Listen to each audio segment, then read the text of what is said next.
happy time zone, everybody. I was sitting here waiting for the timer to count down, and then I got distracted by watching Gen 4 go up the screen. I'm just like, wow, it looks really full. I should tell them the numbers. And I looked over, and I'm already on screen. Hello? Hello? Sorry, just give me a second to, like, get over that little adrenaline jolt. Hi. I hope you're all having a really good day. And, here's hoping we can use this week to make up for what happened last week, because that was a little bit shocking to all of us. I'll tell the story. It's not really a story, but I'll talk about that later. First, I would just really like to get the poll started so that we can get going. So we have a really fun theme today. Yeah, I jump scared myself. Absolutely, I did. Yeah, okay, so the theme today is riddles. I have sat down and I have come up with some riddles. The answers are all Pokemon from Gen 2. And this is the board. Oh, we've got a really big paintbrush in the middle of the board. Let's get rid of the really big paintbrush. There we go. So, as you can see here, we have 1, signed, sealed. 2, sticky dog. 3 is a finger accessory. 4 is trees incorporated. And 5 is pfft. So, I'm going to start the poll. You are welcome to have a list of Gen 2 Pokemon next to you and try and work out what some of the answers might be here. And I warn you that they are all in true complicated knots fashion. Kind of stupid. But they make me laugh. And so I assume they'll make you laugh because y'all are my people. So that is that poll started. And with that running, take your time. Consider your options, form your various boring colour brigades and purple menaces and do whatever it is you want to do, because I'm about to take you on a tour of like 9 different Pokemon we finished between last week and this week. You're excited for the theme? Excellent! Or not shocking since there was no power? Yeah, right? Yeah, cool. Alright, let's change the screen to the little one. There it is. Turn off the big one to give me a room to play. Okay, so let's start. Oh, for anybody who doesn't want active spoilers for Soul Silver, I'm not intending to like avoid talking about them for this stream. But I'm not going to like be mentioning them every 5 minutes either. So it's one of those things where like if you dodge the next 10 minutes or so, you might be able to say relatively spoiler free, but it's going to be a risky proposition for you all today. So first off, let's talk about the stream Pokemon. So outstanding, we had Tabasco the Magcargo, who was literally just a little orange thumb last time you guys saw him. But I sat down and got him finished. He's got his little shell shapes. He's got his little face dangles. And he's looking very, very alert. Terribly, terribly alert. So that's him. And there was also Dennis, the Ipom, who I think you haven't seen yet as well. And he just turned out like a cute little handful of monkey. So... Oh, and other than that, there was Totodile, who... Okay, so Totodile we were halfway through making when the power cut out last week. And it was funny because I was just sitting here in the dark and Mr. Bones comes walking in from the balcony because he moderates from a different space. And he was just like, oh, people are saying the stream is frozen. And I'm sitting here literally in the pitch black going, yeah, honey, the power went out. He hadn't noticed yet. But, yeah, basically by the time it came back on, it just didn't really make sense to try and reconnect. And instead I used that time to get a bunch of the other Pokemon finished. So this is Dundee, the Totodile, holding his little buddy.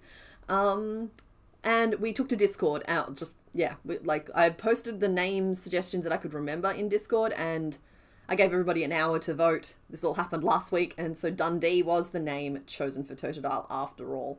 So I'm sorry about all of that. It's just one of those things. It's just, this stream's gotten a little cursed lately, but we're going to make up for it today, I'm sure. So that is him. And so now we're about to, oh no, wait, we also have Quinpushin, but I feel like I've shown that guy already because of his luscious face. I feel like I've shown you the Trouty Pout.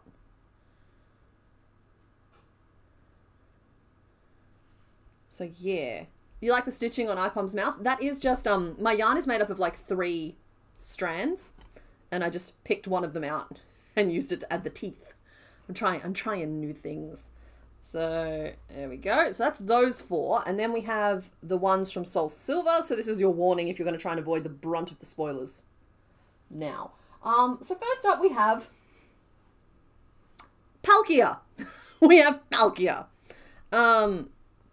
Yeah. I filmed the gameplay of that video back in September, like mid-September, and I thought the video might be out at the end of September or October. I even said it in the video that I thought, oh, late October, sure. No, mid-November. And this guy, and some of the others as well, I suppose, is why.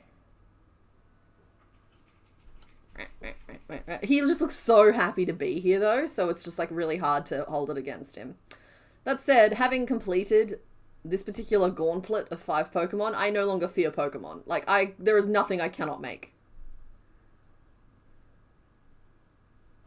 So yeah, anyway, I'm going to stop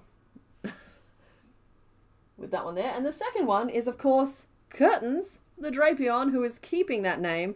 And I'm sorry, this guy, I hated the arms, like the arms out of his ears, but it makes him super fun at parties. He gets a little too drunk and a little too close to the other Pokemon, just in like he just wants them to know that he loves them so very, very much, but not in a creepy way. So, yeah, and he can kind of wrangle the grandkids too, which is fun. So, yeah, he got a little carnivined, I have to admit. It did become Curtains for Drapion way too soon. It did. When you watch the first 10 minutes, you realise why it took so long for the video to come out, YellowFan23? Yeah. It took me a really long time mentally to just be like, I have to sit down and make the Pokemon today. Oh, it's Palkia first. Maybe I'll do it tomorrow. And that kind of got a little out of hand as well. Who was next? Cresselia. I just need to adjust the scarves on. So there is Cresselia. She's our, what was I calling her? A moon duck? Such a stupid looking Pokemon, but you made him look so, so good. I did my best with him. I think he's got a lot of them came out with a bunch of personality, which makes Lunara look like an absolute rock in comparison. And that's okay. So that's Lunara. Not Lunara, sorry, Cresselia. I don't know why I keep doing that. Starly was next, and Starly is just a little burb. Honestly, I spent longer sewing Starly than I did Drapion or Cresselia. Starly took some doing. Starly's got a lot of tiny little details. It's deceptive compared to the others. And finally we have, some of you are excited for this one, Garchomp, who turned out pretty dang good. He looks really funny compared to, oh, sorry, I was going to pull Gabite over, but he's like right all the way over there. I can't reach him right now. He looks very serious, or she, sorry, I don't remember anymore, compared to Gabite, but, pretty good. I didn't mind this one at all. I was going to build the fins of the tail in, but I didn't end up doing that. I did build the main fin in, though. So yeah, that is our menagerie of Pokemon since last week. And honestly, having done all of that, I don't even mind that we only got like half of one done on stream last week. But we're going to get more than that done today. And we might borrow Totodil's little mask. Oh, and I would like to petition you all to change it from Pidgeotting to Totodiling for Gen 2. So have a think about whether you're okay with that. But let's get back to our main business of the day, which is, of course, everything's just a little laggy today. The riddles. Starly is the child they adopted along the way. Okay, yes, we are now spoiler free. Would I feel confident enough for Suicune as the sticky dog for 2? Let's find out. So these riddles are my kind of riddles, and I've warned you, and I'm going to close the poll off and see who you guys picked. Okay, all right. So we do have a winner. The winner was number 2 for Sticky Dog, and then came number 4 at Tree Incorporated, 3 at Finger Accessory, and then 1 at Signed and Sealed. So, please leave curtains on the screen. I will think about it after we get started. So we've got Sticky Dog here, and that is who you have picked. I'm erasing the wrong layer. Don't mind me, I'm good at this. This is my job. I think it's that layer. Okay, here we go. So, the answer to the riddle sticky dog is puppetar. Because it's puppy and it's tar. It's puppy tar. And that is the high quality, pure octane humour you can expect from today. Did you guys pick it, or did you really think it was Suicune? Because I'm not afraid of Suicune. We've already made Raikou, so it's just basically the same shapes. But that's it. It's puppy tar.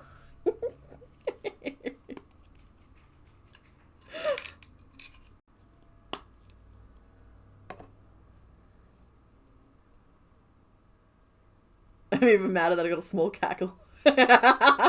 It's funny. It's funny. I'm telling you, I am a very funny person, and you all think that I'm funny, and I think all you're funny too, because you know that that's funny. I hope we have an amazing stream where we don't lose power this week. Yeah, me too, Daiquiri. Okay, so let's see. Oh, I gotta do this. Pupitar, you actually pronounce it Pupitar, I believe. But I've never let the truth get in the way of a good story. So let's change our sprite over. And where are you? You little chrysalis. There you are.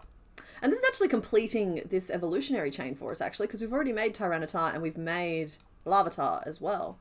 Buddy, I'm going to give you a little flip because I feel like you oh no, I think maybe you want to read chat. Careful, guys, he's eyeballing you. And we'll change this to number 48 because we are getting through it. With the Soul Silver run being complete, it actually brings us up to, we have made, not including Pupitar, 25.5% of all Pokemon, which I'm feeling pretty good about. Beetle makes ult. I can see your messages, yes. Okay. You really don't get the sticky part of the riddle. So the name of this Pokemon is Pupitar, right? But it's puppy. Oh, that is terribly overexposed. And then tar, and tar is sticky. And puppy goes to dog. Sticky dog.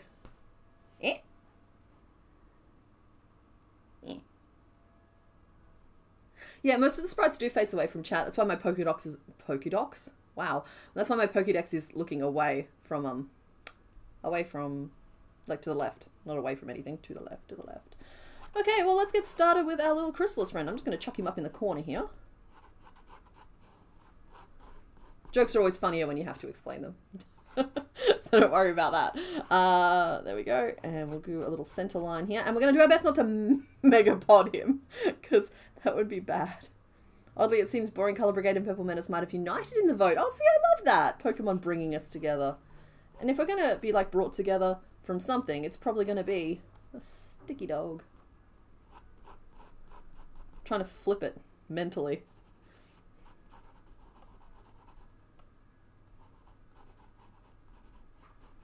There we go.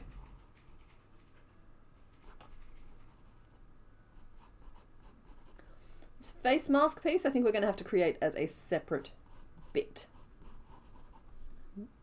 Because then we'll be able to, like, get some nice, deep eye sockets going.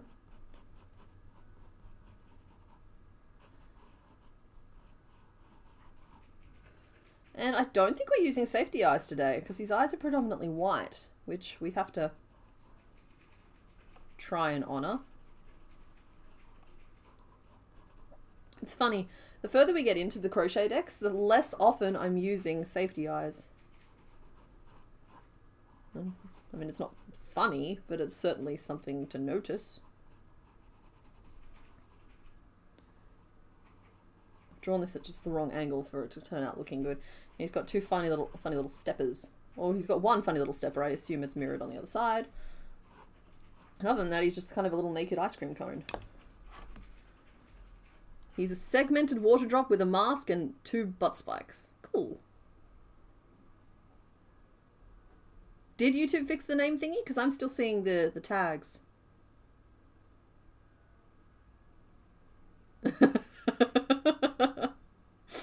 Sorry, I'm laughing at Beetle Makes Alt being turned into Beetle Makes Alt. I don't know. He might be a pupil blinker. Somebody better check. I guess you could say the Boring Color Brigade and Purple Menaces stuck around. Hey. I'm not even in the live streams channel yet. Hold on. There they are. Thank you, Mr. Bones, for the reference images. You know I appreciate you greatly. There we go. If I mess this up, it's just going to look like Pupitar is completely over everything that we're doing. Like, he's had enough. He wants to go home.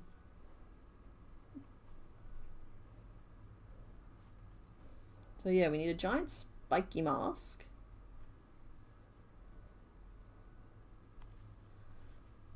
And he needs 2 little eyebrow holes.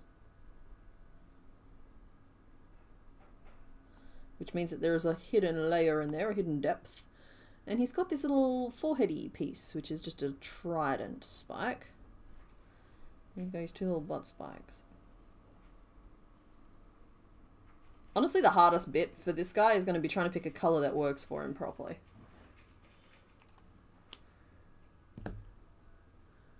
Yeah, it's a pupil blinker. No, he blinks normally. We have confirmation that the guy blinks normally. We need to pick a colour for him though. So he's a very kind of... See, I think that's too... That's the wrong blue. We know that one's wrong. I'm actually thinking I'm going to use the colour Saxe, S-A-X-E, but I just have to dig for a second to find it. Ah, there it is. So it's a little darker, but I think it's the right, like, undertone for him. I get that he's not really this colour, but I don't have a paler blue than this. This isn't, and the Totodile blue is completely wrong, or it's way too aqua. I could use a very dull purple. This isn't like last week where I'm just like, sure, and then there was actually another option all along. This is like, these are the 2 options we have. So I guess I kind of want your opinion. Are we going to go light blue or are we going to go dark blue? Because the dark blue has the right undertone, but the light blue is the right shade? Is there a blue-grey? There is not. There is a grey, but it is not at all blue. If anything, it's a warm grey.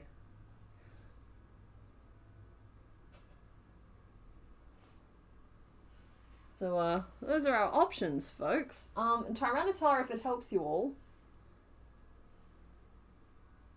You think he's purple? Well, okay, then... Hang on. We might have another option entering. I gotta tell you, I hate the purple. I hate it for him. So this is the colour that Tyranitar and Larvitar are. And given that, I'm inclined to go for the dark blue. Bulbapedia says bluish grey.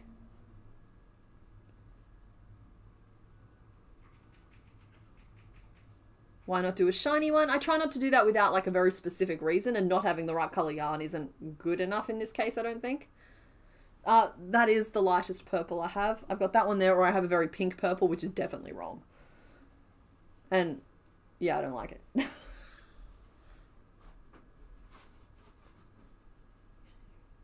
Literally every blue I have is on the screen, so...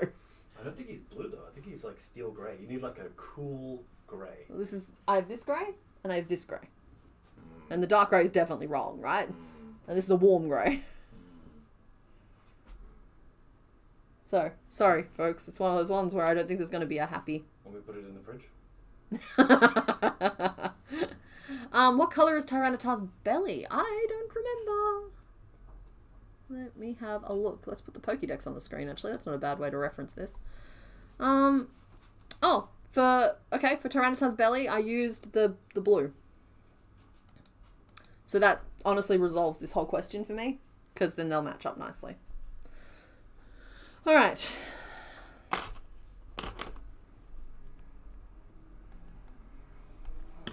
So, in terms of pieces, excuse you, sir, we are going to make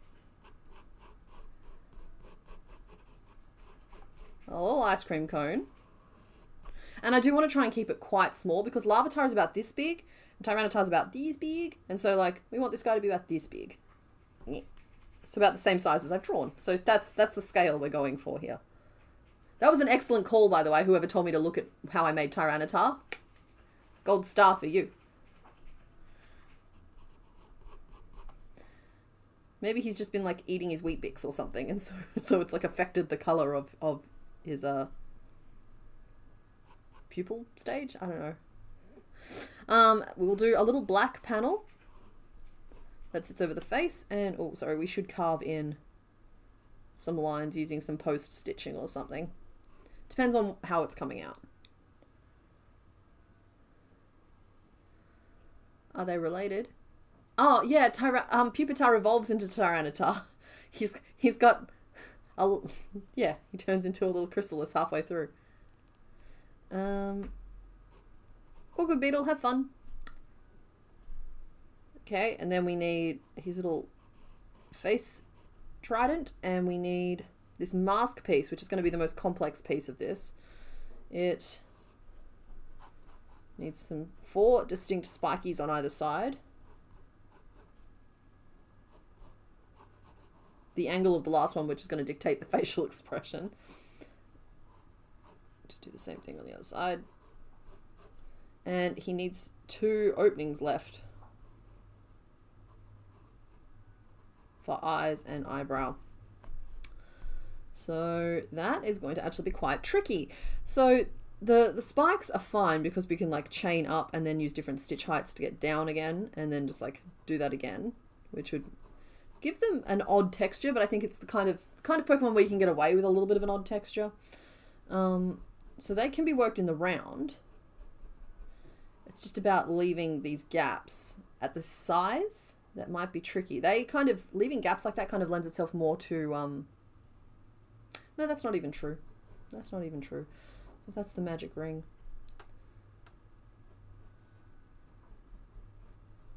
Could do something like this. We can chain and leave gaps. All right, so that face piece is going to be complicated, but thankfully we get to start with the body first. Exactly, a little bit like the scarecrow face. It could be built in 2 halves like that. That one's done flat, and I do think we can get away with doing Pupitar in the round, but let's find out together. So I'm just going to work up a little rounded end first.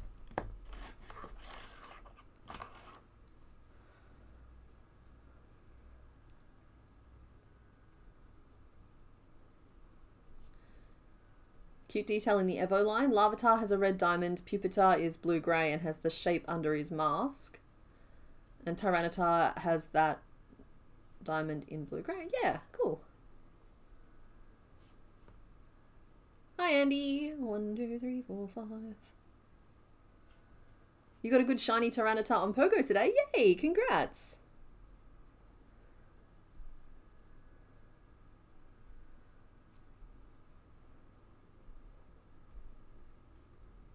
You're going to be much less active than usual. You're busy designing a custom knife. No, man, you do what you got to do. The world needs more beautiful things in it. So if I can be background noise to somebody else creating something beautiful, I am all for that. Whew. Yeah, so we are honestly really getting through this Crochetdex. Finishing off the Soul Silver run though, I think marks the end of the final big project that we had running. I think it kind of like sets us loose. This year it was kind of one of my, it wasn't unstated because I think I've spoken about it here before, but I was trying to like, we had so many like big projects running, or it felt that way, that I was feeling very kind of creatively squashed. 1, 2, 3, 4, 5, 6, 7, 8, 9, 10, 11, and 12. That is a stitch. Okay. Like we had, I'd started the tapestry, but that was meant to be in celebration of 100K, which I'd actually been like dragging my feet on for over a year trying to work out what to do with it. So we had that going, we had the Soul Silver run going, we had the Gen 1 Crochetdex going. I can't remember if we had anything else done, but like it meant that I felt like I couldn't start any big ideas because I was too busy trying to like close off some of these things. And I think that Soul Silver being done marks the final thing I needed to close off, which is good. You missed the first 20 minutes of stream because you forgot the time change. I'm sorry. Time zone shenanigans are awful. You're fascinated that I can crochet and read the chat at the same time. Sometimes I do that to different levels of impact. Like, I've started to notice a bigger and bigger gap between the Pokemon I do off stream versus the Pokemon I do on stream. And the best example I can give of that is Totodile versus Palkia, right? So, like, don't get me wrong, they're both good, but one is a significantly more complex and difficult thing, and I don't know if I could have done it on stream, whereas the other could be done on stream. And I'm keeping an eye on that, because it might just be something that, like, I need to train and get better at. And yeah, it's just, you know, it's like it's one of those things where I might get there with time, or it might just be as we move through the gens, there might just be some Pokemon I can't do on stream, which is a whole other thing. 1, 2, 3, 4, 5, 6, 7, 8, 9, 10, 11, 12, 13, 14, 15, 16, 17, 18. Cool. I think I marked the first stitch of the round instead of the last one.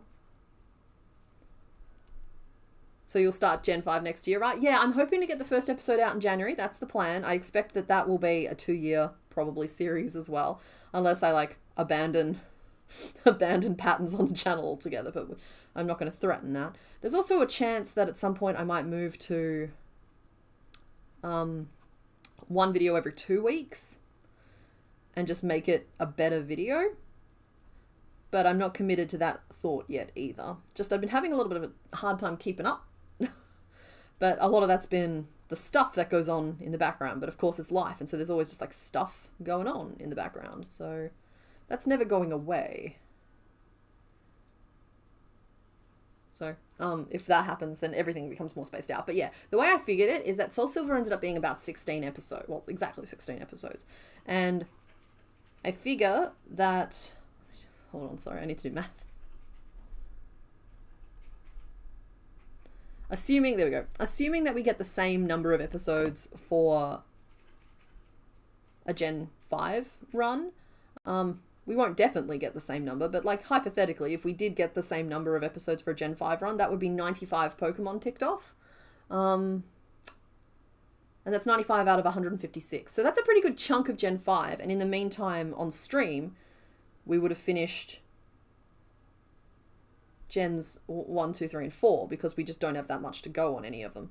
So Gen 2, I'm still expecting to finish by June next year.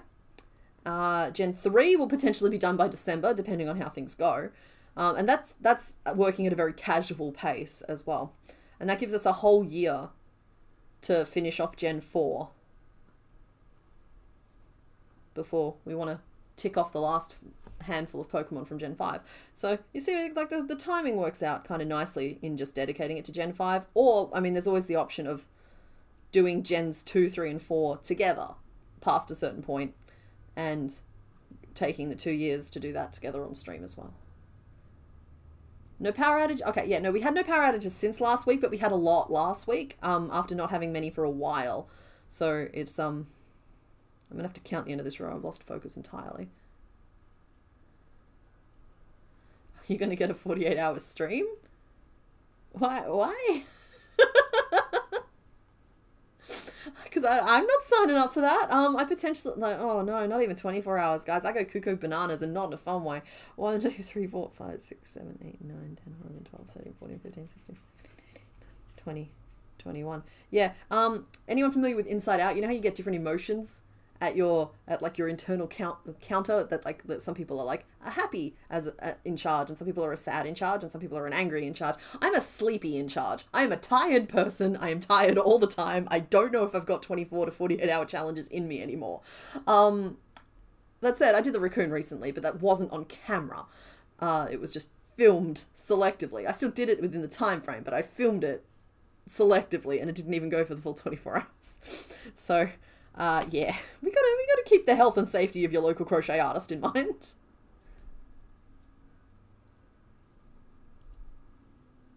You were talking to your mum for 23 minutes and you missed. Good, you should talk to your mum. Just never underestimate what that might mean to her, and what it should mean to you that she wants to talk to you. So these are all good things. 1, 2, 3. All right. So apparently I'm going up to 24, which I think is a really good size. I'm just doing the curve at the top of the head right now, and then we'll be like sloping him down in true ice cream cone form. And an increase, and then 1, 2, 3. 1, 2, 3.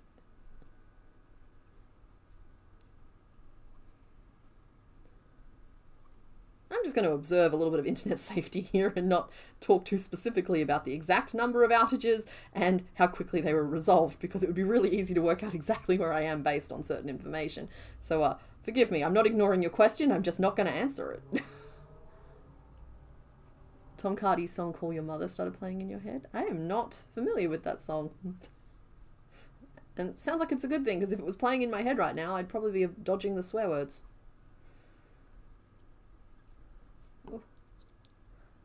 The 3 spikes on top are part of the mask as well.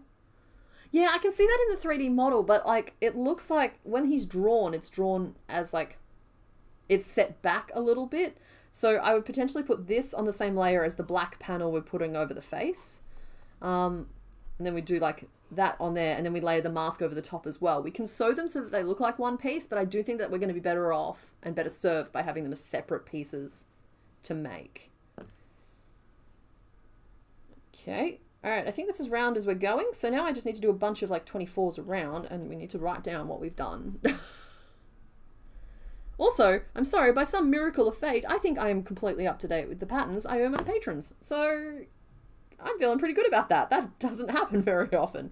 Normally there's at least one outstanding, but there's nothing outstanding at the moment. I do still need to film a video for this week, and I really need to work on the 12 days of crochet. Guys, there might come a stream potentially next week, depending on how this week goes, where we have to work on the 12 days of crochet instead. Because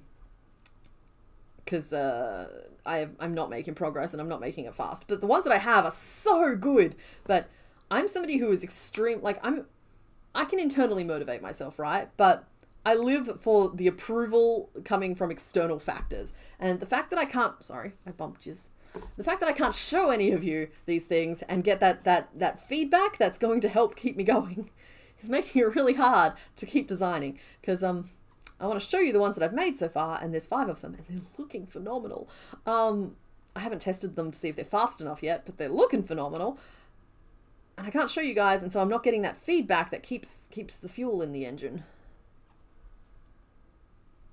You want to name him Eric because of Phantom of the Opera? Oh, well, his mask is technically covering his whole face, not half his face, but okay.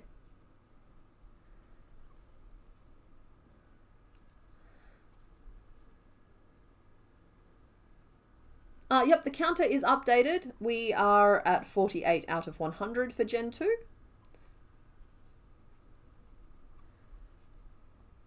Okay, so it sounds like you guys are actually pretty interested in doing a 12 days of crochet stream. It would be me designing a 12 days of crochet pattern, possibly 2, not anything else. Like it wouldn't be like an early release of the patterns, and I would not be inclined to show spoilers, I don't think, at this point. It's because I'm trying to keep this year very spoiler free, which is, again, fueling into the fact that I can't get that validation that I crave. You don't end up on the internet by accident. Let's just put it that way. We're all here because we need something, and for me, it's the validation. I could do accessories to go with the ones we've made so far. So at the end of the 12 days, it's a little scene. Maybe. I don't know if that really works with this year's theme. But it's something to think about. There is no shortage of animals. It's just, I don't know, I'm experiencing a little bit of a block when it comes to just sitting down and doing them. And I think I know the culprit. And it's because I made this one once and it came out, don't get me wrong, not perfect. The first drafts of the minis are never perfect. But like there was some elements of it that were just so good. There's a lot of color changes and it came out so good. And then when I typed it out, I realized that I hadn't written down a whole row and there was some like mathematical problems with some of the other rows. And so while the stitches themselves were great, the formula I'd written down for them wasn't matching up. And every time I go back to try and fix it, it comes out looking wrong. so he's kind of blocking the road for everything else.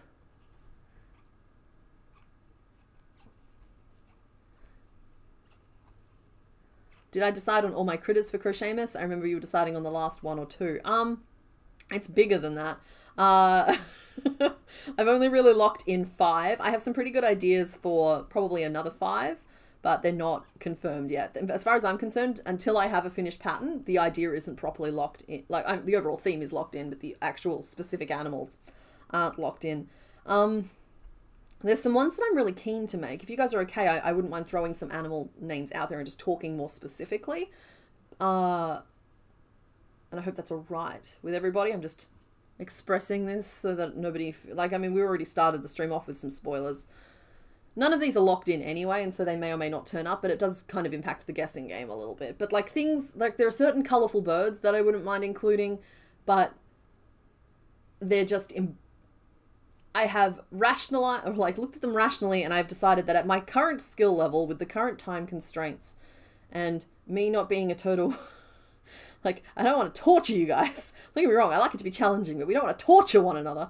I don't know if it's possible to do that kind of, that many color changes to represent it accurately in the time frame we have. And so it's like, there are some colorful birds that I just would fit the theme really well, but would just aren't feasible, you know? And I don't like that as an answer. You're not trying to weasel spoilers out ever. Feel free to ignore questions. Oh no, that's fine, Loot. The problem is that, like, I really need to talk about this. I just don't know if you guys are the people to talk about it with. You know, because like talking about creative block can actually really help loosen it up a little bit. And it's not necessarily creative block. It's just, I always find myself, whenever it's on my to-do list, I always find so many other things that I have to be doing at that time, and like that starts adding up once you're 2 weeks out from launch. I've just realized we're 2 weeks out from launch. Surprised goat scream. It's fine. Everything's going to be fine. Everything's always fine. We can't just take a seat and let the universe take over, but we can get through it. We always have. Keep talking, keep talking. The color change problems make sense. Some birds are only recognizable by their colors. Yeah, exactly that.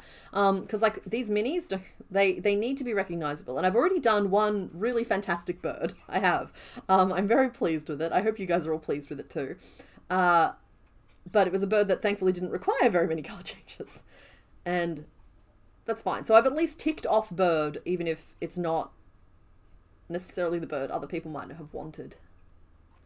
It's your first 12 days of crochet. Oh, good, because this is going to be the hard... Well, I don't know if it's going to be harder than the bugs, actually. The bugs were very little and fiddly with a limited number of stitches. I think these ones here are all slightly bigger, but they're just not as nonsensical. With the bugs, I, like, made up a lot of stitches and forced you guys to do them. With these ones here, I'm making up fewer stitches so far, and a lot of them are leaning on the same techniques, but I try to do that anyway, because, like, then it's like a gauntlet, and so by the end the last one feels easier than the first one, even though they're all as hard as each other. But you've practiced by that point. That's a kettle, if you can hear that. 1, 2, 3, 4, 5, 6, 7, 8, 9, 10. So yeah, slightly bigger. With more color changes, which is adding, so it's the size and the color changes that are adding to the overall time for these ones here. But we're in previous ones where like we were trying to keep them like this big. These ones here are all like just a little bit bigger. In fact, there is some double ups, like not double ups necessarily, but like some very similar animals that I did in like previous years that have re-entered the chat, and I impressed myself a little bit. I'm just going to leave it there, but I've impressed myself a little bit with at least one of these. You'll see. You'll see. They're just, I'm very proud of myself, and I think that they're going to be really cool, and I cannot wait to show you all. And it's one of those projects where like it's the most fun to remember. It's way more fun to remember than it is to live through. Does that make sense? Still no. So they are, yes, but with an asterisk, and that asterisk is they're all made, so far anyway, in one piece, right? So there's no bits that you have to sew together, but a lot of them have... Oh. Sorry, guys, I just put a spoiler on the screen. If you remember, who did I do it for? None that are currently sitting around. My shark pattern or the raccoon pattern. Oh, no, not the raccoon pattern. But, like, some of them have, like, openings you have to sew shut. But you can do it with your hook pretty easily. I don't know that because I've been doing it with my hook during the drafting process. So they are, I'd say low sew is probably a more accurate term, but they are made all in one piece. So I think that that's one of the hurdles for people is positioning pieces on them. That's not going to be an issue here.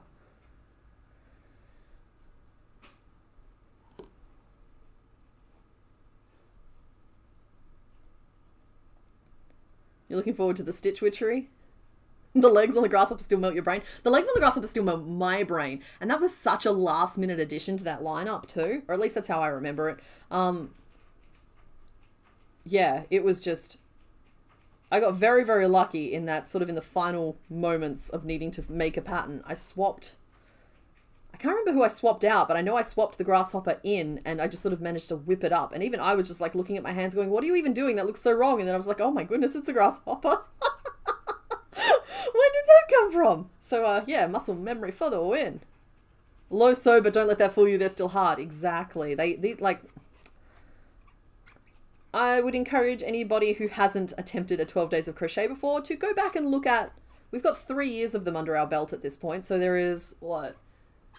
24 plus 7. There's 31 different patterns that fit the description of a 12 days of crochet pattern on the internet right now. They're all on YouTube by their very nature. I would encourage you to just go back and try a couple. If you're a beginner, do not start with the bugs and just like get a feel for them. Because like while my teaching style has definitely changed over the years, as has my pattern style, you'll get a feel for what kind of time you're going to have. I do encourage everybody to give it a go though, because I do think that we explain anything tricky. As long as you kind of know magic ring, single crochet, and like slip stitches and chains, and I think of it as the crochet basics, increases, decreases. I kind of try and explain everything else as we go now. Praying mantis is probably the hardest. Orchid mantis is pretty tricky, but then like all of the bugs have a little something going on. Like I think it's the dung beetle has some weird internal structure stuff going on. The weevil has the texture on its shell. The grasshopper has that weird leg thing. Like nothing is like standard on most of those bugs. So the bee is probably the easiest, I would say. That or the ladybug, but the ladybug has a lot of color changes to it. So it depends on what you find hard. You think the moth was harder? Yeah. The moth had a lot of just like invented stitches in a small space, which just makes things harder. You're so excited for this? Yeah, I am too. I can't wait to get to the point where they're all designed so I can let myself be excited for them. But I'm hoping to just bash them out this week because I proved while I was sick that all I got to do is sit down and do them and they get done. Yes, the theme is 12 Days of Mischief this year. They are all still creatures. They are not Christmas themed. And I get that question every year, like, why don't you just do Christmas themed stuff? It's like, previously I've done Christmas themed stuff and I feel like there's a lot of people out there doing Christmas themed stuff really, really well. And you know what I do really, really well? Really impossibly difficult, weird stuff. And sometimes people want to break from Christmas. And it's nice to have that little breather that's a little bit more universal. And so it's a Christmas event. I have tinsel splashed around, but it's not an in-your-face kind of Christmas event. It's a Christmas event in that it's my Christmas present to all of you. I do not mind if you do not celebrate it yourself. And it's just a... Oh my goodness, the funnest part of the event though, we broke the event for me completely last year by doing those slideshows at the end of every video, because it means that I can't pre-prep the videos and then just go on holiday. I got to do the slideshows every day with Mr. Bones' help, of course. He's a good sort. But oh my god, seeing the photos that immediately and then putting them in the next day's video, it's just like I can't ever not do that again. So the best part of it is the Discord with the photos going by, and then we use those photos, we take them all and we put them in the end of the video and we get to see them all, and it's just the best.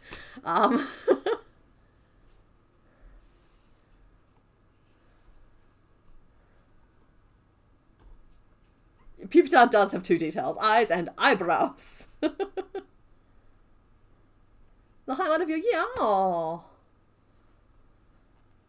I agree. There is enough Christmas themed stuff out there, and that's not I have crocheted Christmas items around. I still have those little plastic baubles that I got last year for the bugs that I'm still might turn the bugs into Christmas ornaments this year. The tree is up. We just haven't decorated it yet, so we just have a giant tree in our living room.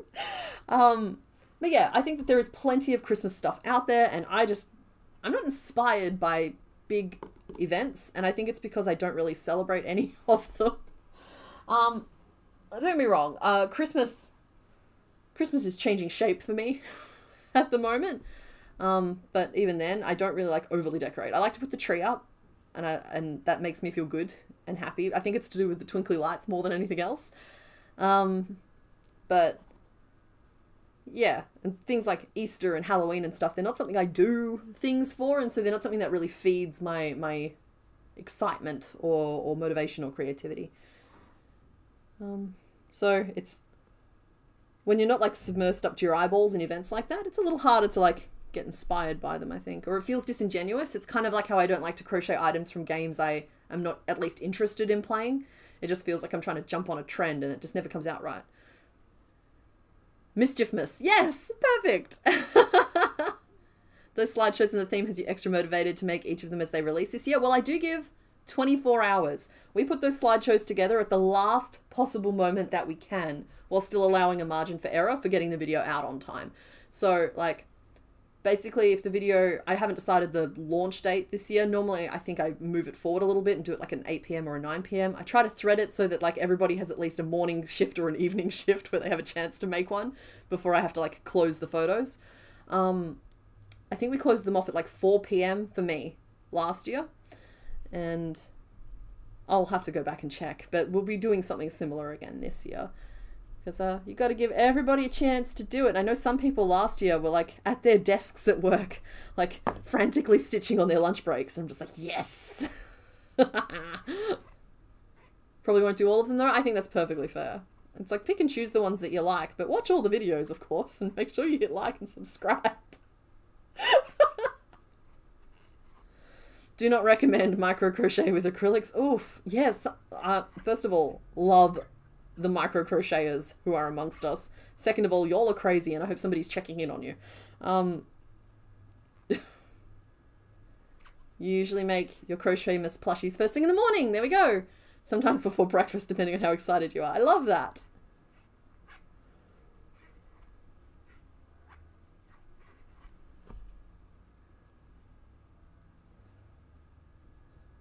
One, two, three, four. 1, 2, 3.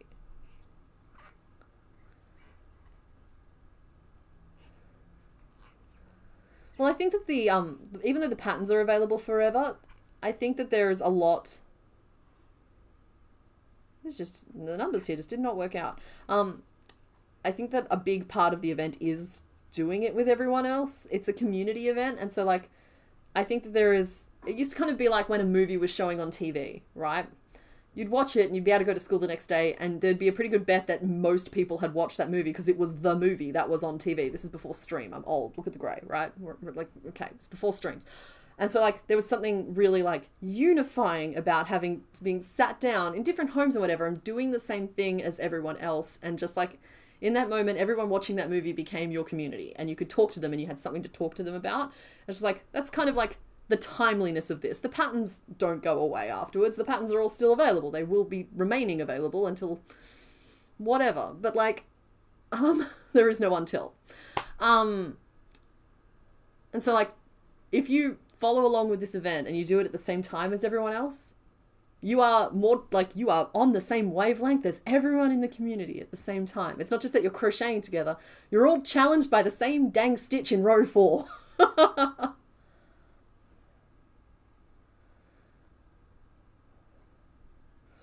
All right, I'm just going to do a row count here and recalibrate myself. 1, 2, 3, 4, 5, 6, 7, 8, 9, 10, 11, 12, 13, 14, 15, 16, 17, 18, 19, 20, 21, 22.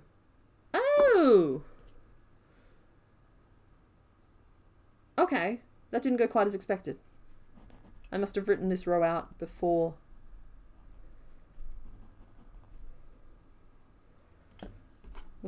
In the before times. Well, it's really fun to be fumbling the same pattern at the same time for 12 days. Yeah, well, I actually think that's true because like then when you come on the Discord, anytime you go like, hey, is anybody having trouble with row 3? It's not a matter of like, oh, which pattern? Are you sure it's okay to do? It's like, no, everyone's just like, oh my God, yes, row 3. She's a monster. Burn her.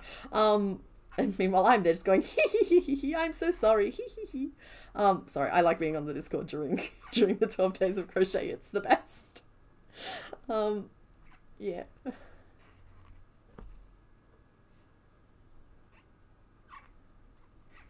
It's fun. Exactly, it's fun.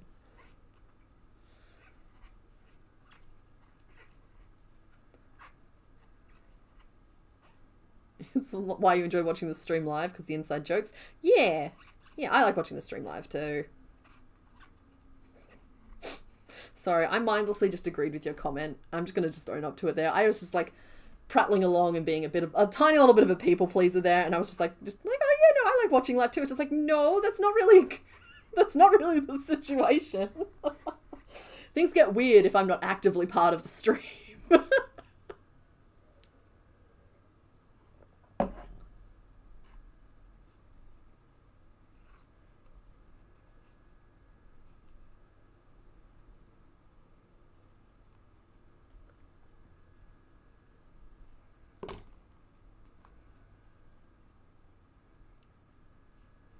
Sounds like there is something kind of intense going on in the chat.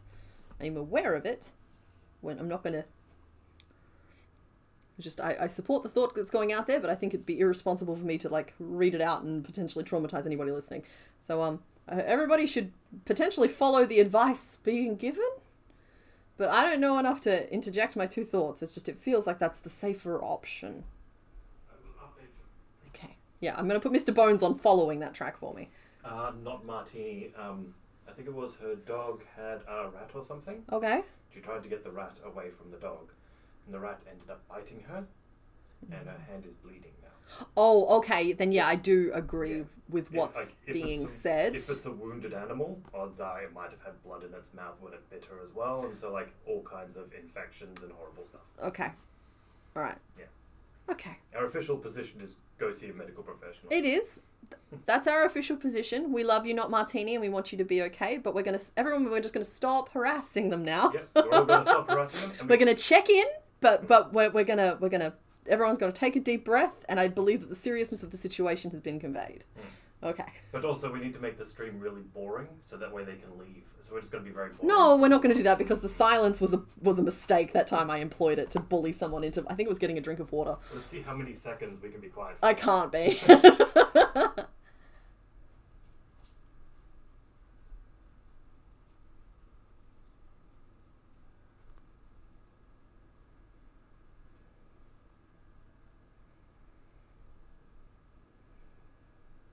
Yeah, cool. Thank you. I'm sorry. Okay. Well, so far I think we're coming out okay. It feels silly it always feels silly when like there's something serious going on to then just be like, oh, anyway, the funny thing I'm making with yarn. But I guess that's my job. So I think we can just like we're down to 18, and I don't want to like narrow it off too abruptly. But I do think we're entering the stump. And I think proportionately I've already mucked up and forgotten to do the body lines. Do we try and add a body line now? I don't even know if it'll read that much. We'll just give it a go. That's 1, 2, 3, 4, 5, 6, 7, 8, 9, 10, 11, 12, 13, 14, 15, 19, 20, 21. Okay, no, we're still at 21. What? 21? What is up with the stitch count on this guy? Did I do an increase instead of a decrease? No, I did 2 decreases. 4, 5, 6, 7, 8, 9, 10.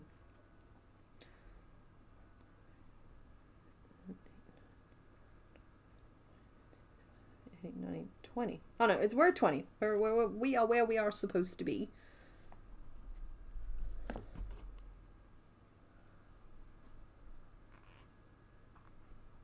Yeah, 21. It shouldn't be 21. Exactly.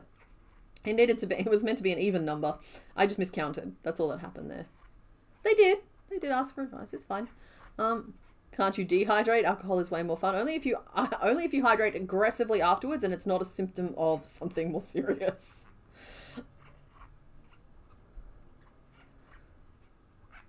What are the current names so far? That's an excellent question. I think I've only seen the suggestion of Eric, and I don't know if Mr. Bones has any others in the list. But we should look up the names of the others in this line, because I think Muppet is Tyranitar. Because, I mean, you guys have seen his facial expression. I think he's one of the first ones ever that I chopped the top of the head off and just sewed it back on as a hat.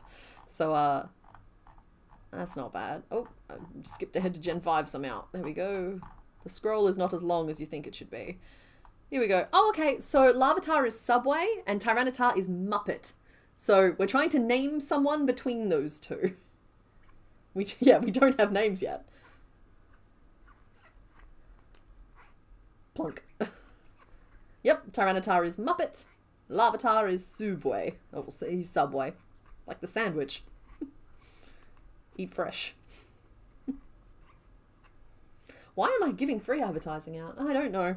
Oh. He needs an uninspiring name like Frank. I think we have a Frank. Why Subway? It's because he came up as part of the if I catch it, I have to crochet it thing I was doing, because I did like a Gen 1, I did 6 in that, and then I went straight to Gen 2, I caught 6 Pokemon, I made them, and in Gen 2, somehow the names all became like lunchbox themed, and none of them matched the Pokemon at all, and now I have to just live with the eternal shame of how terrible the names were. So Larvitar was Subway. Sometimes it's hard to come up with funny stuff on the fly, okay? Particularly with a gen that I haven't really engaged with. Because, like, I played Gen 1 when I was real little, but my re-entry into the franchise was Soul Silver, which is Gens 1, 2, 3, and 4. So, they all kind of, like, lumped together in me poor wee brain. And that was it. Mupway.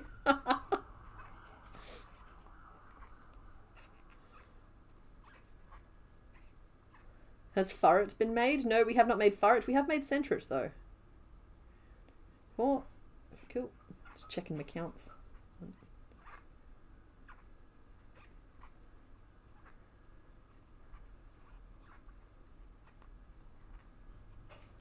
You're trying to combine the two names. Okay.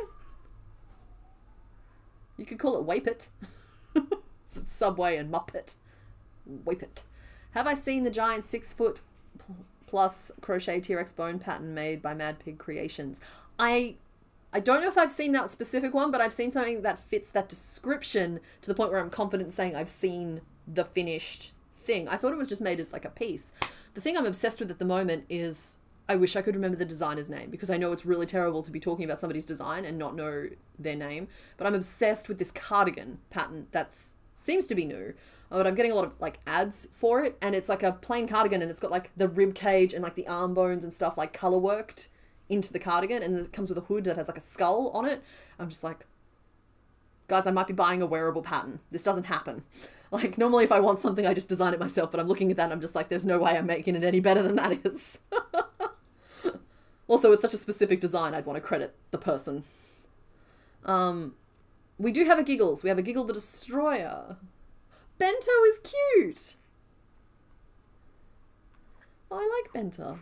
Bento. Sorry, I was reading Fata because of its Dex entries. There's a fly in here. The anti-AI hoodie, that's the one. Yeah, I've never been so inclined to make a wearable before from a pattern, because like normally I'm just like, a tube is a sleeve, right? For the record, it does work that way. A tube is a sleeve. But that one there is pretty special. So I'm thinking about it.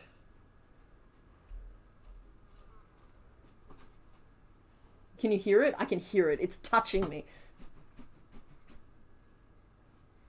You can't go in there.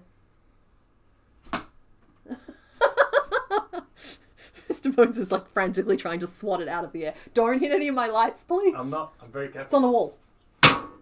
Ha! Murder.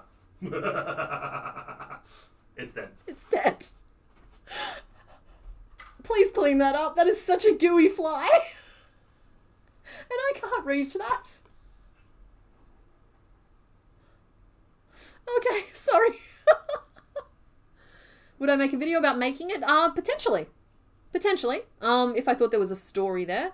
I don't mind shining a little spotlight on other folks. It's just I do think my channel is more... I try and stay true to like what my channel is, which is like more of the design than it is just about the make. It's why I don't do like book reviews or anything like that. Plus I don't use books, and so again it would be disingenuous. But like, I'm thinking about it.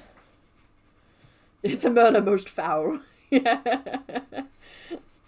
He got it. He's my hero. Thank you, honey. I can't handle flies. Can't do it.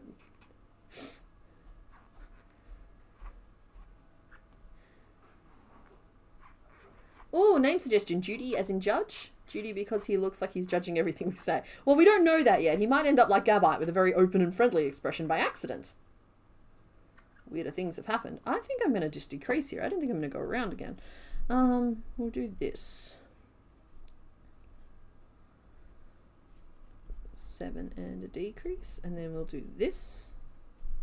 3, decrease, 3.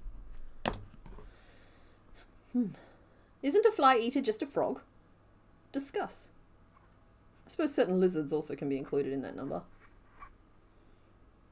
I'd hate your fungus gnat infestation. Yeah, I don't know if we currently have one, but whenever you have plants inside, you're probably going to have a little bit of that going on. With mosquitoes, I don't mind as long as they eat and leave. It's when they like stay humming around. It's flies specifically. It's because flies have no concept of personal space, and they touch you, and they're always trying to find a face hole to fly in. I hate it. When will the break be? We've only been on for an hour. That's true. Probably another hour. I try to give myself 2 hours per Pokemon, and I try to take breaks in between. I take additional breaks as needed if I need food or rest or just, you know what I mean, just a break. Pokemon sleep. It is said that Pupitar may vent gas from its body and launch itself high into the sky like a rocket even while it sleeps. Oh no!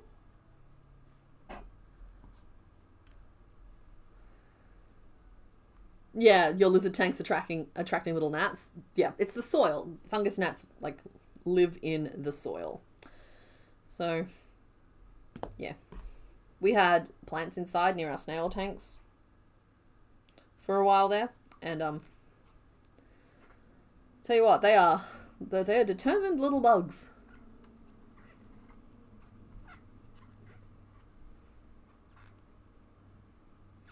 So has anybody ever done that experiment where you take a Mentos and you put it into a bottle of like Coke and it just explodes? Because I feel like there is an argument to be made here that we could call this little guy Mentos, the fresh maker. 1, 2, 3, 4, 5, 6, 7, 8. Oh, wonderful. Okay, cool. So anybody who's wondering about the cardigan I'm talking about, it's linked in the live stream Discord. This is not me advertising it from the perspective of having made one. I think it's a cool design and I'm thinking about making one. I like to be as transparent as possible. I do not know what the instructions are like, and I think it's only just in testing. It might be out. Never mind. Mentos and Diet, it might be just a, yeah. Bento.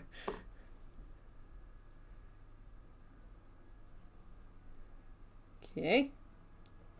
We're narrowing it off very slowly, 2 stitches at a time. But we're getting there.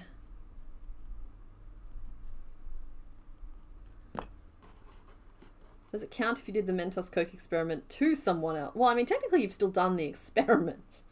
I have the most cringy teenage memory. Oh my goodness. Are you guys ready for some secondhand cringe? So I was sitting in like a proper cafe, like a nice one, with a bunch of my teenage hooligan friends. And we weren't teenage hooligans. We were the band kids and the extension class, you know. We were the good kids. But even good kids can get a bad case of the dumb when they're a teenager.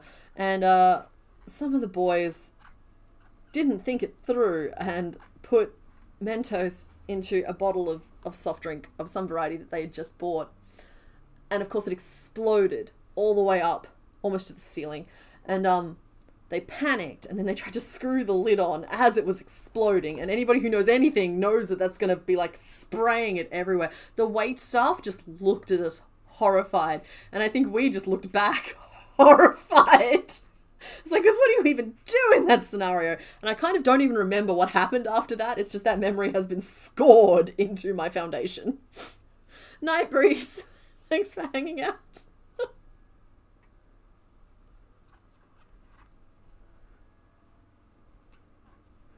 So yeah. That is a very cringy memory of mine.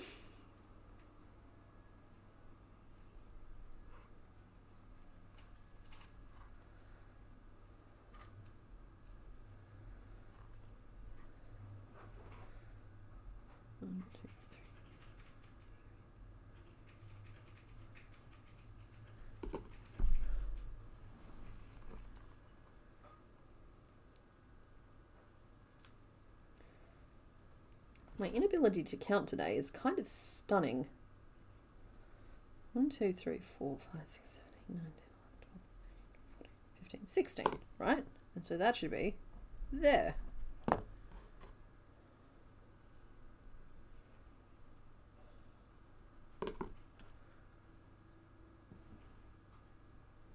You're pattern testing for the design of the anti-AI sweater. Okay, well, cool. You can let us know how it is.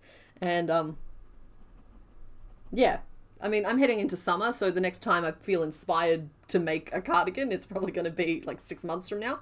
But I'm watching that one there, because if it can turn out okay in the hands of somebody who's just not super precise, and I know that sounds weird coming from me, but I'm really not. I am very much a close enough is good enough type of designer and crocheter.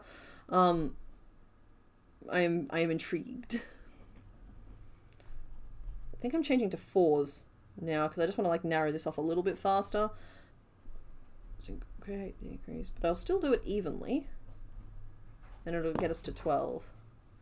Did you know if you put soda in a refillable water bottle, it has the potential to build up pressure and explode with the lightest tap? Ask me how I know. Well, oh, I can tell more stories like this. Do you know if you put a bottle of soft drink in the freezer, the intention being to cool it down faster because you're probably in the middle of a mid 40 degree summer. That's Celsius. And you leave it too long. First of all, it can explode in the freezer, but I think everybody knows that already. But no, if you leave it too long in the freezer and then you're like, oh no, I've left it too long in the freezer. I wonder how I melt this really quickly so it can be consumed. And then you sit there with it sitting on your lap because it's really nice to sit with an ice block in your lap when it's really, really hot. It can also explode and it will bruise your legs real badly, and it'll again leave a brown streak up the wall.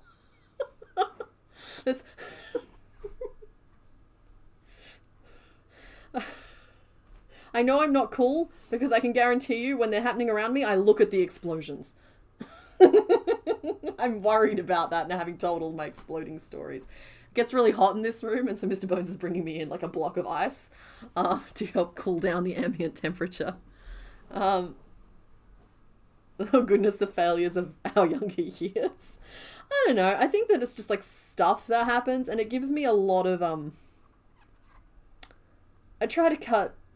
If I see teenagers being stupid, I just try and cut them some slack. Because anybody who tries to tell you that they didn't do something stupid growing up, I was the most like, I didn't do anything. It's just like, even I have a handful of like stupid stories. And I am the most do nothing person ever.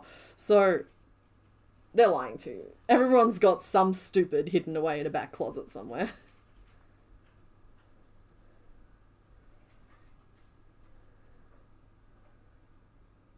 I want to make the giant T-Rex to go under the giant beholder chandelier I'm going to make from the D&D official crochet book releasing in March. I don't want to talk about that book, Fiber Therapist Doll. I hope you enjoy the book. I don't want to talk about it. I got a chip on my shoulder about it, that's all.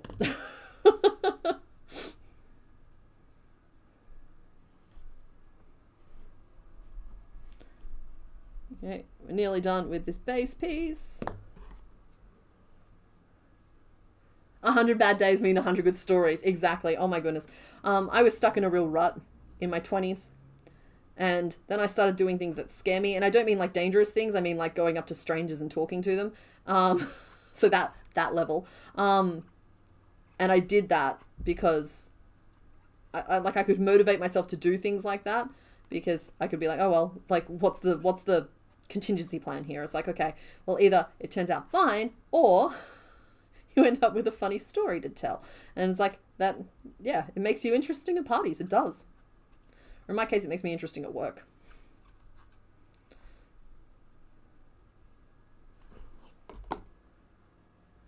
You accidentally put something metal in the microwave the other day. Thankfully, you realized before it exploded. I think I've done it too. The blue lightning is fun. You realize pretty quickly.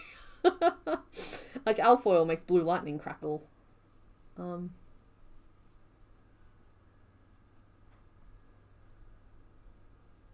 Garden tool through your foot. Oof. You don't think you've done anything dumb? Yeah, you're near the end of your teens too. Well, I won't tell you to hurry up, crochet dude. But I don't know. I think that the world is a little bit different these days. I was targeting this more at the older folk in the chat, because I feel like we have been trying to dramatically decrease the chances for people to be dumb. And yeah.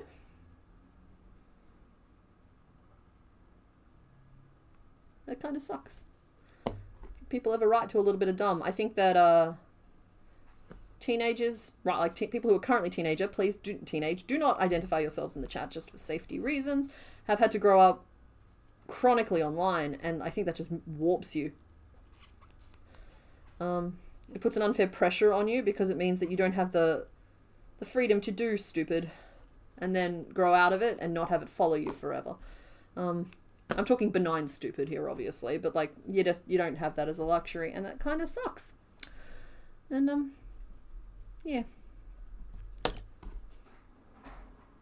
My family didn't even have a computer until I hit my teens. So until I was a teenager, and even then they had dial-up internet until I moved back home briefly from uni. I got them set up with satellite. Yeah, there's a little bit more freedom to do stupid stuff in a paddock and then go flashing out on the highway. Like, you know, teenage stuff. Most of your stories would be about you accidentally injuring yourself in dumb ways. I just do that occasionally. I'm just really clumsy. Yeah, you know, Jackie Madden, I get that. I'm also a very clumsy person. My family owned a pair of crutches for my annual ankle spraining / breaking.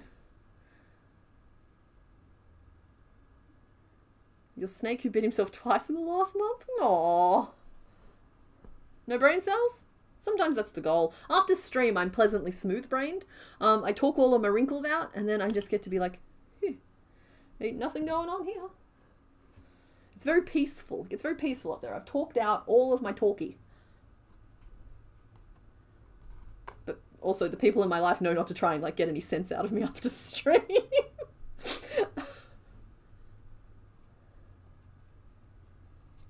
Pam, I'm going to look at that later. I'm very intrigued. I'm very interested. I just don't want to distract myself too badly. He's fine, just so dumb. I love him so much. Oh, I love that. See, pets should be with people who adore them to that degree. It's like I've got a soft spot for big orange cats. I've never had one. I'm allergic. But I have a soft spot for just like the really big dumb cats. Balthazar for Falthazar is the one that springs to mind. 1, 2, 3, 4, 5, 6, 7. Cool. I'm making a little eye patch now. Little face bit that's going to allow us to have these recesses. And if this doesn't look good, I will cheat and sew felt on or something. But we always try and do it the right way first. Look at me spelling that right the first time. There we go. Crochet. There's just, like, don't get me wrong, all cats have a little bit of that cat magic, but, like, there's just something about a big, dumb orange cat said with nothing but affection.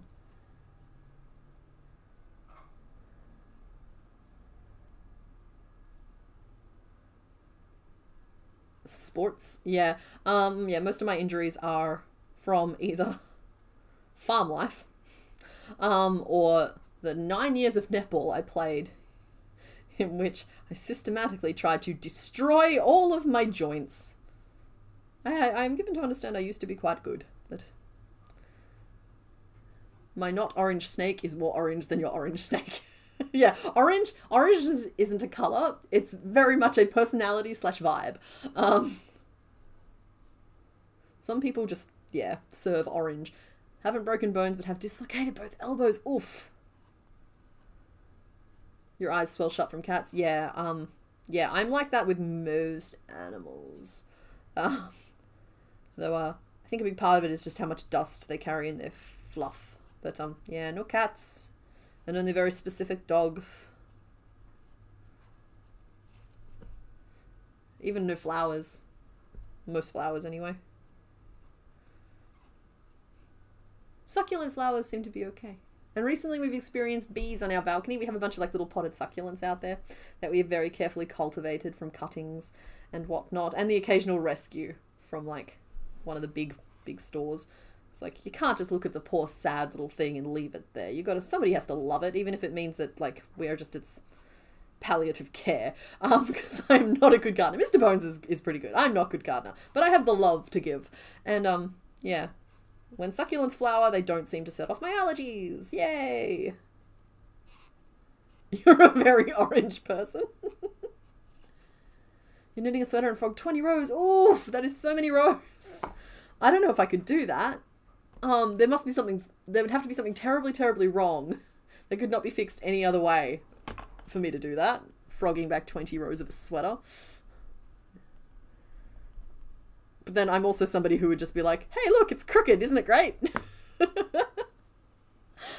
Which is a whole other thing. Like, okay, we've got a little face piece in here. You've learned recently that your cat allergy has gone from dying in 30 minutes to slight discomfort after 3 days. Oh, that's not bad. That's pretty good. I've learned that I'm not nearly as allergic to everything as I think I am. I just have a lot of histamine, like really high histamine levels, and so like if I can keep that under control, most of my allergies go away. Whereas like at 18 I moved out of the country to the city to escape the fire in the air every year. Which it occurs to me sound almost like they rhyme when I say them, but yeah.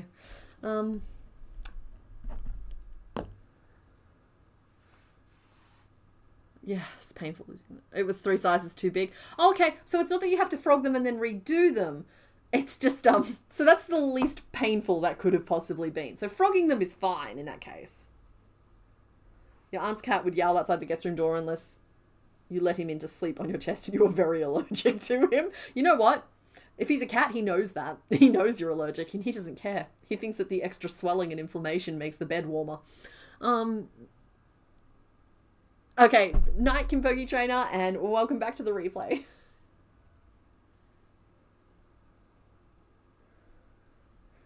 You also have a cat at home, so whenever she saw the puppy at home, she'd run to the neighbour's house after eating her food. Aww.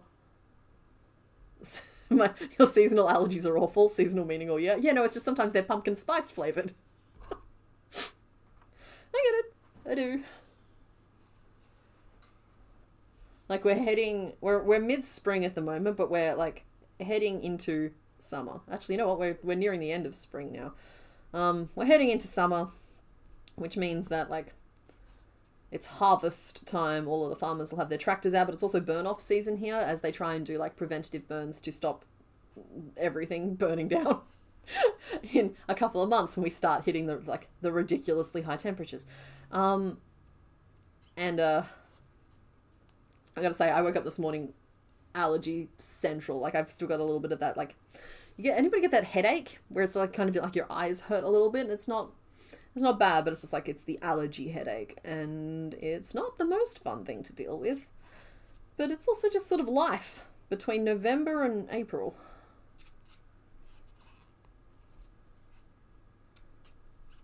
You're a cat person in theory, the same way I was in theory a horse girl when you were a kid. Allergies. Yeah, my sisters rode horses. I was allergic, so I got to sit in the car outside the stables every day after school. Yeah. Because again, I think it's just that they were covered in the hay dust.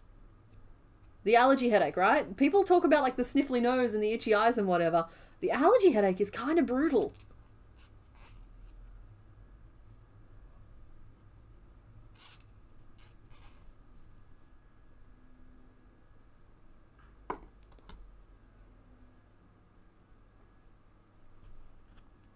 What even was this piece? 1, 2, 3, 4, 5. Okay, it was a little tube of 5.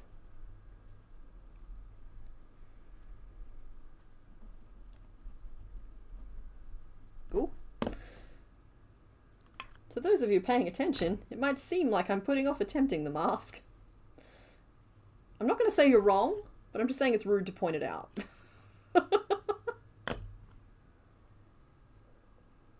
Butt triangle. Not going to make it to the name vote. Oh, sorry, Marvelous Moolicious, but sleep well. And thank you for hanging out. What is the name list currently? Did we end up with any names on the list? Oh, there's another fly in here. What is going on? Where are they all coming from? I swear my house isn't normally filled with flies.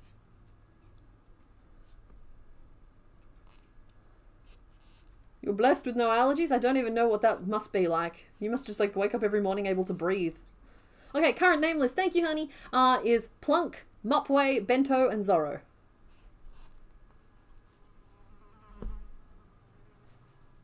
you see that? I made contact. I think he flew out the door. I suspect it's because I made burger this morning. Ah. And they can smell beef. You've made the house too tasty and now they can't resist. And as the second tastiest thing in this house. Yep, I just said that on camera, that's fine. His name should be Knightley, he looks like a little knight. He does kind of give that vibe, actually. The Forbidden Mentos. You want to add the Forbidden Mentos to the name list? I'm okay with that. In fact, let's get rid of Bento. Oh no, let's get rid of Zorro. No Zorro, because Zoroark and Zoroark both exist. Let's get rid of that one, and we'll put Forbidden Mentos on there.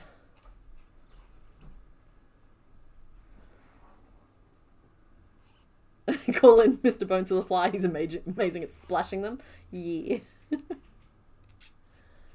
He was... I'm hallucinating the sound. Okay, Plunk, Mupway, Bento, and Forbidden Mentos.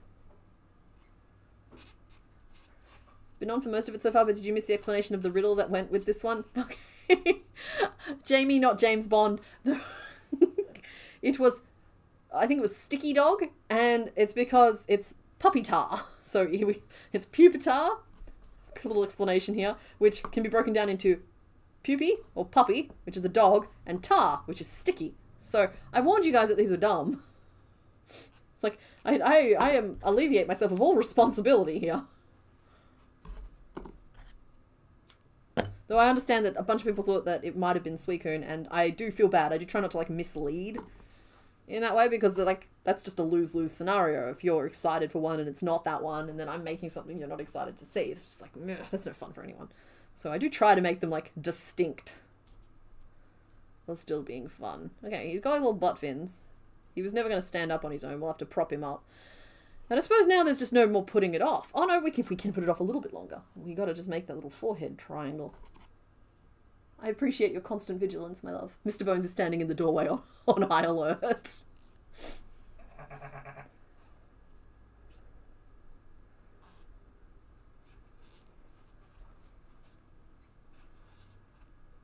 Oh, yes, the theory of spontaneous generation. Have I been watching Delicious James? No? No, but it has been recommended to me. I still have his Pokemon Snap series on my like mental to-do list. I've encountered him in like collabs with other people creating various Pokemon variety content. So I know of him. I haven't watched his stuff yet. Did I make a joke that he makes? Because that happens sometimes. It's actually how I found Kpia Creates. Someone was like, oh, you're copying her intros. I'm just like, oh, who is she? It's like, okay, cool. She's this delightful, fun person on the internet. Fantastic. I don't mind that comparison at all. He was doing the ek. Oh, hey! Welcome to the family, the Crochet Dude. I hope to see you here in future as well. For... what am I making here? Oh, I'm trying to make this little spiky bit, right. So it's not very big. So we might even just start with like one stitch. We'll do 3 stitches out of it. Then... could do, there's a few different options there. We might even just do, like, he might just not have a very pointy bit on top of his head. He might just get a bluntening. No? What's the difference between, what's the opposite of a sharpening? Oh, it's 2 people. Peter plus Shannon equals James. Okay. Yeah, I've heard that the Snap series is really funny. I watch Zane Games. I absolutely watch Zane Games. In fact, that's probably where I've just encountered Delicious James. Zane actually did this, his latest video is like an RPG that he made, but it's basically just like an hour and a half game of like, it's like a tabletop game, right? It's like a little bit of a D&D thing, but with Pokemon, and my goodness, it is so funny. It is so funny. And they are so good at like yes-anding each other, and he just rolls with it. It's honestly, I think it's one of his better videos in a long time, and I watch all of them. Very funny. Very, very funny.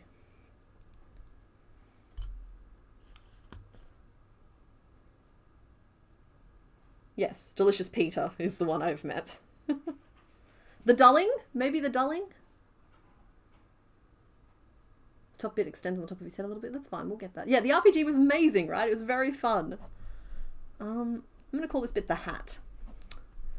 So we chained 2, and then we did a 3 in 1. And we'll turn again.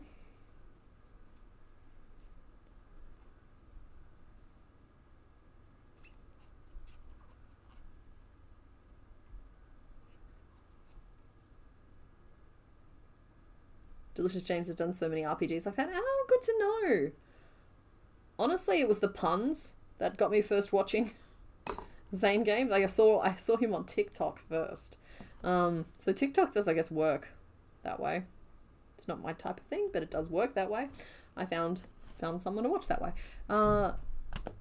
Yeah, Zane Games, Bailey J, and oh my god, that's not okay. Jenna Phipps. I don't know why I always mental block her name. They are the 3 people who I watch every week. They are I watch them. That's the thing. I watch some other stuff in between, but those 3 I'm watching. And then there's like PM7 if he's got something out. There's a few others that I watch if they've put something out as well. Sophia Nygaard, I feel like everybody watches her. Oh,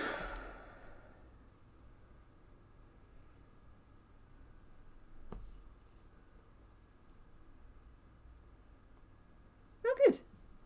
I'm glad that you liked my stream. I did my unsharpen. I'm gonna go with unsharpen maybe. Yeah.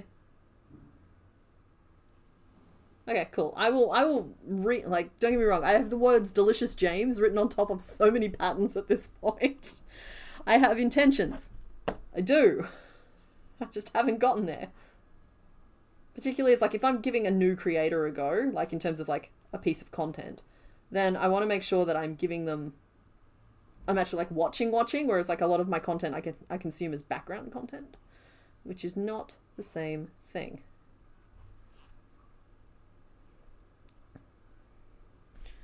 Okay, so that was, we did a double, and we chained 2, and we slip stitched in same stitch. Now I'm going to do the same thing with a treble, chain 3 and slip stitch, and then I'm going to do a double again, and we're just going to see if we like this. Have I seen the new Pokemon variants for Pokopia? I think I saw a Lapras, or am I imagining that? I'm not following it super closely, just because I like to go into things like blind and get delightfully surprised. No, I don't like how this is turning out at all. It's turning out bad, and it should feel bad.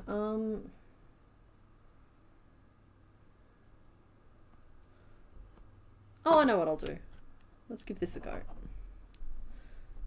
Pico. Stitch, single slip stitch.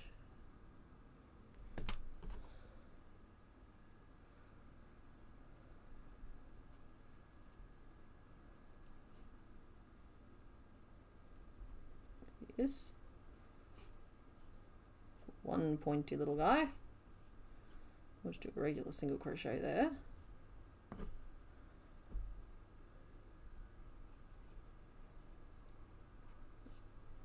Another picot.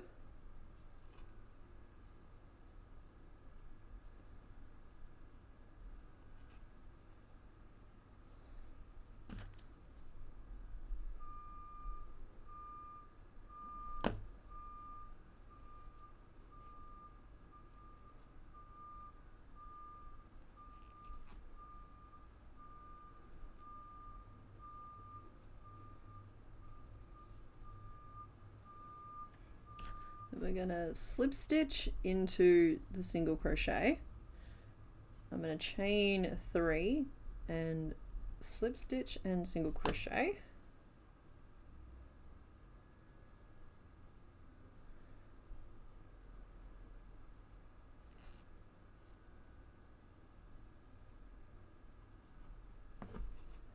Have I watched Game of Wool? I have not.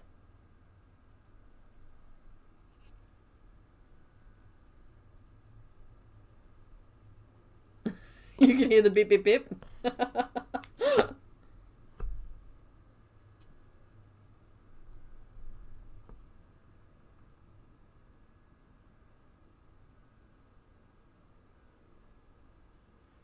Close enough? Close enough. I reckon that's close enough. Don't get me wrong, it's a little more freehandy than I try and go with these ones here, but it'll do. And slip stitch to same stitch and finish off. That's going to be a tricky piece to replicate. There's probably an easier way to do it, but this is the way it ended up getting done.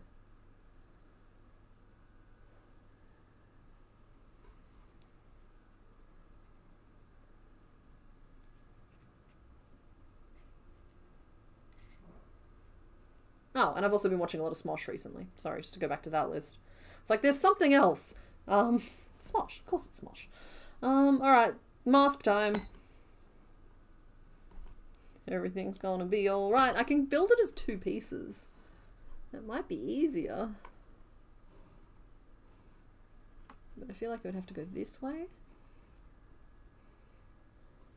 Alright, I'm gonna just draw this mask out again. I have half an hour to work on this particular Pokemon. So it's fine if I need to just take a minute and work out how I want to do this.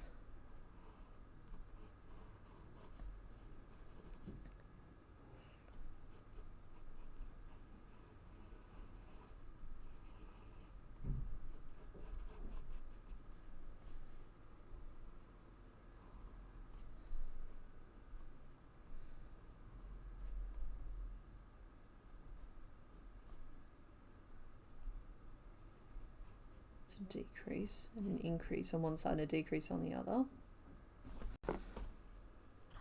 Folks, this might be the most freehandy piece I've ever done on stream.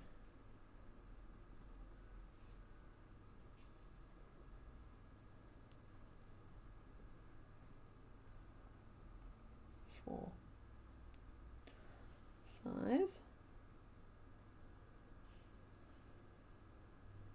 Okay, and then 6. I think that's a good length for that inner moustache. And 6 and turn, and we'll do.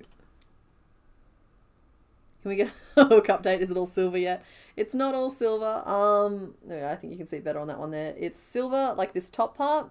It's pretty much exactly like my hair. It's silver in the top part, and then it's still coloured at the bottom and at the very tip of the hook. It's basically only when my hand touches the hook that it loses its color. Even the other one still has a little bit of silver on the, a little bit of blue on the end of it. That's why I thought it was an ice blue hook. When it turns out it was a bright blue hook. It's just, the color doesn't stick as well as I thought it did. 8, 4, 5. There we go. Oh, Night the Crochet Dude. Thank you for hanging out, and I hope to see you again.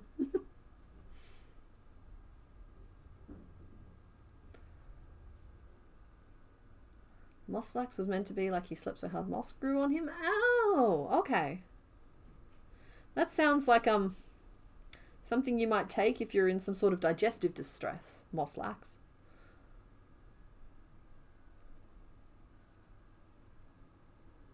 Wait, the hook looks so cool. Yeah, it's doing its best. I like this hook. I've never liked another hook that I've tried. Not really. I can make do with them, but they're just not quite the same. That's what it should be though. You find the hook and you lock in on it.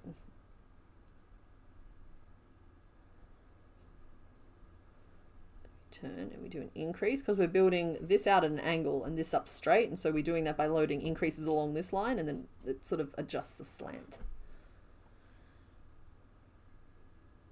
You guys saw the Mario Galaxy movie trailer. Love the voice cast for Rosalina and with Bowser Jr. Yeah, it's Brie Larson, right?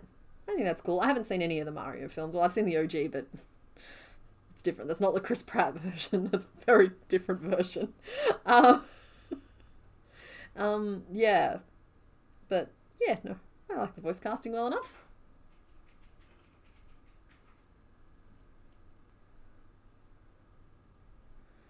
Okay, so then we'll do an increase straight away.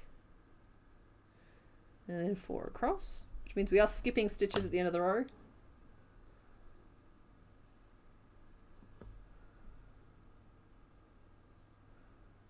We might even skip one and just slip stitch.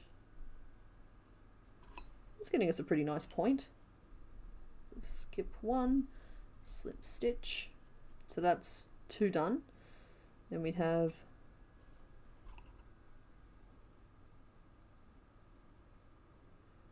four, huh? What? 6.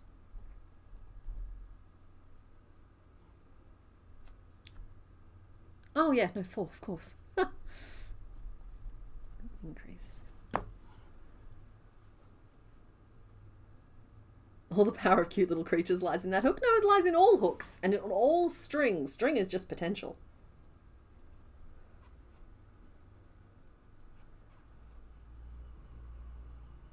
Oh yeah, no, sorry. It was nothing against the Mario film. I was just stating I haven't seen it. Haven't crossed paths with it. Admittedly, I haven't really sorted out either. Okay, so that's that. So far we're shaping up okay. I do need to leave the gap for the eye in this next row.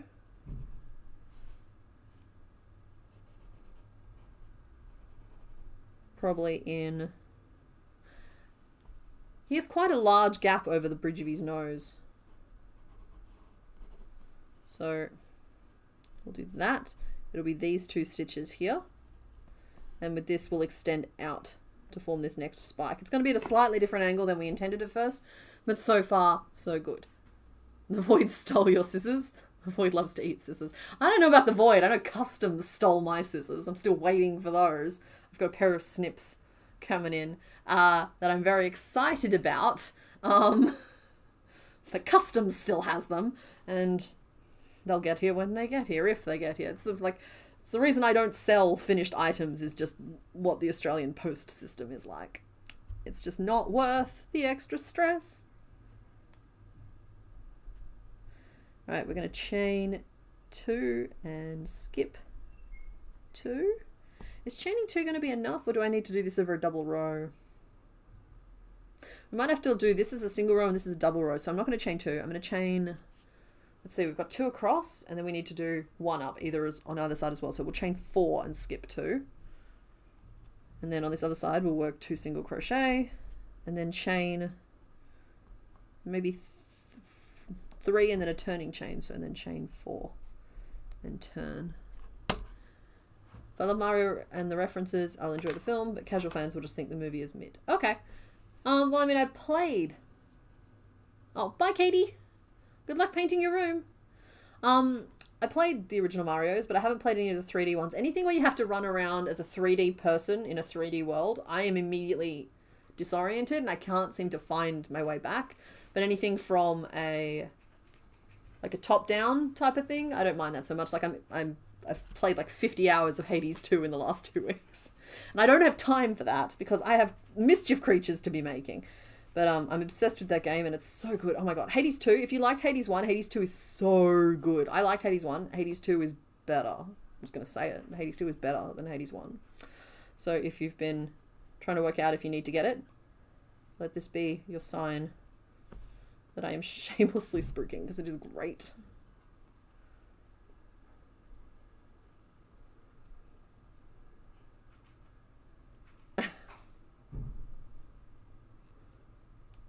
Current name list is Plunk, Mupway, Bento, Forbidden, and Mentos.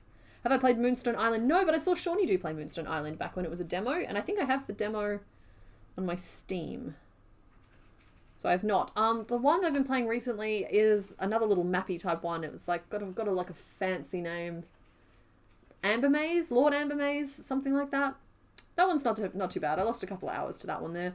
I also played that mining one that someone recommended. I played a good chunk of that as well. That wasn't a bad little dungeon crawler. I try not to let myself get too caught up in too many games because I am a time-poor individual, and so I need to be very specific if I'm going to play games. Honestly, I re-downloaded Heroes of Might and Magic 3 and I was playing that as well recently. Oh, that game just keeps coming back around for me. 2, 3. Is that long enough, we reckon? Oh yeah, that'll get the job done. Sorry guys, this is very much like a sculptural type of piece. And so I keep having to like be very specific with it. 3 single crochet. Then it should be 2. No, do we need to leave a bigger line than that? Let's chain 4 and skip chain gap. I don't normally do that kind of thing. Undermine! That's the one. Yep. Don't get me wrong, that was... I don't even know if it was early this year or late last year, but it got tens of hours from me, which is saying something. 2, 3, 4, and we're going to skip the gap again. And work 1 and 2, and this looks stupid. I hope I'm not making mistakes. 1 and 2. Was that just a car crash? Was there seriously just a car crash out there? People have it, yeah. Most people are fine. There's a reason I'm laughing about this. Playing a lot of Don't Starve Together? Yeah, but you may need to try something else. I can recommend Core Keeper. I never could play a lot of Minecraft, but Core Keeper is kind of like, I don't know how I would even describe it. Core Keeper is good. It's had a lot of stuff layered into it since I finished it. But I think I've played to the end of the storyline. It's just a fun little game. Go in as cold as possible and discover what you can. If you like Don't Starve Together, it's the same vibe. Is everyone okay?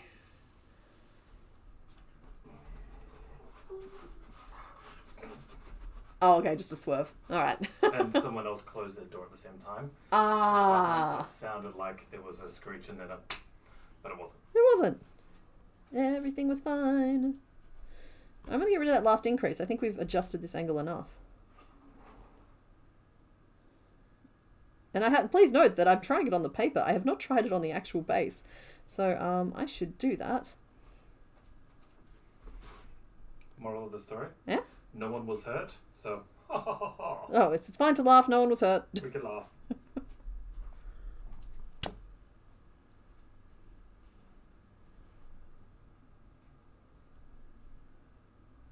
The eye won't look like this, so we'll fix that up in a second. I'm just making sure that this is a good size, and it's honestly a really good size. Cool. I love it when I draw things to scale, and then I can just use the drawing. It's very helpful.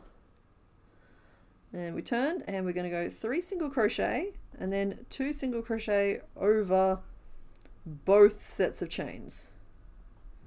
Might mean that I have to go back and add more chains to one of them, but we'll see how that turns out. So we'll turn.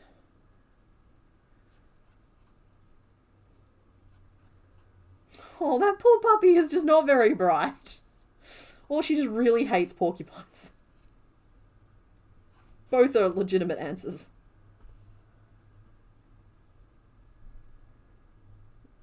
And then that's where the thing is.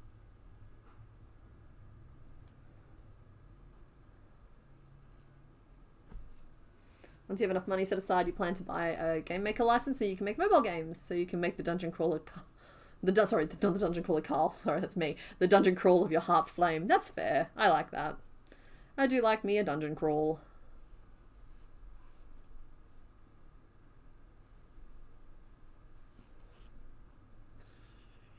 Sorry, I know we're talking about a pet snake, but just the 2 sentences of, he wants to be an Ouroboros. He's not allowed, he'll suffocate. It's just, I think that's pet ownership in a nutshell.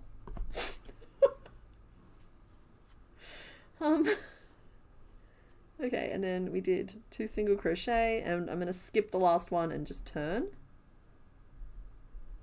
I'll write down skip 1 so it's not confusing, and we'll turn back. And I'm going to skip 1 and just slip stitch. Because I'm trying to get like the point to be pointy. I'm worried that my eye hole is too small.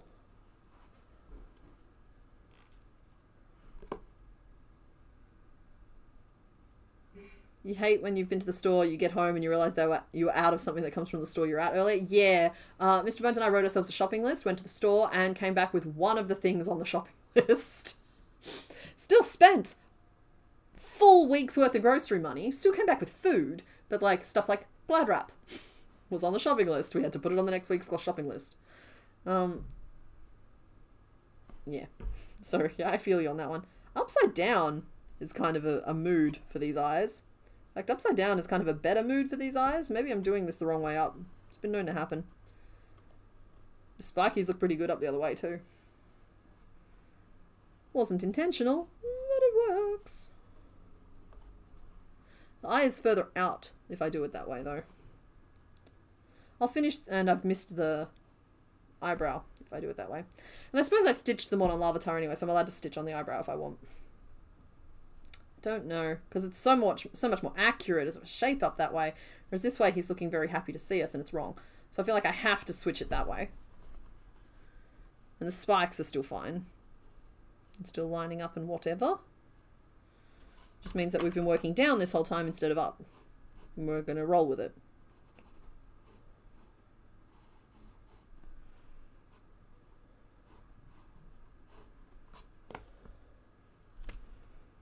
Okay, and then this one here, 1, 2, 3, 4, 5, 6 left.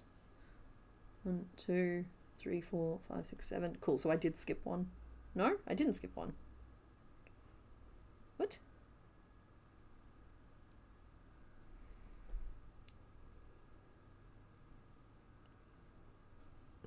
Oh, that's not a stitch. There's 5 left. I did skip one. I'm sorry. We'll move on to something more interesting soon, I promise. I just need to get a little bit more done on this particular piece. We'll get the name vote started. How's that? Hopefully we have the names in.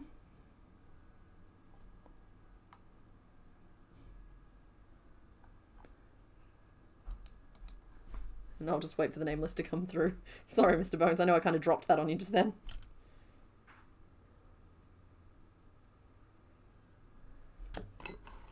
Oh, perfect. We have Plunk. We have Mopway. We have the Forbidden Mentos. And we have Bento. There we go. Name him. Name him if you dare.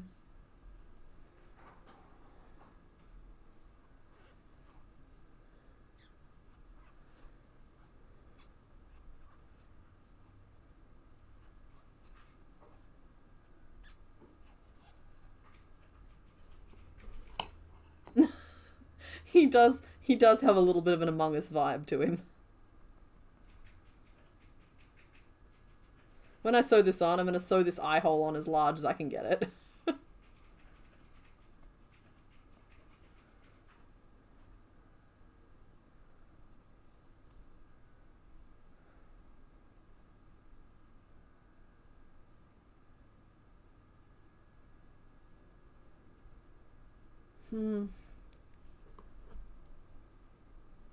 I don't know if it's quite...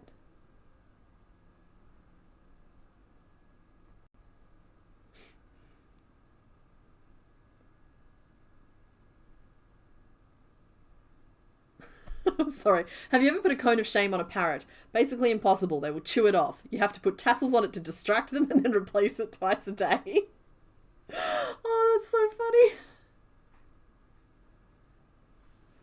Yeah, confused paladin, it might be time. Might be time to just let the crash take you and just have a nice sleep.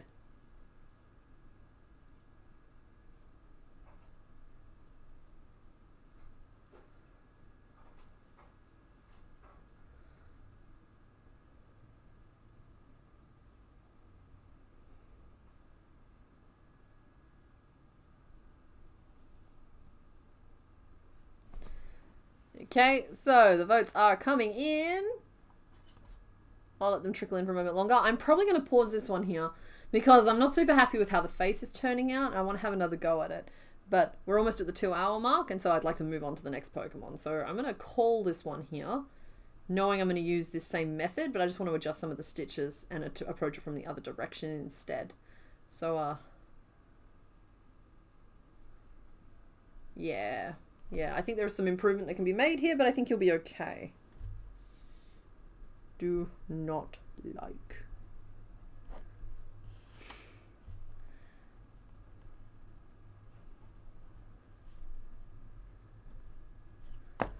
I think we have our name, everybody. Oh, votes are still coming in, but I'm closing it off. Thank you to everybody who voted.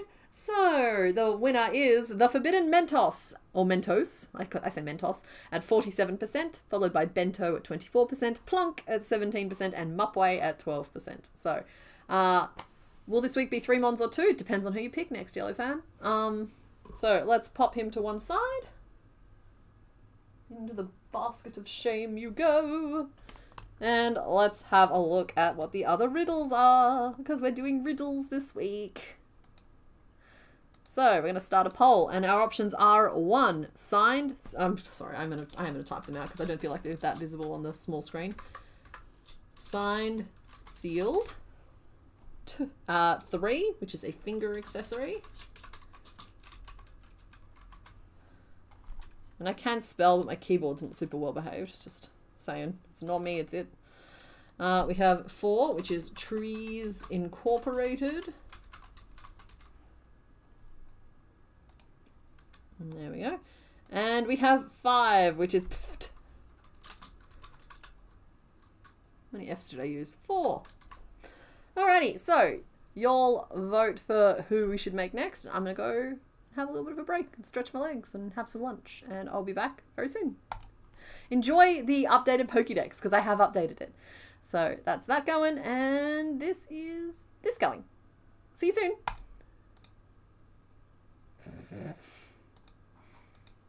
I misclicked.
Hold on. There I goes.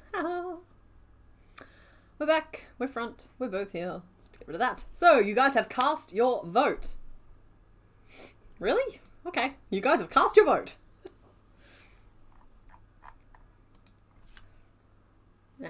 Okay. So, the answers are pending. I'm sure they'll come through in a second. Where did they go? Alright, while I'm waiting for that to finish up, did you guys have guesses as to who you think it is? There it is. Okay, it's come through now. Hi, Loot. Alright, so you look like you have picked number 4 for Trees Incorporated with 36% of the vote. Then came number 5 at 28%.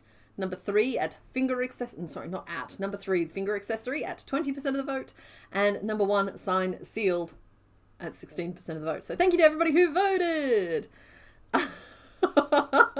Luke's just like, oh. Alright, sorry, just nearly read out the answer. Let's open the door. Who is Trees Incorporated? It is, of course, Pine Co. So yeah, Trees Incorporated, Pine Co. It's just, yeah, I think you guys got that one there pretty nicely. It's like, oh wow, we voted for Pine Co. Yeah. It is a very nice green. It is an unexpected green. I believe I can provide that green, however. Most of there's dark shading on here, but I think it's all one color. It's just shadows. And this leaves us with a couple of pathways forward, honestly. You guys are really into the little nuggets today.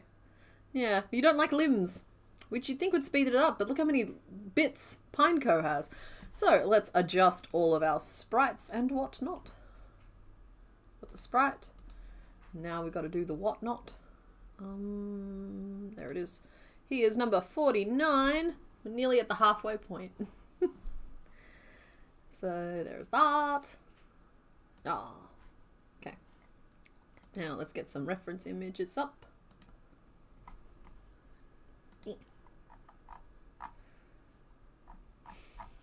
Sorry, I'm a little behind.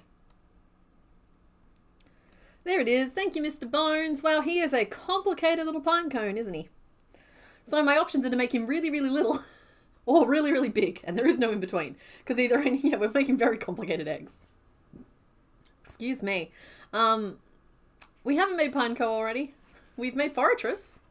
I believe they're related. Do I have Foratrus here?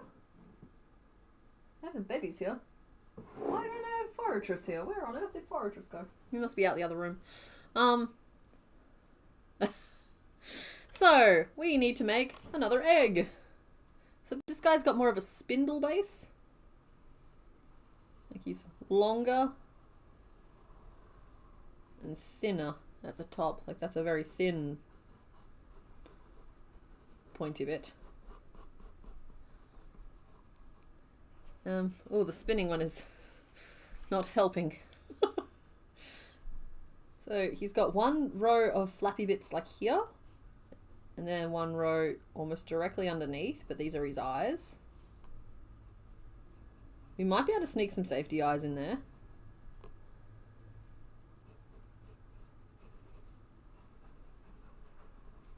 Sketching anything this geometric on the fly is always going to look questionable, but I'm going to try my best. So he definitely has like a thickness. He's down with thickness. In these little flappy bits.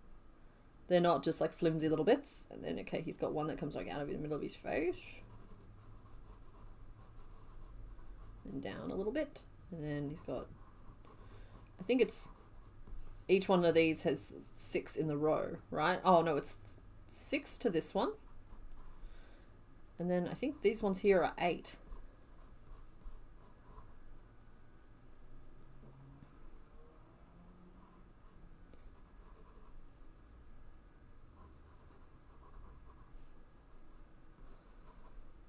That-ish.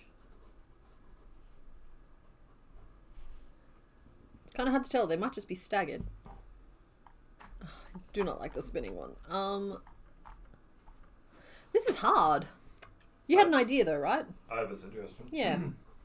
Okay, look at him this way. He's ghastly with 4 hats on. He's ghastly with 4 hats on. Yeah, like if you look at the bottom, he's the little knobbly ball. Okay. And then he's got like one hat on, which is just like an asterisk, and then another hat on, which is another asterisk, and another one, which is another asterisk, and then a little pointy birthday hat on top of that. And is that 5 knobs at the bottom, you reckon? I think it's 4. Well, there's 5 in this picture. And then 1 in the middle. Oh, it could be 4 and then 1 in the middle. One of the butt picks. I'm looking at the butt picks. Oh, okay, they've designed it as 4 with 1 in the middle. So from below. Sorry, folks. There's a lot of reasoning here.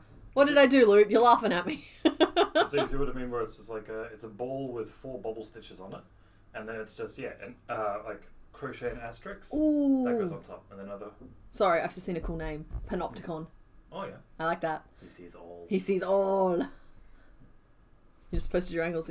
Sorry, honey. I was listening. I understand what you mean. I've drawn a base shape, and then it's about attaching stuff to it. Yeah, and it's so just like it's just crocheting 3 asterisks. at the moment, sticking those on top. What I'm struggling with at the moment is Asterisk is the name. how many, like the spacing of it, and how many flaps there are where, because they are definitely distinctive rows of flaps.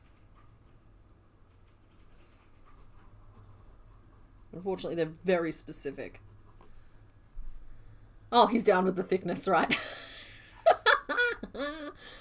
Okay, yep. Alright, those actually do help a lot, Loot. Because, like, the thing I'm having trouble with is working out the spacing of all of these little panels. So it looks like he's got a row of 6. And then, oh no, those line up. A row of 6 and then a row of 7 because he fits 1 extra for the nose. Then it looks like it's 6 again underneath that. And then he's got, 4 nubs and then 1 nub in the middle. So he is like spindle shaped, as I was saying before. He's got like, he's a ball with a little, I don't want to say he's a ball with a little knob. That doesn't seem very nice.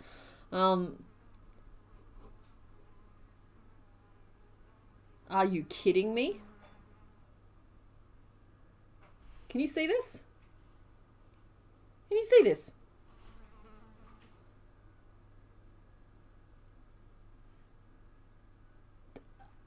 Get off!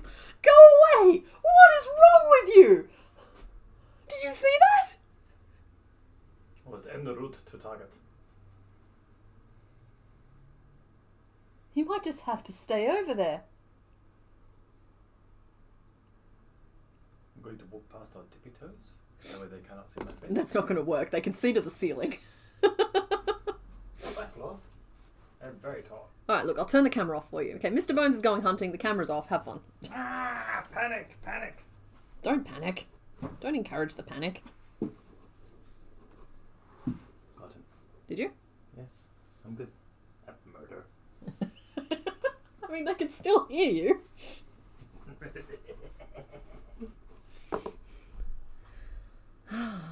Welcome to Australia. We're all pretty fly. Call in the smasher. Yeah, well, we were using the vacuum cleaner for it at one point, which was far more, like, tidy. But let's pick some colours now that we've got the camera back. I'm going to go digging. So we have an option. It's a little bit tangled, but we'll get there. Oh, that's a good option too. We have an option. Oh, come on now. That is the exact colour.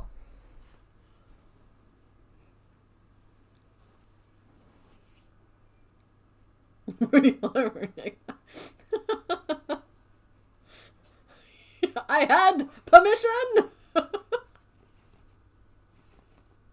Yeah. This was just like, as soon as I picked up the colour, I was like, oh no, wait, that's the colour. Time to make Pinecco.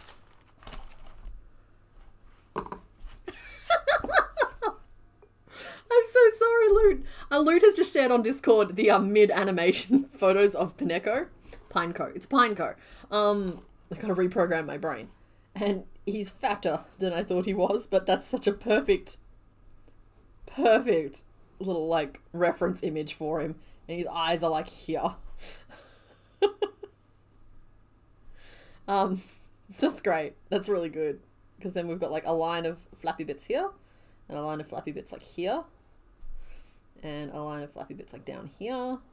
And then we have some knobbles sticking out. So I can work with that. Let's make us a pine cone. So I'm going to start with that bottom knobble because then I can get a nice pointy point on the top. You were not expecting them to... Yeah, I wasn't expecting them to be flappy. Like, they look like they should be rigid. I wasn't expecting them to like, flop about.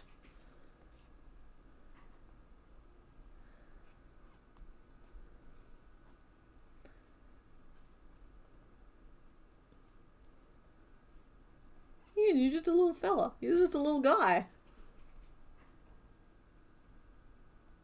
If I do have to go darker underneath the top eyebrow, I have options for that. I've got like a dark blue I can bring in, which color matches the thing. I don't really want to have to do that. But I do have color options that can be used for it. I also have like mallard, which again is a pretty dang close color match there. In fact, I'd use that one there because they're two shades of the same tone or two tones of the same shade. I always get them mixed up. I know that they're the same, like a similar hue. So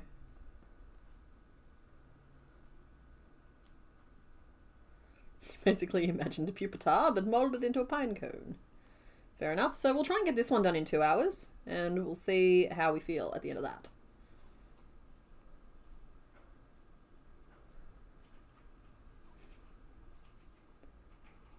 Ooh, that's a good question. Does he rustle if he jumps up and down or does he clack?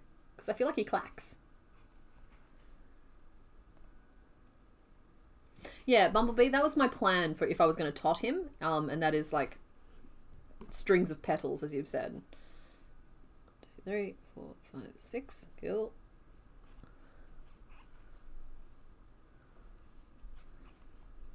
Pineopticon, Asterix, Panicone, and Plumpcone. Okay, Pineopticon is pretty fun. And Asterix is great too.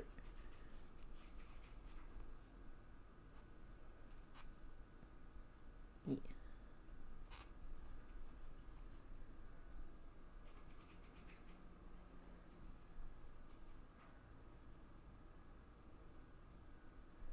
Okay, I think that's his little nub. Perfectly reasonable sized nub. Ring 6 single crochet times 2. Then I think we will go, I want to go out like quite dramatically and I'm tempted to do 3 in ones, so that's a big swing.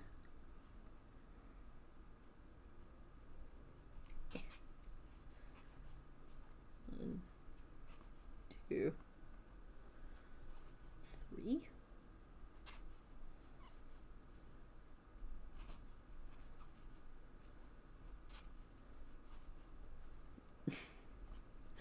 Finish drawing your gay Minecraft vampires. Time to get ready for it. Oh, cool. As long as you had a fun evening.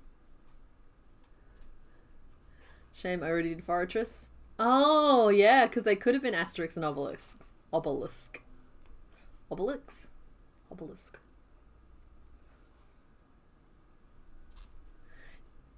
Yeah, but we named Fortress Camouflage, and I don't think there should be any regrets there. Because that's a great name. I actually kind of like Pineopticon and Camouflage because one suggests they're always watching and the other one suggests that they can't be watched. It's a very cool little combo name. What are the eyes attached to? Well, I was thinking I would make separate eyepieces and attach the eyes through like the whites. But the eyes are attached into like this is like his base shape and then he's just got a bunch of like fancy flaps on top. Right? I'm sorry, I've just been shown a very horrible cross-section of the eyes being like flat attached to the bottoms of these flaps, and that's just not how we're doing it.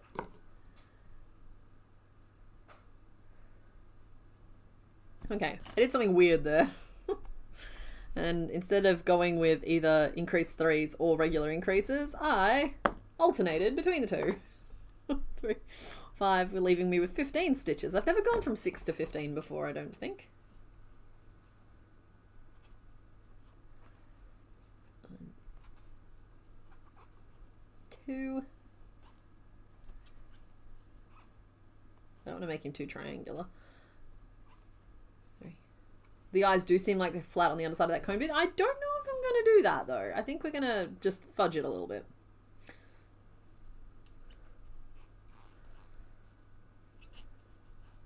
He is a bagworm. I love that.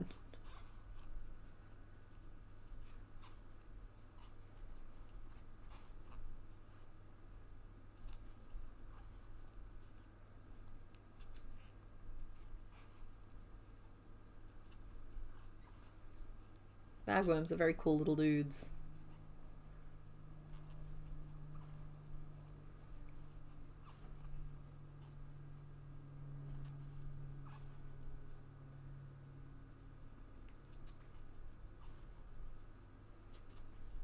Okay, try not to go too large. We are up to 18 now.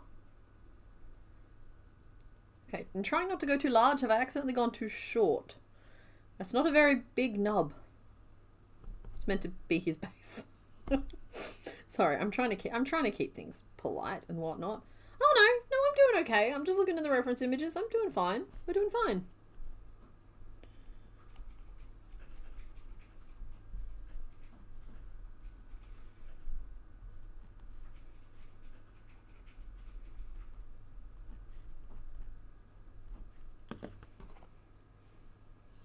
He's a pupil blinker? Oh no.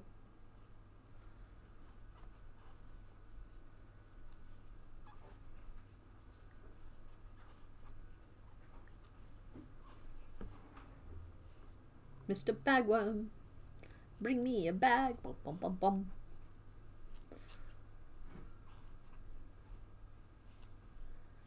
He can blink in your game, but he can also pupil blink. He chooses to pupil blink. No! Why is that even an option? They're not all nuggets, Andy. You've just chosen the nuggets. Sometimes the people hunger for the nuggets, and who am I to deprive them? In fact, none of the remaining options are nuggets. Sometimes you guys go rogue and you decide on your own theme, and I'm just dragged along for the ride, and I'm fine with that. Night, Voss. Thanks for hanging out.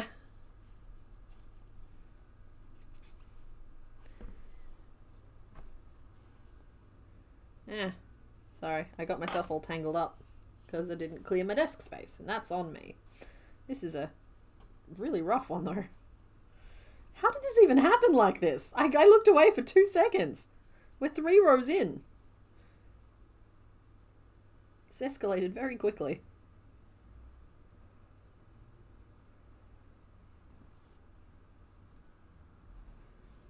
There we go.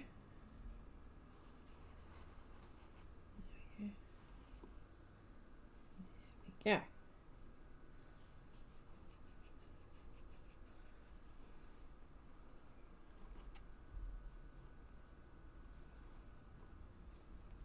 He pupil blinked in the anime, that fiend!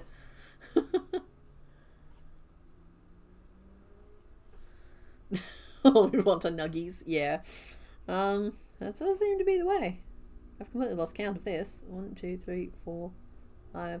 Oh, okay, cool.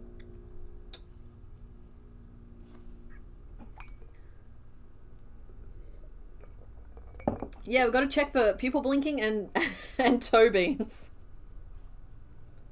Those are the rules.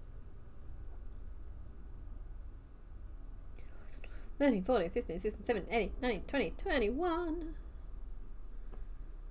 Alright, cool. I think that's as wide as he's getting. Plant or poison type, generation, evolution, official colors. I added the official colors. Nope. The real classification system for Pokemon is pupil and non-pupil blinkers. It's the yarn tangling gnomes. Nah, normally they're kept away by the gremlins who crash my computer systems. The two peoples don't really get along. I live in fear of them forming an alliance. The yarn tangling gnomes live in the box, and the techno gremlins live in the tower and keep them at least a meter away from each other at all times.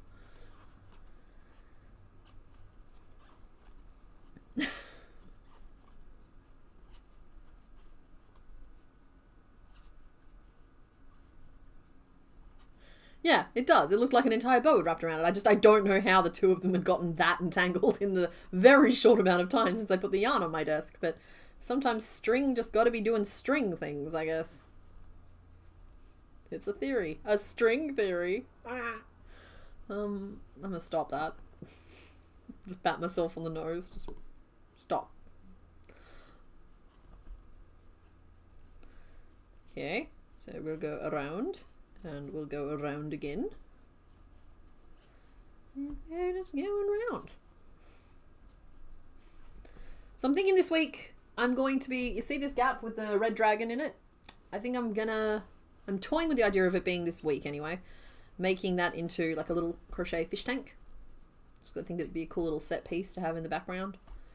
But I have to be quite strict about this. I have one day to film it. So I'm worried that it's too big of a project for one day, because the canvas videos I think all took 2. But I suppose we'll find out tomorrow. Both Pokemon are teardrop shaped with funny head accessories. Yeah. Masquerade. They're all going to a masquerade.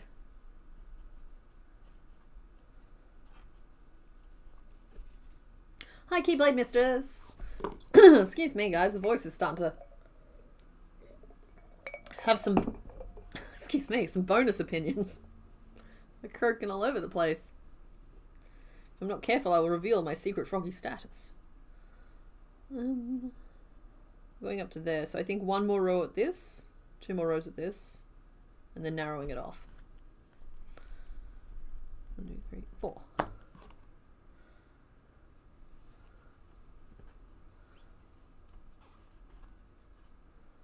Can he have toe beans if he has no toes? Correct.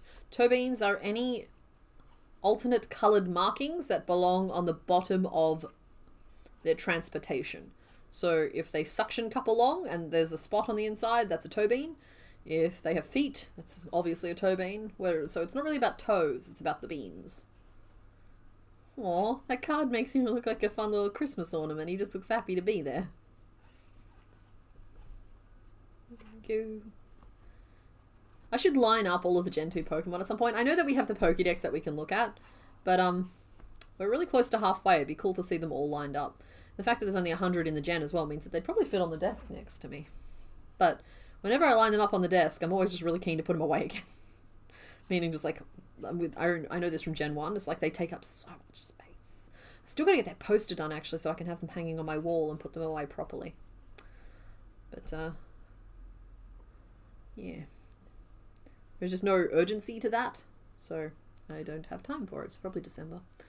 By that definition, are foot pads toe beans? Yes, but not all toe beans are foot pads. It's like a taco is a hot dog, but not all hot dogs are tacos, type of thing. Follow-up question of importance. Is he edible? Does that inner nugget contain something we would eat? It could be like a walnut. You like crack it open. It's a thought. You heard canvas but missed what I wanted to put in it. No, the metal rack sitting back here, it's just a big metal rack. I've currently got the red dragon sitting in it. I wanted to turn that, at some point I wanted to turn that into like a crochet aquarium so that there's just like a fun little set piece that you can kind of see through but kind of not, in the background of streams, and also just because it's nice to sit next to. But I'm concerned that it takes more than 1 day. And then I mentioned the canvases, because the canvases I think mostly took 2 days to do. And I have to be quite strict with myself right now because of all of the projects that I got to do. So I can't let scope creep happen. So bye, NL Henny. Thank you for hanging out. I feel like you might taste like something heavily spiced. It could be like cardamom. Could be like a nut. Okay, we hit it with a rock and then we eat it. Well, pine cones have like little seeds. Maybe he's like a chia seed type of thing.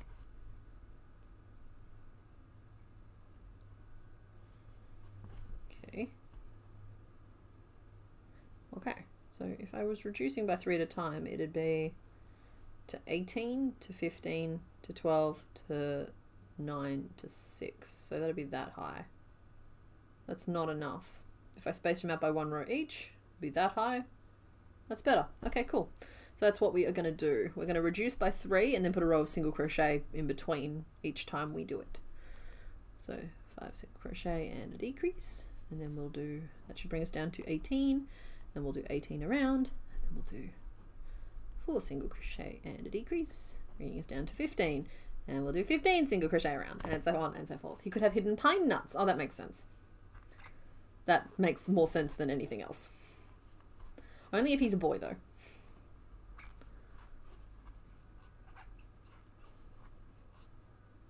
He's a bug covered in tree bark. It'd be cream filled. Y'all.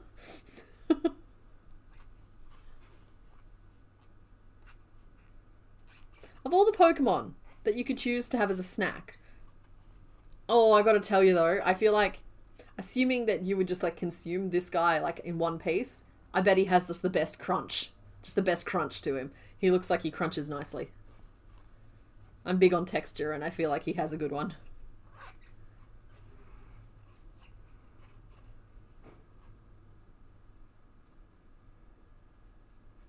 Bumblebee, is that cardamom? Or is something else? Or did I say it wrong? Because like there's always a chance that happened. Pineco is a bagworm. There is a grub in there. Well, it's protein.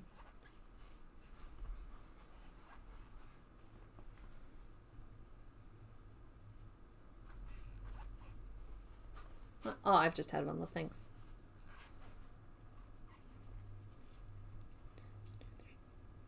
8, 9, 11, 12, 13, 14, 15, 16, 17, 18. Cool. We're on track. Maybe like a Ferrero Rocher. I have a peanut and tree nut allergy, so I will never know the taste of a Ferrero Rocher. But I imagine it'd be similar. I was thinking more like, do you guys have Boost? It's like a chocolate and caramel coated thing in the middle that has like crunch rocks in it. I was thinking something like that. Go to bed, beetle mates. You have been banished. You have lots of trees that have pines here. This shape is like the pine after it spreads the seeds, but people collect them before to take the seeds and eat raw or in a recipe. Yeah, exactly. I imagine they're quite similar to like Banksia nuts that way. Or woody pears. I'm a little bit more familiar with Australian natives. I've never tried Boost before. It's just a textural reference. I'm not recommending them necessarily as the best candy. Besides, I probably don't have compatible taste with everybody else because I think Milky Ways are great. And I am given to understand that people don't like them. 3, 4, 5, 6, 7, 8, 9, 10, 11, 12, 13, 14, 15, 16, 17, 18. Cool. We are on track.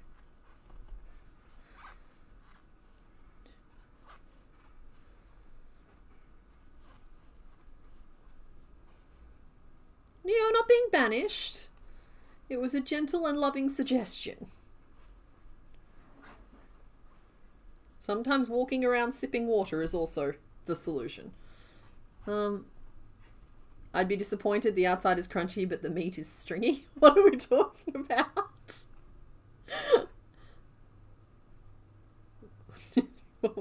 Wait, because was that a Pineco thing or a...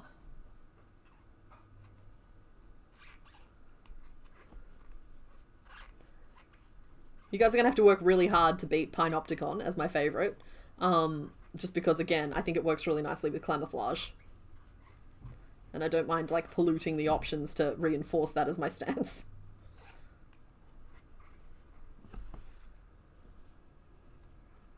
Yeah, but see, like, Milky Way and Mars Bar are very different. Milky Way is just the like, squishy, marshmallowy, nougaty stuff, and Mars Bar has the caramel in it. They're different. But I think American Milky Way might be different again. So it's hard to tell if the thing that is being rejected is actually the thing that we're talking about.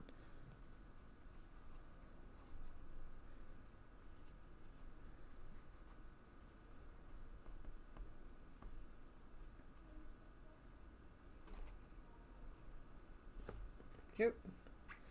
And around again. I'm a Mars Bar fan though. I do like those as well.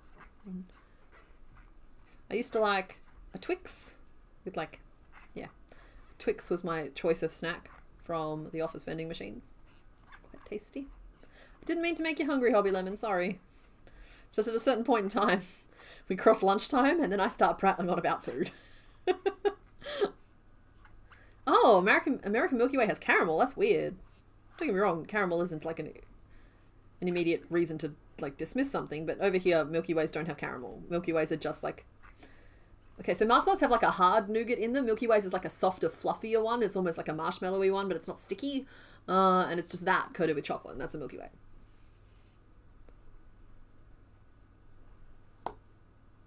You're gonna need to go to the gas station for candy for the stream ends. Well, I mean, there's always a risk of that. Sugar cookie flavored Milky Way. Yeah, Twix is good.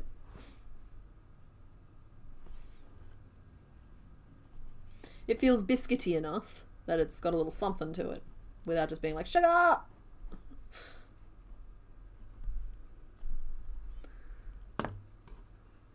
Milky Way is the whole galaxy and Mars bar is just a couple of bars from a planet, from a system, from a star. Ah, ha, ha. Yeah, I see what you were doing there. Do you have Three Musketeers? Not that I know of, but I believe that they might be what I consider to be a Milky Way, but I also can't verify that they taste the same. I just know that they look similar.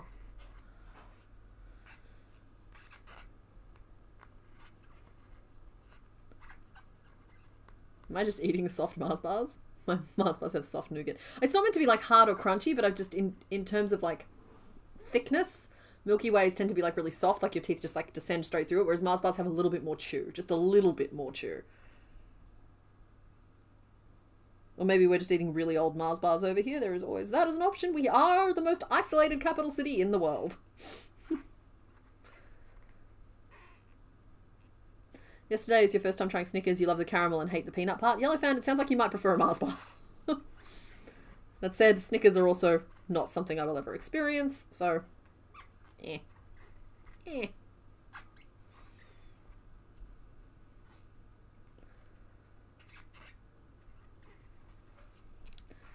Okay, we are narrowing him off.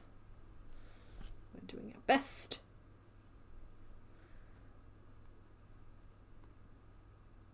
And we're still on track. We're doing fine.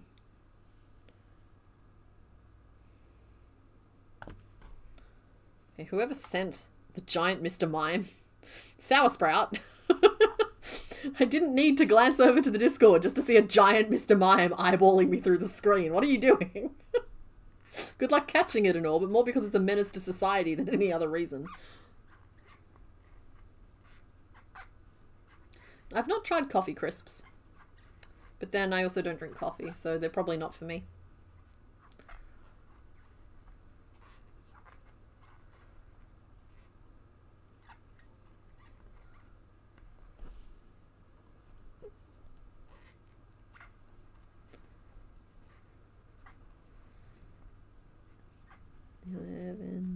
Yeah, 12.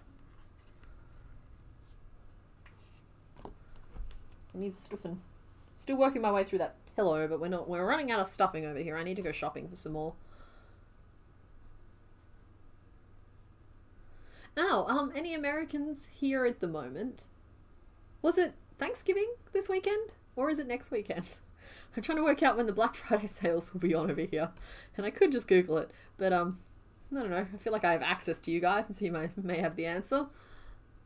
Because Thanksgiving is just not even like... It's kind of like Halloween's not a thing over here, but it still is everywhere. Thanksgiving is not a thing over here, and it's nowhere. So it's kind of hard to tell when anything will ever be happening. 27th. Oh, okay. So we're still a ways away. I thought it had already happened for some reason.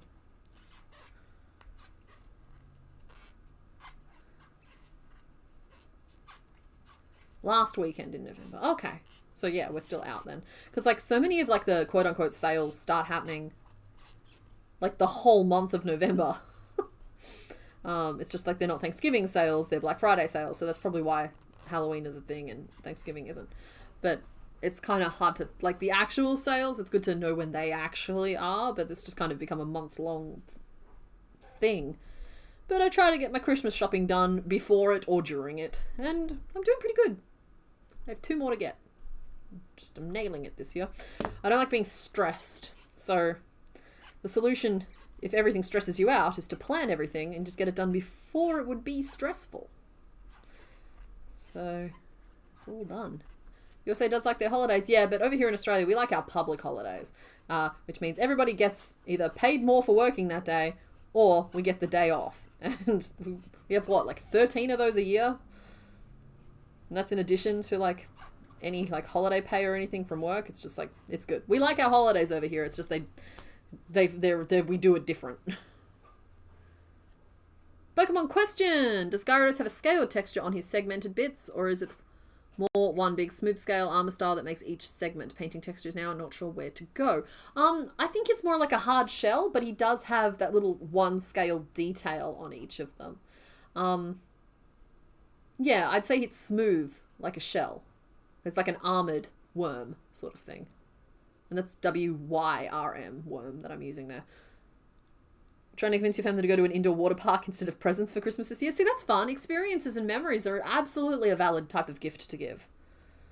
But everyone has to be on board if you're going to do that sort of thing. 2, 3, 4, 5, 6, 7, 8, 9. Otherwise, yeah, just everyone has to be on board if you're going to do that sort of thing.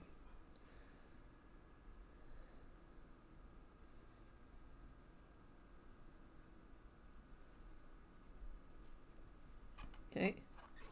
Nearly done with the base of our pine cone.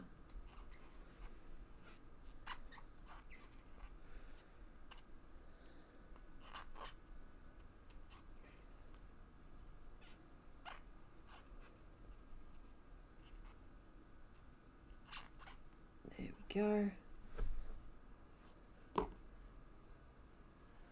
trusting the process. Let no one say I'm not. If you're okay with Halloween if you got the day off. Okay, well, Halloween's not a public holiday, but we have a bunch of others.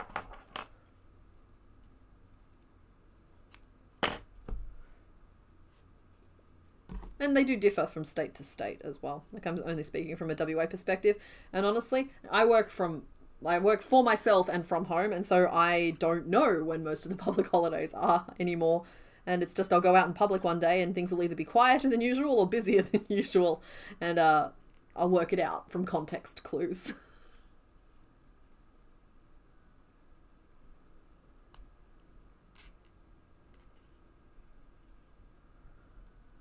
Okay.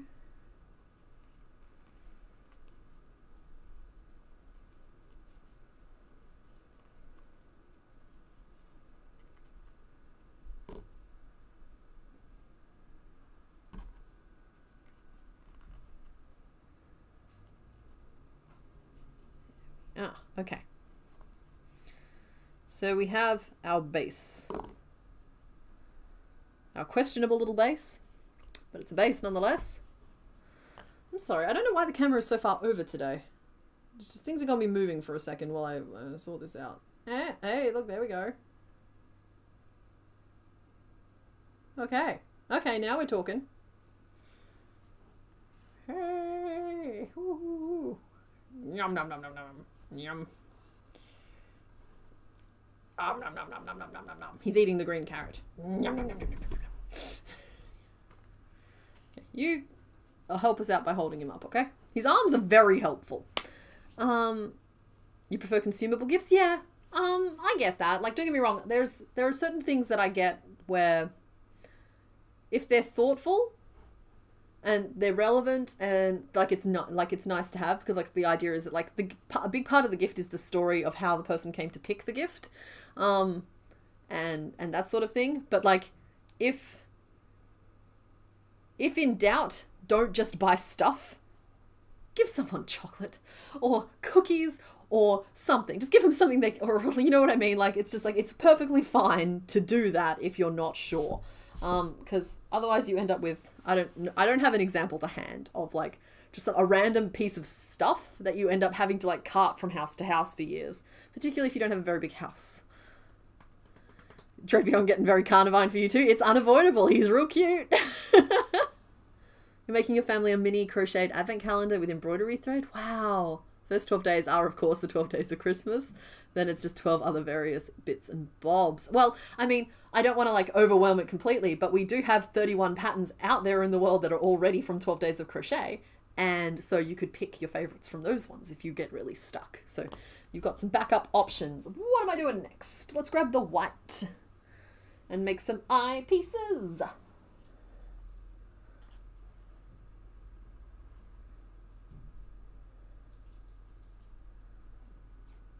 There we go.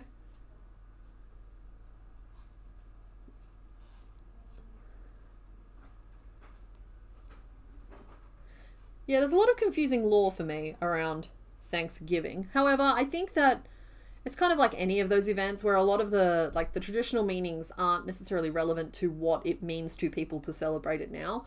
And I think Thanksgiving, at least to my poor dumb Australian brain, sorry, whacked the table, is just like an excuse to eat good food and focus on gratitude and just be happy and thankful. And even if there's like, I don't really know the heritage of it, I'm assuming that there's some questionable stuff going on. Your brain not dumb. My brain do best. It's just like, that doesn't take away from the idea that it can be a nice day to like spend with family, even if family is fighting, and eat good food and just try and think about good things that have happened. Like, yeah. Oh, I forgot that we have a bottle of ice on the floor at my feet. We might need a bucket for it, actually. It's melting and wetting the carpet. I have a towel here. I'll put it on the towel. Sorry, guys. Just a slight adjustment to the sitting situation. There we go. Your grandma and your aunt got you the same gaudy horse statue for Christmas 2 years in a row just because I like horses and they didn't even function as bookends, and it was rough. Oof. Okay, you just ended the Civil War so people bonded over dinner. You know what? That works. I can remember that. Yeah. The vague idea of being thankful and having a family gathering makes for a nice enough holiday. Plus, I feel like people need excuses to get together with family these days instead of just having it be a thing. And so, like, cool. At this end of the year, we have a few more excuses to get together with family. And they fall, like, there's one at the end of October, one at the end of November, and one at the end of December. It's just like, that's nice. That means you should be seeing someone in your family at least 3 times a year, in theory. That's about the right amount. Oh, your Aussie company celebrates Thanksgiving in August. That's kind of like all the Christmas parties that crop up in November. It's just like, I get that it's convenient for the corporate life, but it's kind of missing the point a little, yeah? Christmas for your non-religious family is just a good reason to get together for a barbecue. Exactly, Bumblebee. Yeah, my family was religious, and I don't know where we all stand on religion these days. We're still probably going to get together for Christmas.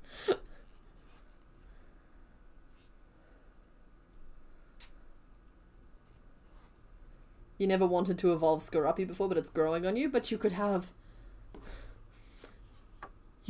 one for yourself. Look, he wants uppies. Uppies for the scorpion fellow. No, that's horrible. But he's got such dramatic flair and flavor. Yes.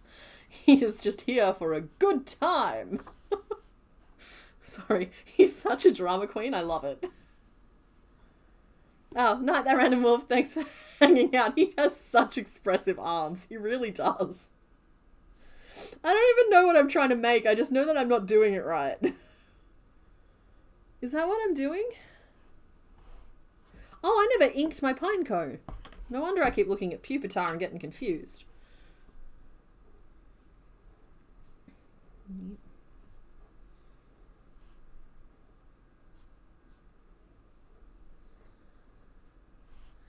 And then there's like a big schnoz one. And these are like curved. These.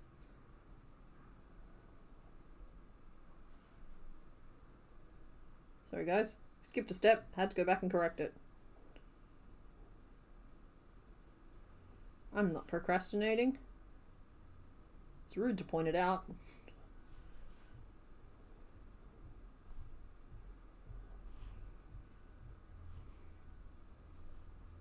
Um.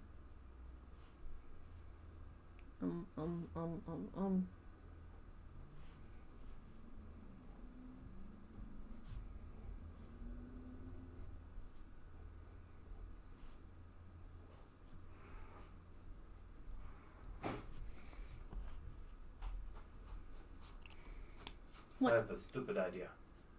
Do you want to hear it? Sure. Do you remember how you did the scales for marigold, where you did them in like just a long piece of string? Yep. And then you sew them on one at a time? Yep. So like you could just sew the corners of that piece of string on, right? Because it's the thing. Kind of. Not really, maybe. I don't think it would really work for this one, sorry. I was just thinking like a long string of pine scales? Yeah, but the string in that was just a convenience factor so the scales didn't get lost. Oh, but you have to sew them all on, that'd be awful. They're still individual pieces. Yeah. Like, there are different ways I could do a long strand of scales for this. Like, that's not hard. It's just about whether or not... Okay, counter pitch. What if you did You're countering yourself. What if you did a magic ring 24 for the waist and then did the out of that? Okay, you're not wrong. That could work. But it's just as easy to do it as a chain and not have to do a magic ring of 24. Yeah, that makes much more sense. Yeah. Okay, we have a temporary eyeball. So he can observe. Just going to chuck the other one straight into the head for now.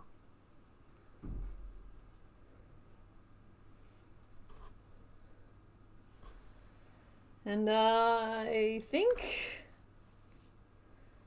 I'm going to neatly dodge the issue by creating some more of his nubs.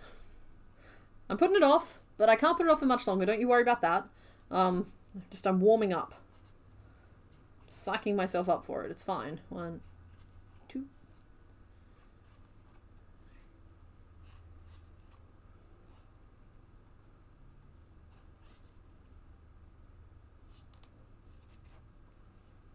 You're jealous of Modbones' knowledge of crochet terminology. Well, I mean, it helps that it's basically all I've spoken to him about for the last 5 years. It builds up over time. It does. And, like, he fully understands the concepts. He just doesn't... He wouldn't know what to do if you gave him a hook. Which is, like, a fascinating phenomenon. I don't really want to mess with it. Because, like, I could easily teach him to stitch. He's a smart guy, and he does, like... He's done, like, macrame and a lot of other, like, crafting stuff before. So, like, that wouldn't be an issue at all for him to, like, learn. But, it's kind of fun and fascinating to watch him... Because he's completely free from the limitations of what is physically possible, which makes his ideas and approaches interesting, you know? Like, really interesting. Nub.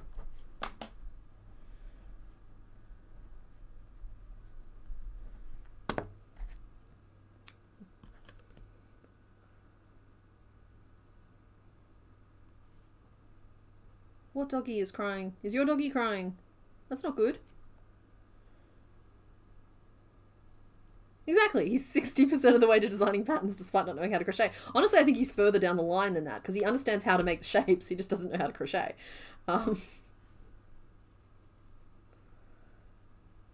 It's bizarre and perfect. You like the one eye makeup? It feels like he's about to start a hair metal band. He's going to start headbanging. Making nubs. You try to listen to you try to listen to your pretty lady, but you don't understand crochet speak, but then she doesn't understand Smith speak, so it works out. Yeah, that's fine. You're supposed to trade languages.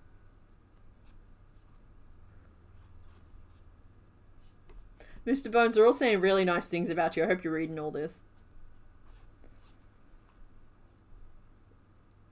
Your husband is making you a stash tracker at the moment, but I had to explain what a colorway was. His new barter reach is Mr. Bones. I just have, because I only use the one brand of yarn, I don't have to worry so much about that. I, literally just have... I have a spreadsheet, and it tells when I need to order more yarn. It has a column that basically it can produce a list for me. I also have a spreadsheet that checks the maths of all my patterns. You may have noticed, don't get me wrong, they still happen, but like my incidence of typos and mathematical errors has dropped significantly over the last few years, and that is not because I've suddenly gotten better at it or finally have someone else check my work. I have a macro that I run in Excel, and it checks the maths of a row, and it sees how many stitches it should have before the row starts and how many stitches it should have at the end, and then compares it to all of the other rows and just flags it as either check this or don't check this, and then I go through and I check all the red flags. Like, that's all. That's what's changed. You have no idea how crochet works, you just do it. I'm trying to solve crochet. That's where my fascination with it comes in. I'm not super happy just to like stitch and like just like making stuff is cool, but I wouldn't be as interested in it if making stuff was all it was. Because for me, it's about I'm going to solve it one day. It's like every time I'm like, hey, I've combined these two stitches to make this shape. That's just me working on solving crochet. Oh, Night Angry Bear Ironworks and presumably Bunny Badger. Excuse me.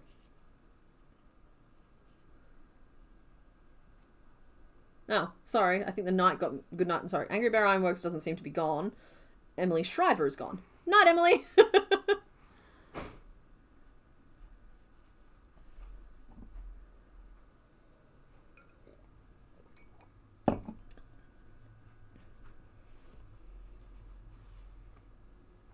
Yeah, if you ever want to see either myself or Mr. Bones super uncomfortable, just try being nice to us.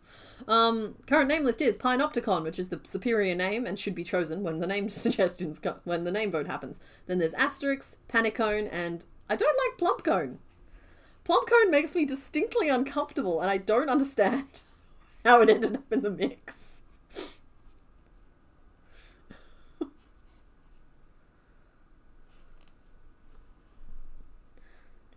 Oh.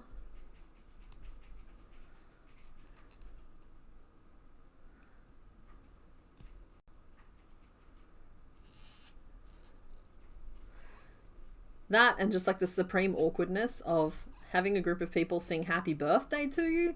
Like, what are you supposed to do while that's happening? Because like, it's lovely that there's a group of people who want to celebrate you. And so like, you don't want to like discourage that, but also just standing there awkwardly like, if you want to feel awkward, oh, go to America and wish happy birthday to someone over there. Okay. They don't do hip hip hooray. Oh. But you don't know that when you shout hip hip hooray. and so everyone finishes the song and then you suddenly and then shout it's just out for over? no reason and everyone stares. You're like, what are you doing? Oh, that's even funnier because you wouldn't even shout hip hip hooray. You just go hip hip and then there'd be silence. Because, it's never discussed beforehand who is supposed to be the hip-hip person. But somebody always steps up in the moment and becomes the hip-hip person. Yeah, and you instantly know, wow, that guy could run a party. He's an awesome man. I think my defense mechanism when it comes to happy birthday, like, barring certain specific circumstances, would be to look mildly confused and then start singing along and focus all of my attention on someone else. And just see what happens.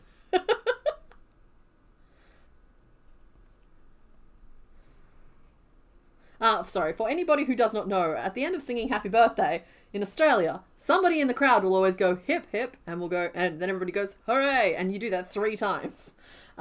It's the rules. How that's the only appropriate finish to that song.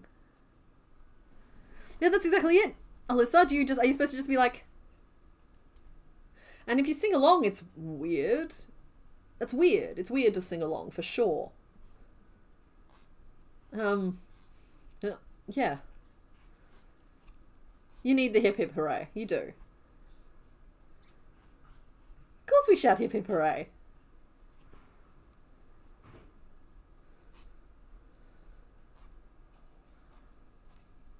Yeah, we give 3 cheers. We do. Hip hip hooray, hip hip hooray, hip hip hooray. It's three cheers. And then you get that one guy who does hip hip the 4th time and no one says hooray. Sometimes. And then sometimes you launch into the Why Was She Born So Beautiful or one of the other ones. Like, I mean, you just melt the brain of we just make it just becomes like a long prattle noise that we're all making together. We had our American D&D player, and so he was very confused when it was one of the players' birthdays. Oh no. We all just started like having a collective stroke around him.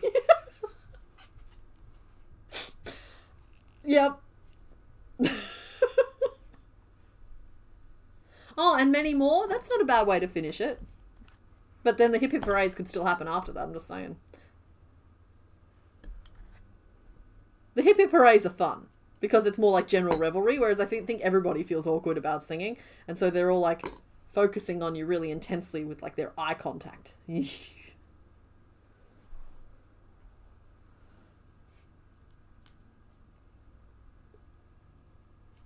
trying to work out what's not literal. Hold on. Yeah. Yep. Applauding after the 3 cheers. Yep, that makes sense. We do that too. I'm mentally replaying. Just like, yeah, because everybody kind of goes like, eh, afterwards.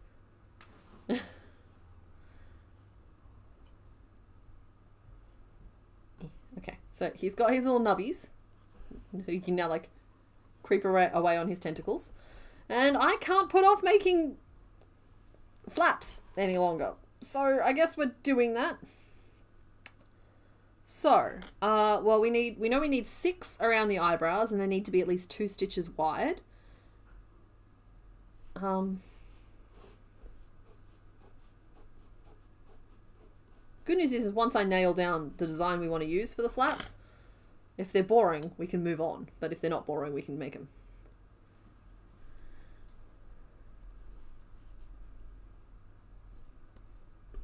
Your friends get very upset at the singing? I hated the singing as a kid, but now that I'm old and I see how lonely everyone is, stuff them. I'm going to shout, sing, and make them cringe and not let them back out of having pomp and fufura. Yeah, and just like, in general, you have to remember that what it is people shouting. Like, the awkwardness is just the feeling of the love. It's a group of people loving you, and you're going to miss that when it's gone. Not that it has to go. That was bleak. I didn't mean to make that bleak.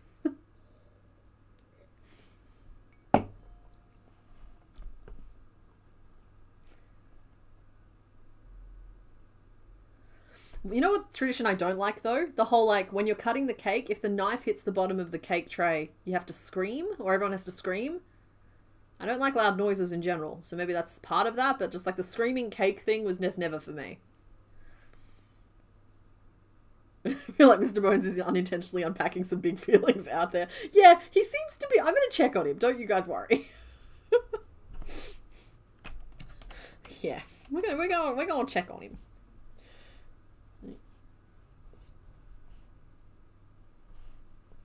So it's 4 across, so I need 24, but I don't think there's enough room for 24. Yeah, screaming. You know, like if the knife hits the bottom of the cake, like the board that it's on, everyone's supposed to scream.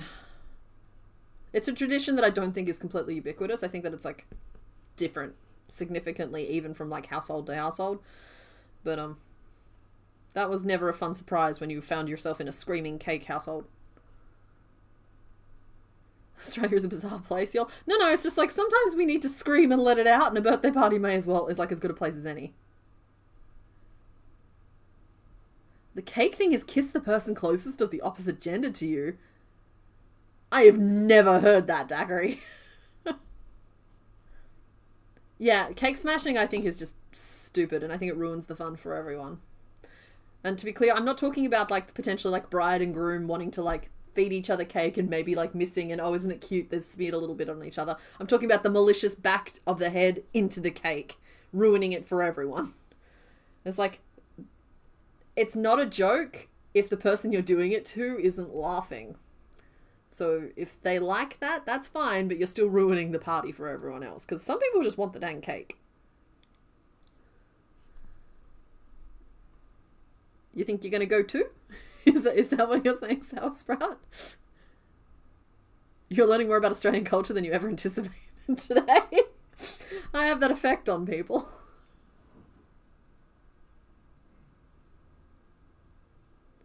The no screaming thing is fun. The kissing thing makes me deeply uncomfortable.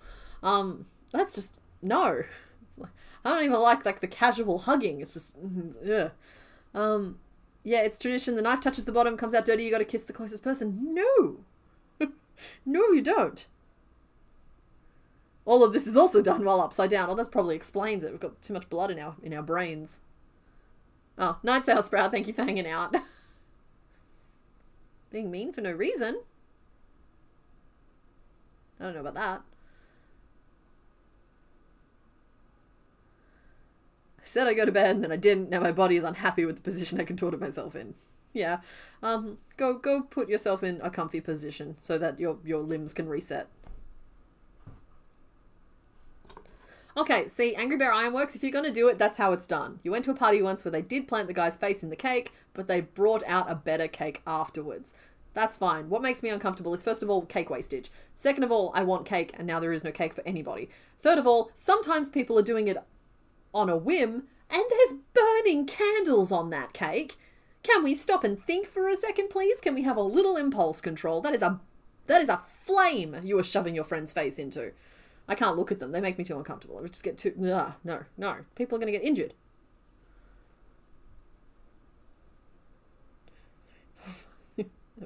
Nine, 10, 12, 13, 14, 15, 16, 17, 18. Sorry, guys. I tangented hard. Alright, I've chained 18 anyway. And then I'm going to, I think, chain 2 to turn. Kissing is what you grew up with. That's... yeah. Okay. Well, I mean, if it works for you guys, it works for you guys, I guess.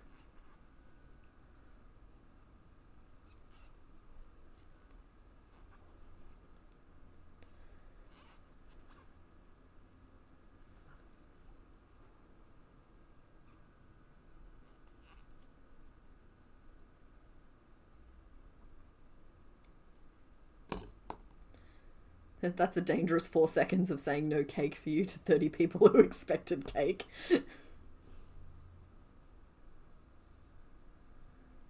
Can I get away with single layered things? I think we can. I think it's actually going to look quite good. Potentially. Alright, so I changed 2 and turned, and then I did 2 DCs. And then chain 2 and slip stitch into same stitch. We did that, and then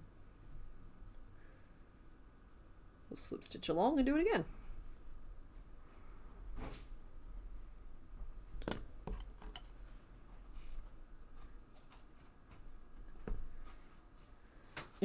God, guys, now I want cake. We upgraded from candy. What can I say? In your country, you celebrate birthdays by sitting in a big circle and people insist on congratulating everyone else with the birthday, not just the person whose birthday it is, and you hate that lot. Fair enough. John, yep, still here. Fred, yep. Good job. Here. Good job, Steve. Hey, Steve, you made it. Nobody thought you would. I was just thinking of the cream and jam cake that's dusted out. One of those. Just a jam and cream sponge. It's just a basic jam and cream sponge. I have a birthday coming up. Having like a quarter of that and then... yeah, cake. Yeah, I want cake. I've got a birthday coming up. So I'm thinking this year I'll do what I did. I think I did it last year. And I do the same thing for my birthday every year now. So Mr. Bones and I play something like Factorio. We break out some like collab video game type stuff. And I order Chinese food because I only have Chinese food once a year because Chinese food always makes me feel ill, but I really love it. And I'm talking about like the fake Western Chinese food that's basically fried chicken with rice. And so we do that. And then sometimes you go cheesecake shop for the cake. But it was either last year or the year before, I did something. What I did is I went and I got 2 of like the Woolies mud cakes and I filled them with black cherries and whipped cream and took the icing ganache stuff off, and just made a budget. Like, I'm fine with baking cakes from scratch as well, but there's just something about like a mud cake you haven't had to bake, and just turned it into a Black Forest cake. And so that might be my plan again this year. And it's just the 2 of us, and it's nice.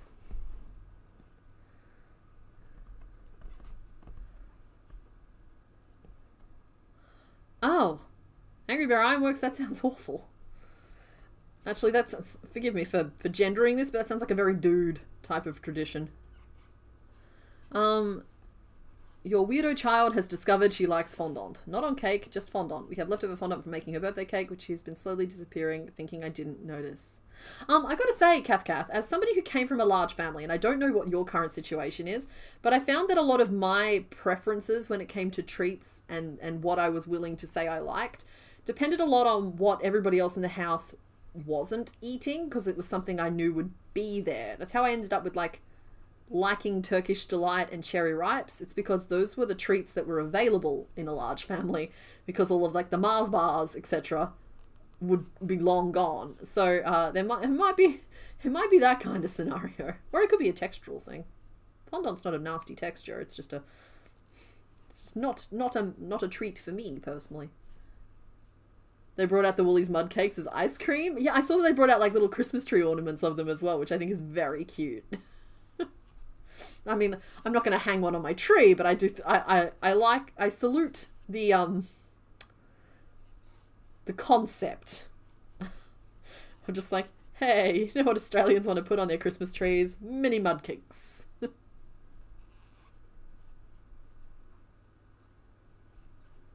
It's just you, her, and the dog. Okay, I don't know then, Kath. It was just a thought.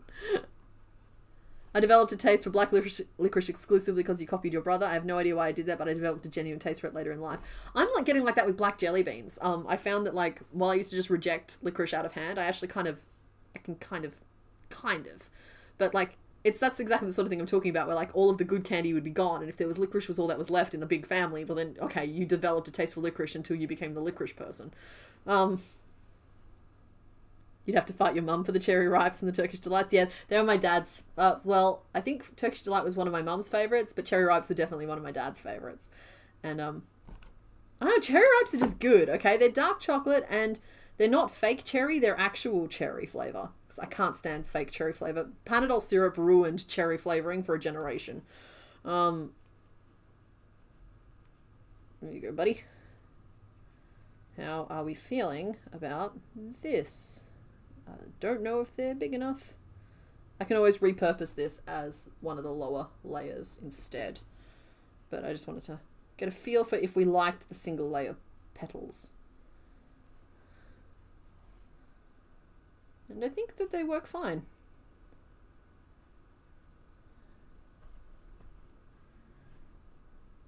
I used double crochet for these ones here, and I think we'll use trebles for the next layer. And this whole thing might end up just moved down a little bit as well. So I'm going to do one more row of those, which means we should get the name vote going pretty soon. I will start filling in options. Yes. A reminder that Pinopticon is the best option because it matches nicely with Camouflage, the name of the forageress. I told you, I'm going to be doing this shamelessly because it's such a good name. Pinopticon. And all the other options can be there too, but we all know that there is only one answer.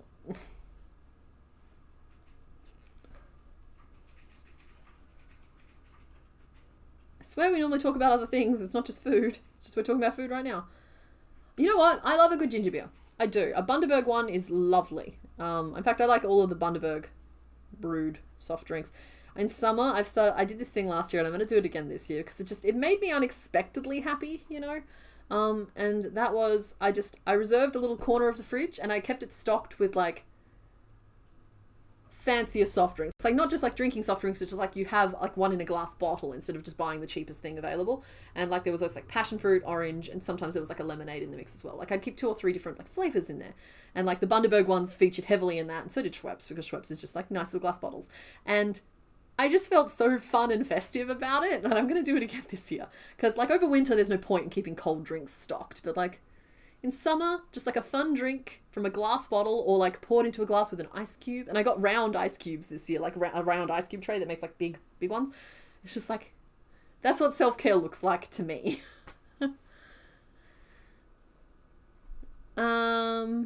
Oh, there's more names list now. Current name list. Pinopticon. No, we should do the others. Mr. Fancy Flaps. Done. Mr. Fancy Flaps. Who else? Oh, Asterix. Asterix is a great one, and I like Panicone too.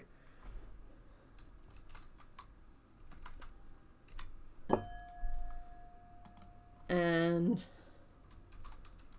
Panicone. Okay. All of these names are great. I know which one I like best. Do not let that color which ones you guys like best. I think I like Pinopticon because it's a fun pun and it goes with Foratress's camouflage. But any of these names would be wonderful. I'm just joking around a little bit. There we go.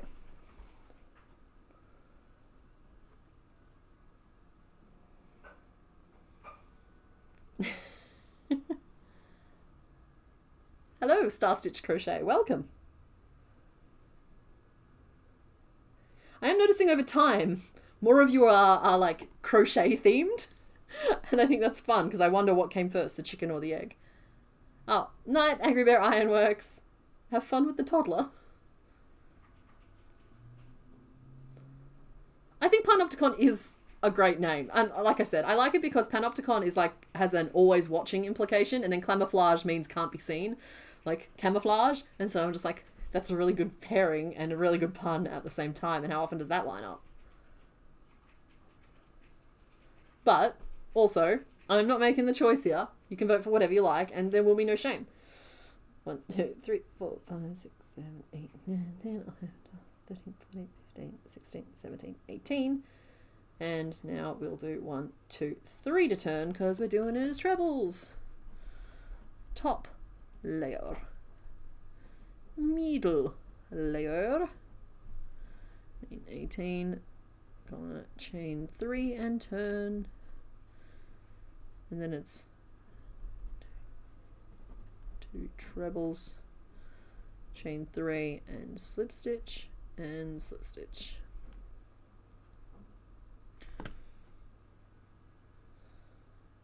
Wait, this has to have 7, doesn't it? So I actually need 3 and then an extra 1, 2, 3.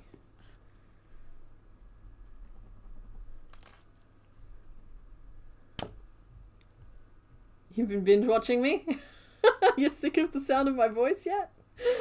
Oh, it'll happen. I am tempted. Okay, I don't know if you guys have noticed this particular thing, but people who have been working on series for a long time, then just releasing a video that's like 12 hours long, but it's every episode from that series. I'm tempted to do that for the Soul Silver run.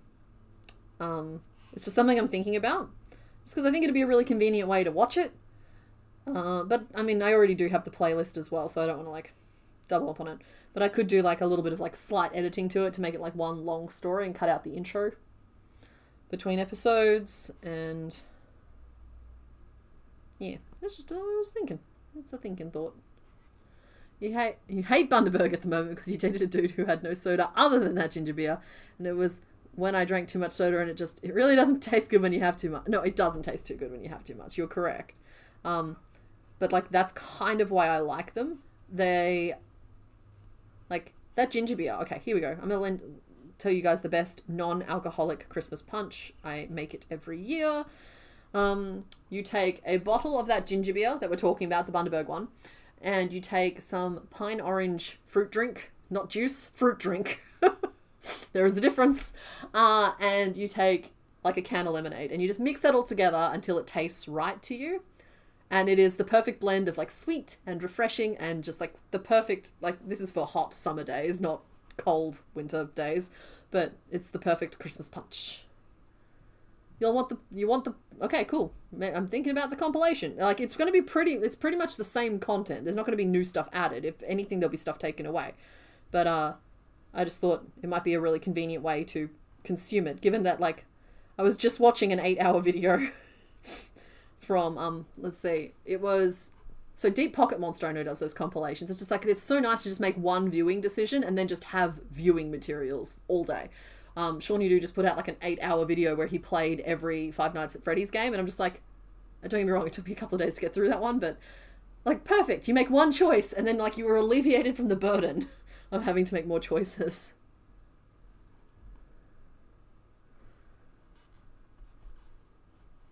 Yeah, but through last year's soft drink experimentations, I discovered that I really have a soft spot for passion fruit.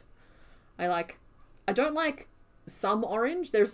I very much like a blood orange. Like there's a certain type of orange that tastes different to generic orange. Generic orange isn't for me, but there's like Agram does like a blood orange one, and Bundaberg also does a blood orange one if you shop at the right shops. It's not available everywhere. Because of course it's not. Yeah, blood orange is quite nice as well. And so yeah, I got to find out that I have preferences when it comes to my fruity drinks.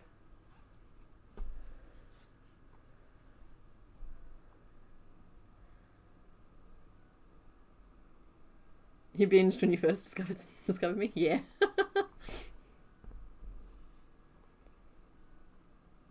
I imagine it would take a few days to get through it, yeah.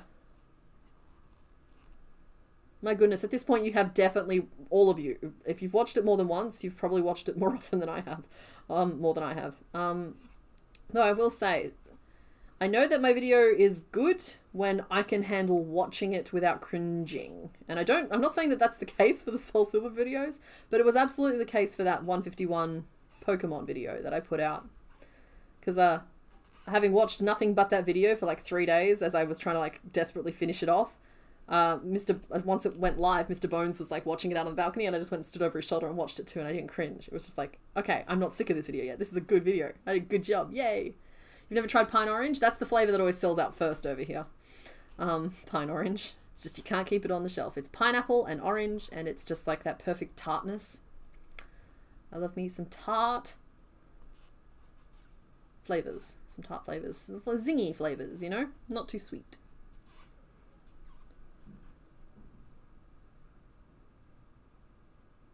You want a despair counter if I make a supercut of when Pokemon have evolved into the wrong thing. Yeah, that's, you know what? That's not a bad idea of just like how many times they evolved and just like I couldn't make something. It would escalate as we went. And that's not a hard thing to add in. It's a good idea. It's like at the end of the last video, the Soul Silver 16, I ended up doing the credits, obviously, where I showed, or I tried to show, every evolution for the Pokemon we had along the way. But I'm going to just like own up to the fact that I'm not sure if my notes were complete, because I don't know if I kept records of sometimes when they evolved into something we already made. I don't know if I kept properly accurate records of that. But I did my best. Like if we made it off camera or made it on stream. There's potentially some missed from those lines. So there was a really wicked chart made by Elf's Crochet on the Discord. It's in the YouTube chat channel where they've mapped out all of the evolutions. And speaking of someone who's had to do that, that is not an easy task, and they've made it look really easy, and it looks perfect, and it's great. I'm actually thinking I'm going to get that printed off as well. It's like, yoink! So it's very good.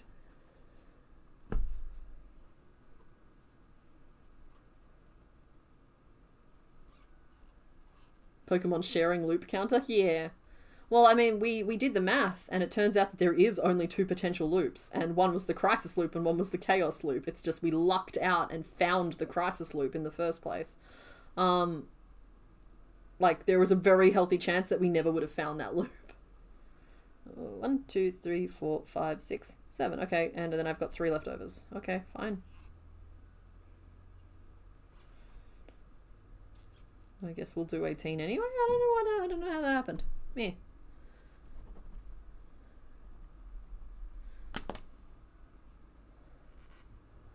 Yours just cat shorts of your new kitten. To be fair, that's pretty wonderful.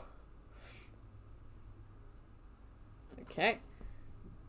Oh, yep, cool. The name vote has not only been launched, but has in fact concluded. So let's just pin this little pinafore on, little dress for our little dude. Okay, so it's going to be tucked up here.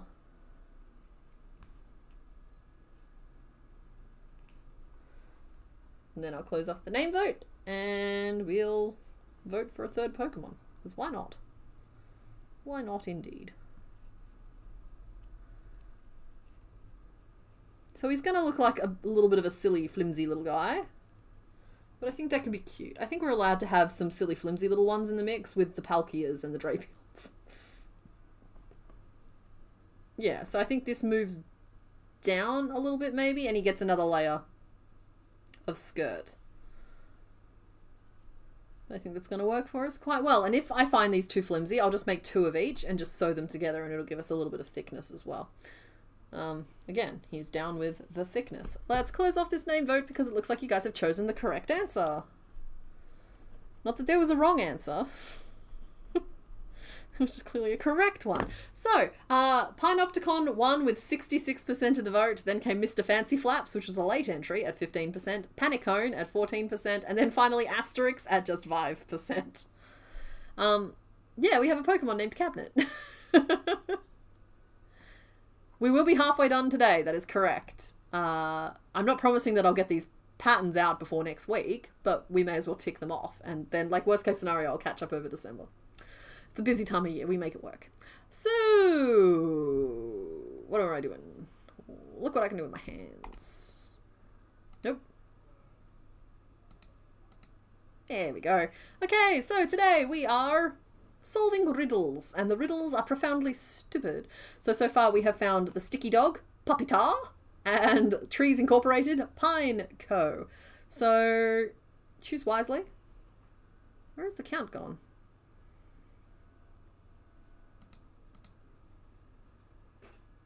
I guess it's just not on this screen. It's fine. It's just, I'm used to being on this screen. Maybe I clicked and dragged it. Hold on. I must have. Okay, I'm going to start that poll. Here we go. Start a poll.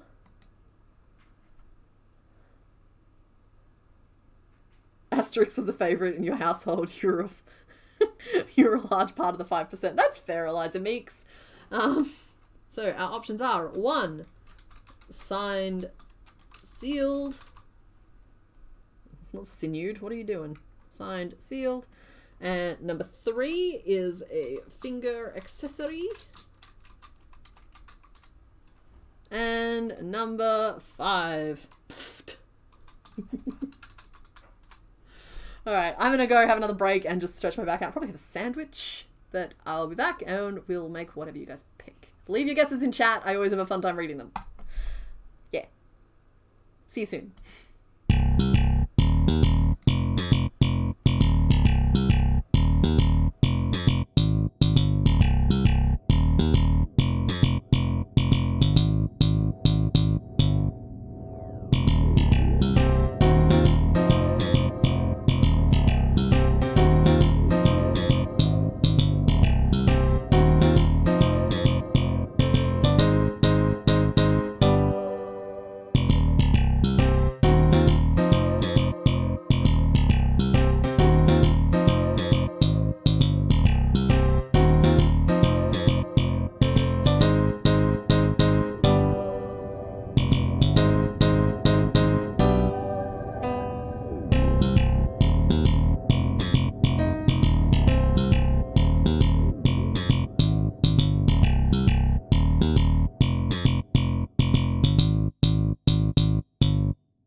Welcome back!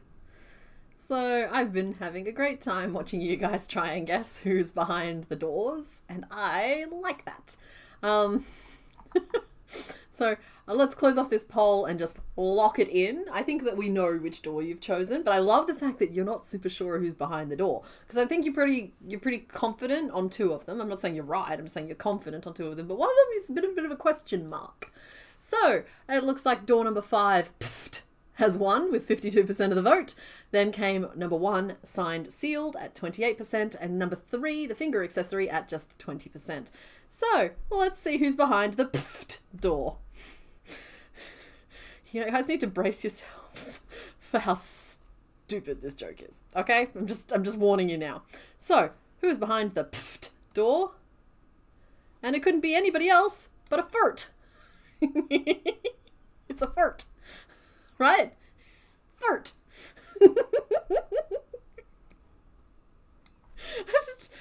It's furt. I have to now wait 10 seconds for the delay to hit the chat so I can appreciate the groans of pain.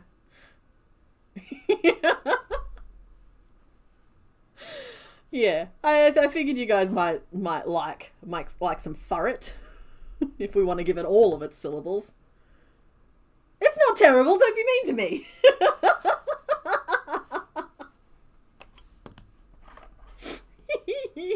I'm sorry. I'm not sorry, but I'm sorry. And I'm not sorry, but I'm sorry.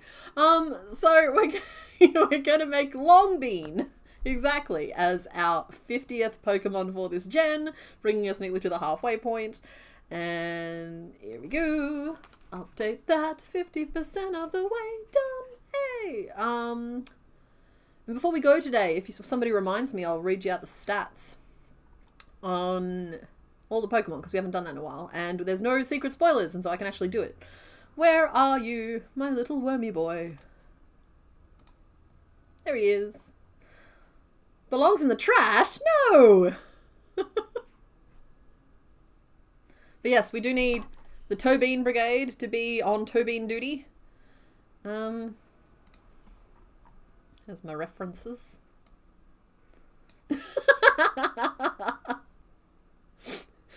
Sorry, one of the reference images that's come through is the world's first sentient scarf.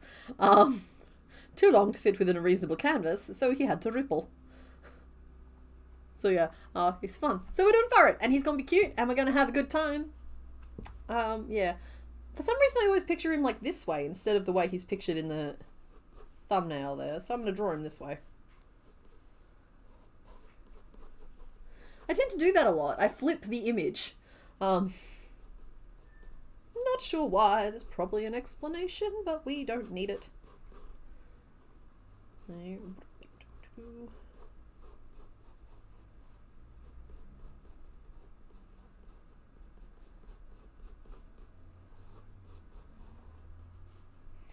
a little shaggy end to it.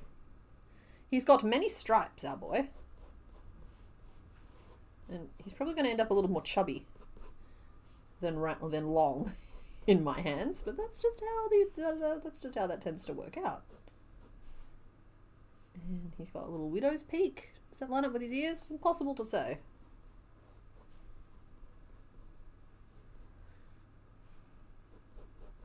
Okay, I'm gonna need some. Oh, thank you, Mr. Bones, for the reference images.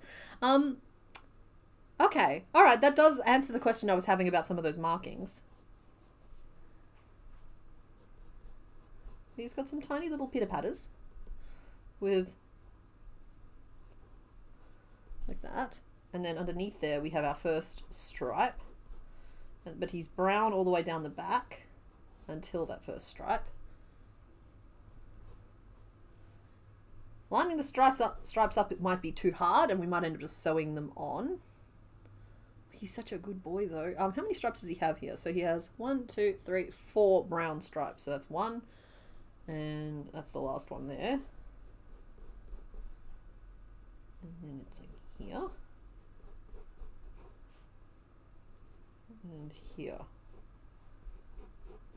So yeah, I'm perfectly comfortable making them and sewing them on later, just because I think we'll get a nicer look from it. There are beans. You want him small. Here we go. This is uppies. We have already made centret. Like so. I think I'd like to try and get safety eyes in him. So I don't know if we'll go too small.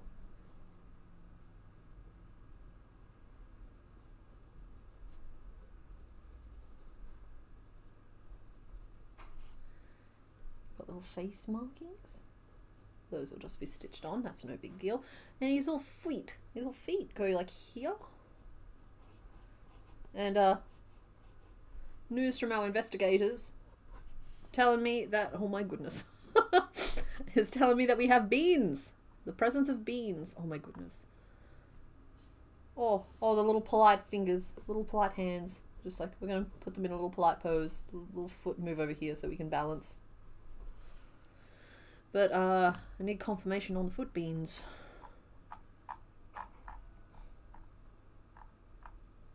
Oh.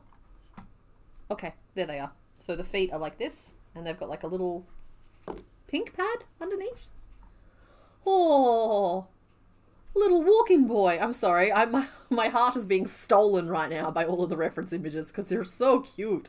Oh, scarfed is very funny. Mr. Bones, could you please make sure that makes the name list? Here we go. And just outline this real quick.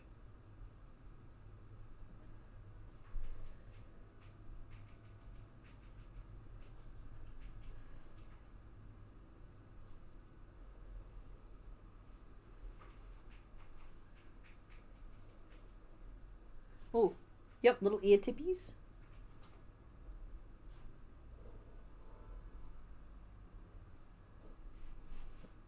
Like so.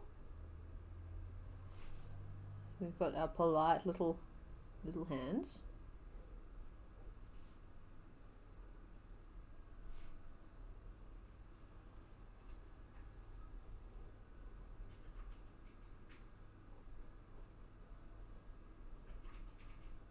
And around we go.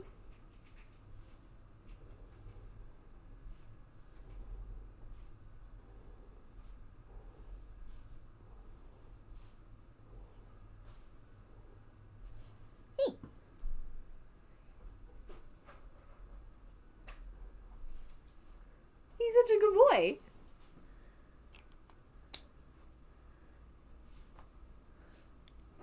Windbreaker. Sorry, windbreaker got me. Oh, okay, we'll draw on the bottom half of the mouth as well. There we go. I'm possibly going to go closed mouth, but we've drawn on the top half of the mouth for now. So, to break this down, I think I'm just going to make those stripes as like rectangles we can wrap on and stitch, because then we don't have to worry a lot if the stitch direction gets a little wonky. We're at the end of stream and I don't want to wreck it. There's a lot of emotions tied up with this particular little fellow. We will also be sewing on his ears with his little ear tippies, his little arms with the little pawsies, and the feet with the toe bean. A lot of specifics here. In terms of colours, we thankfully can just, ooh, I don't know if that's the right colour after all. I was like, oh, I have the perfect colour combo right here. And I don't think this is a bad colour combo, but now I'm questioning if it's the ultimate colour combo. I think I want cream instead of that tan colour. Rummage. I think something between these two would be perfect. No. I'm thinking cream and brown, because we ended up using cream for the tummy spot on Centret. So I think, just like we used Lavatar to help us make a choice for Puppetar today, I think we're going to go with these two. Cookie, we've already named Porygon Z, and if I didn't name Porygon Z Cookie, then Palkia probably would have ended up inheriting Cookie. So Cookie's already taken, I'm sorry. Noodle is an adorable name. We have an Eldoon, but we don't have a Noodle. I have a hair stuck on my face. So yeah, I think those are the colours, and then we need a little pink for the beans. So there's that. And of course, the main piece here is this Noodle. I'm trying to get an idea of how much chin our fellow has. Oh, perfect. You guys really do deliver with these reference images. You honestly make this so much easier to nail in a fast time frame. And I really appreciate that, because like Mr. Bones does great, but you guys provide so many supplemental images. And when I don't even have time to have the question before you guys have provided me the answer, and I just want you to know that I really appreciate that. Okay, so in the 3DS sprites, it looks like his tail kind of sticks straight out from here, kind of like this. And I'm thinking that for the sake of brevity, we're going to try and curl it up a little bit more. And just kind of give it a little bit like this.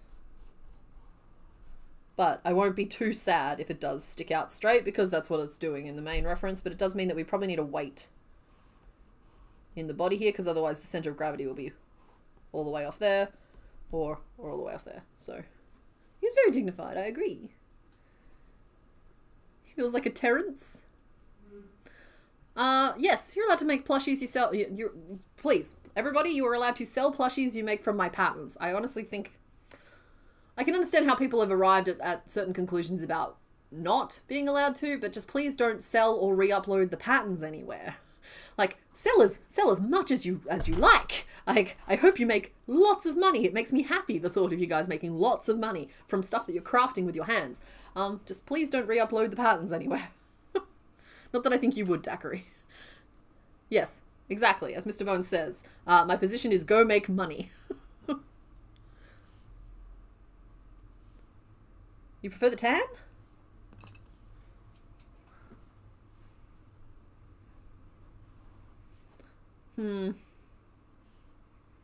Sound off in the chat quickly, folks, while I keep drawing the body here and work out where to go. Because I'm going to need to know the second that we start, because I'm going to have to start in the pale colour. So I'll just move those up there. Yeah, and you're trying to choose between these two or these two. So we're either making it this way or this way. I think this is going to end up... These are very similar in person. Whereas this has a little more contrast with it. So that's kind of where... It's getting blown out a little on camera, but... I'm leaning pretty heavily towards the cream, so that's probably where I'll go, but I'm open to being convinced if you can make some very compelling arguments very quickly. Try your best. And then I think we're going to make the brown topper here separate as well, just so I can get a really nice widow's peak. Again, I don't want to worry too much about color changes today. It can be done that way, but I just don't feel it. So... That's just like a long rectangle starting from this base upwards. And then at a certain point, we'll add some little pointies, which will form these. Or we could just do like it as a square and then just like kind of like I did with Starly, create like a piece that just like loops around. I'm open to that too. And let's see, little corners. And then it's just like something like this. Yes, my love. Have you come to lurk for a reason or just for the company? Picture is awesome, by the way. Thank you.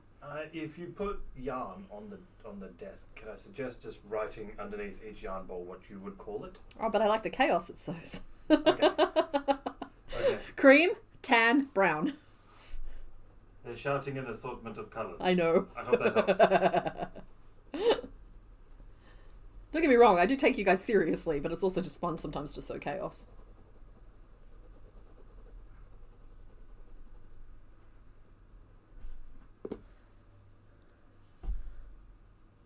Tan, cream, cream. Cream feels too stark. Yeah, but I feel like the tan is too blendy. Cream over tan, go cream. Nah, I don't think we need to throw out a vote because I'm already pretty set on a course here and I'm going to be using these two and you guys are going to trust the process. Okay? Okay. So we need to start by making a little peeled banana. So... this body piece. And I'm going to start... Ooh. Row direction. Do I want it running across the face? Yes. I think we do. Because like by the time we get to here, it'll be like this.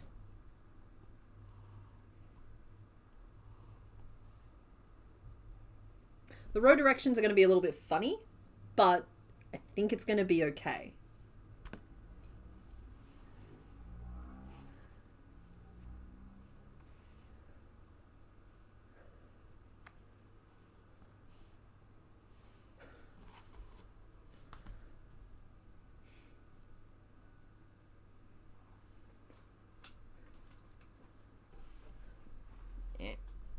Sorry, I'm playing with my ice bottle. It's an animal enrichment thing. It helps keep me happy in my enclosure. Okay, cool. So.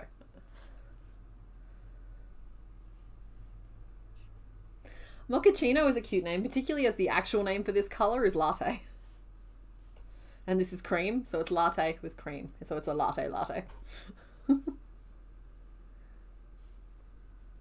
I think the other one is, I think it's just called natural. That's not my confusion over the name, it's my confusion of whether or not that name goes with that color specifically. Pretty sure that's natural. His tail can be anywhere, he's full noodle like a real ferret. Exactly, no bones. Oh no, he's running latte.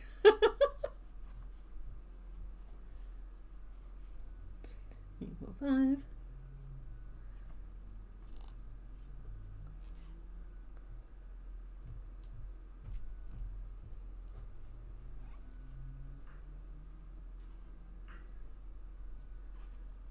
Mocha is a cute little name, I like it. You were totally cool with trusting the process until I called him a peeled banana. Well, you I'm sorry, I have no response to that. It's just like, y'all know what you signed up for when you started listening to me prattling on, and sometimes you're going to get descriptions you're not super comfortable with.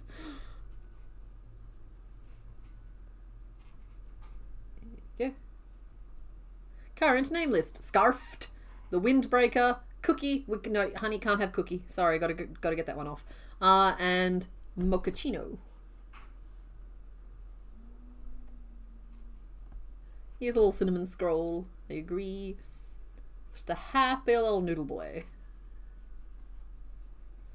1, 2, 3, 4, 5, 6, 7, 8, 9, 10, 11, and 12. Boom, boom. Alright, I'm going up to at least 18.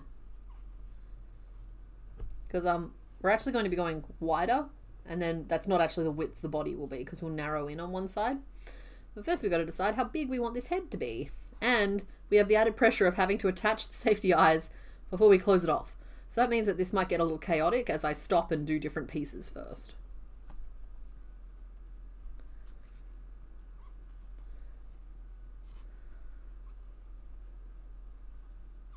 He's a little bit double stuffed. I get it.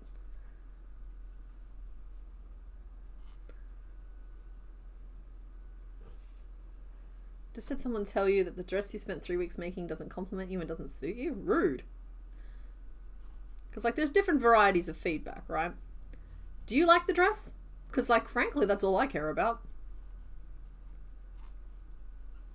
Just remember, people have different taste. And everybody on the internet thinks they get an opinion. If you've actually actively gone out and sought opinions, then you're going to get different, you're going to get a mixed bag. But, just rude.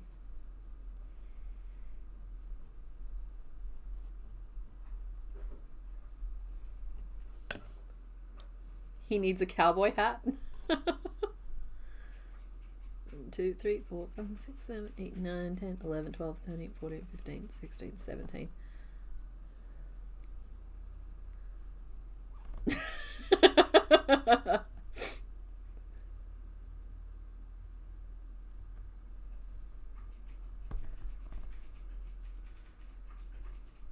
I think Mr. Bones perfectly phrased it like, have you considered headbutting them? We do not condone violence, but sometimes it's fun to think about.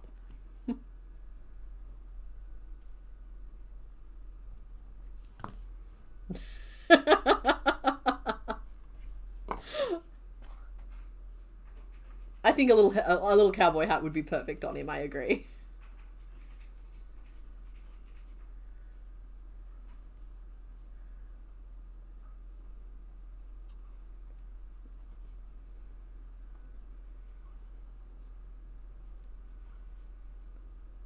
It sounds like the person involved might have already been headbutted, because it sounds like their head is pretty far up their butt. Just saying.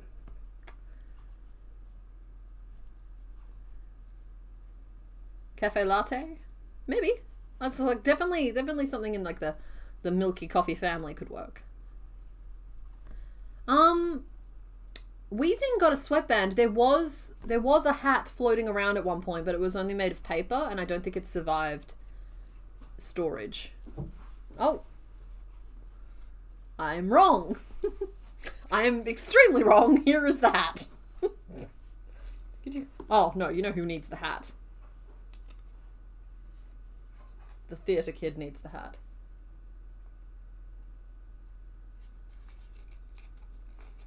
Yeah. Oh, nope, there's a pinhole already. There we go. Yep.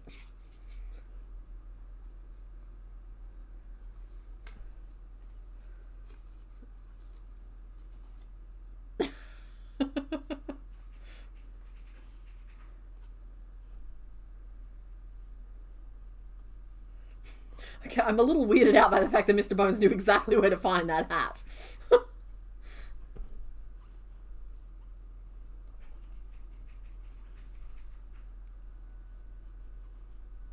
Ooh, tiramisu is cute too.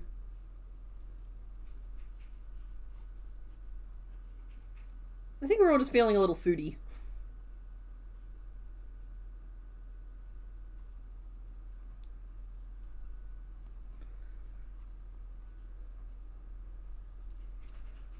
He is ready to put on a show. There's a drapion in my hat. Somebody poisoned the water hole.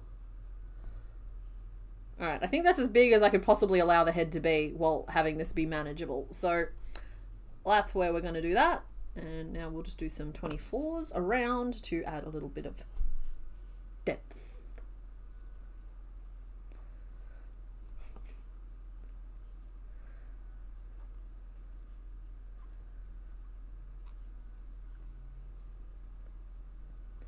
Me. Oh, if he gets a hat, he can be Sheriff Tiramisu. That's so cute. Hey, the ladybug. He's a rootin' tootin' drapion. He is a rootin' tootin' drapion.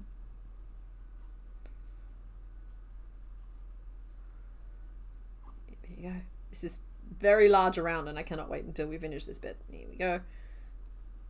Oh, he's very large around. I think I've made a mistake.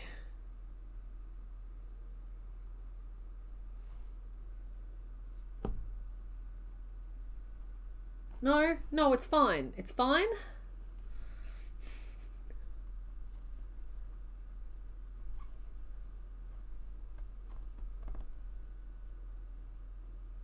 Safety eyes will be too small for this, I think. No, they'll be fine too. Stop second guessing yourself, just get stitching.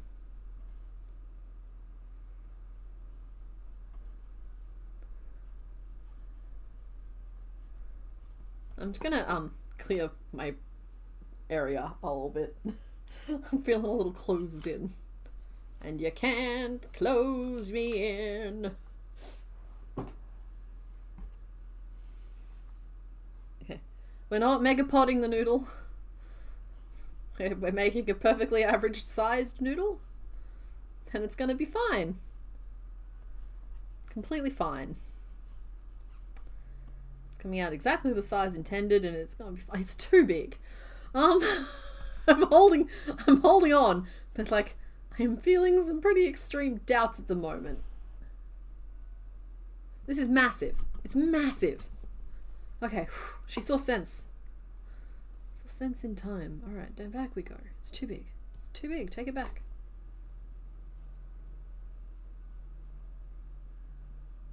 Three. 5. Whew, okay, saved us from disaster. 1, 2, 3, 4, 5, 6, 7, 8, 9, 10, 11, 12, 13, 14, 15, 16, 17, 18. Better. Reasonable. Demure. You know, staying in our lane. 18 is plenty big enough. Yeah, I mean, we'll love any size you make, but you gotta make it so... Yeah, that's what I mean. It was like, no, it's too big.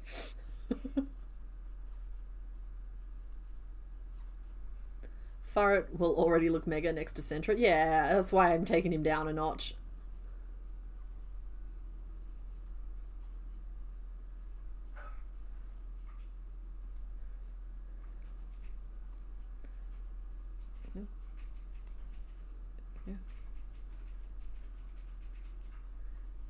Go.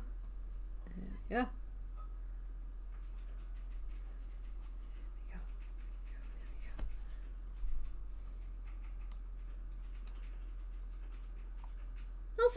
super pretty. But like in kind of like an edgy way. I've always kind of liked that kind of like contrast. It's got a little bit of like an alt vibe to it. I'm into it. Long story short, we were talking about candy earlier, right? Not that people are candy, right? But we were talking about candy earlier, and everybody had a different flavor of candy that they preferred, or like different opinions on what how birthday songs are supposed to go. It's like people have different opinions on how clothing is supposed to look, and some people are just wrong. Because that looks great.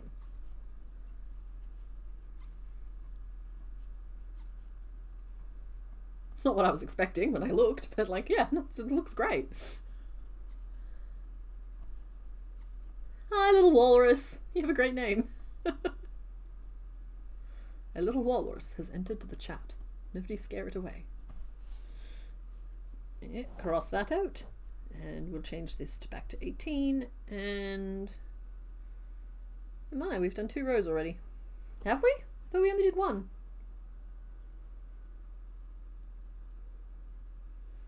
That is clearly 2 though. I'm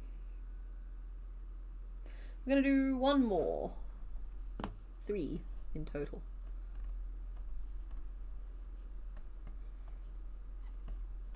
Yeah.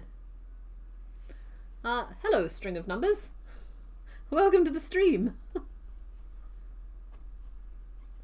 It has been a long time since we've managed to, for a variety of reasons, break the 4-hour mark. Like at one point we were doing like 6 to 8 hour streams and it was just no big deal. But yeah, it's nice. I've been like determined to get back into this time slot because I miss all of my late crew. And I don't even know if they're still around because it's been so long since they've been fed.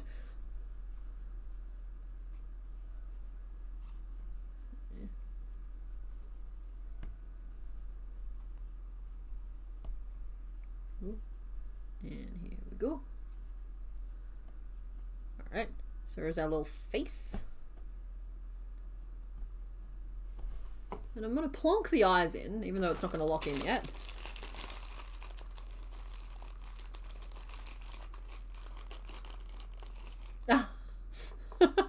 Hi, Snow. I'll try to remember that that's what the string of numbers means. It's like, I'm not reading all of those. I already shortened the ones that are just words.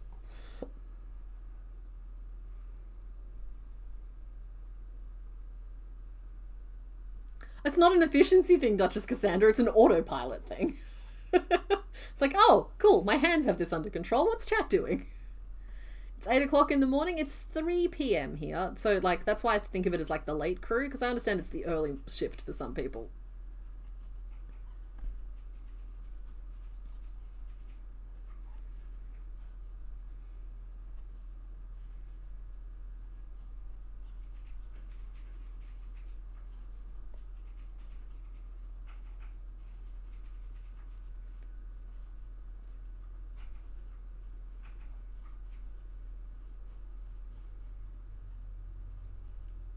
Just left to have lunch. What are the current names? Yellowfan, I will summon the name list. Mr. Bones, please. The name list.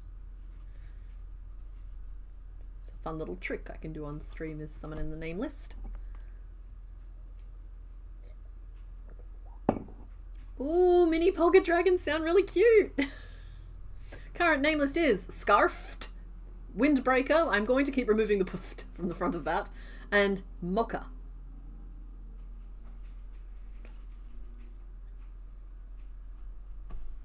Yeah, it's late enough in the stream that the AM time zone people can join. Exactly. I would start shifting it earlier, my time, and starting earlier, but I don't think that would solve the problem necessarily. And also, I can't reliably be awake enough earlier. Don't get me wrong, I can be up around doing stuff, but I can't be chatty earlier than the time I already start. And that's kind of an important factor to these things. Yeah, I'm eating a lot of hair at the moment, so we're just going to like get rid of it a little bit. Yeah. Whew, okay, it just got like 4 degrees cooler in here. The 2 AM late crowd. You want Squiggles to be the name? Let me just check. If I penciled it in, sure. Otherwise, I mean, it can still be voted in by y'all, but like... Okay, I didn't pencil squiggles in, but, so I know that when we were talking about it previously, it was lightly, but, I'm perfectly happy to have it added as an option. That's not what's being questioned. No, there's still already an ice block at my feet. We're good. What time do these normally start? 11 a.m. Australian Western Standard Times, and keep in mind that we don't do daylight savings over here. So we don't adjust our clocks. I start at the same time all year round. It's just it changes time for most of you. Pfft is actually a name suggestion on its own. You want me to I'm just picturing the roundup video of this and just being like, Uppies the centret. Pfft. The furt.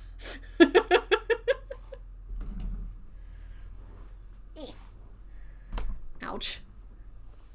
Kiddo bedtime in an hour, so you'll probably miss the end of the longest streams, potentially, but I mean, I can't imagine we're going to go for much more than like another hour, maybe 2. We won't be picking any more Pokemon today, so you've seen all the fun stuff, now it's just about the work. You're just a proper little marshmallow head, aren't you? Move those down a little bit. Keep getting distracted by eye position, and I shouldn't be allowing this. Okay, cool. That is a much better size for the eyeballs. And we need to close off around the front here. So I think I'm just going to put 3 decreases in. 2, 3, and we'll do them back to back to back. So that's 6 stitches. So we'll keep it evenly balanced for now. Decreases, 6 single crochet, and that will leave us with 15 around.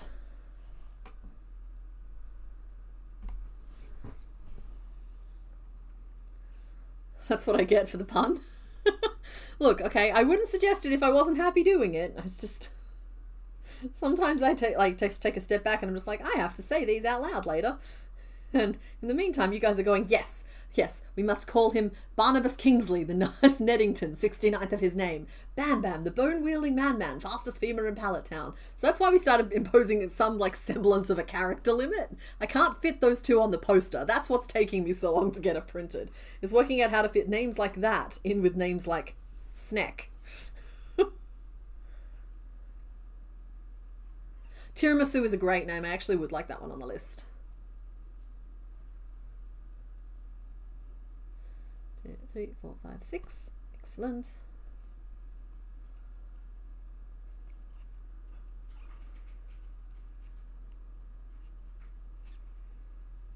Two and 3, and we've entered toad licking territory. I'm sorry, the eyes are just a little too big. 3, 4, 5. Your friend sent you a recipe for chur?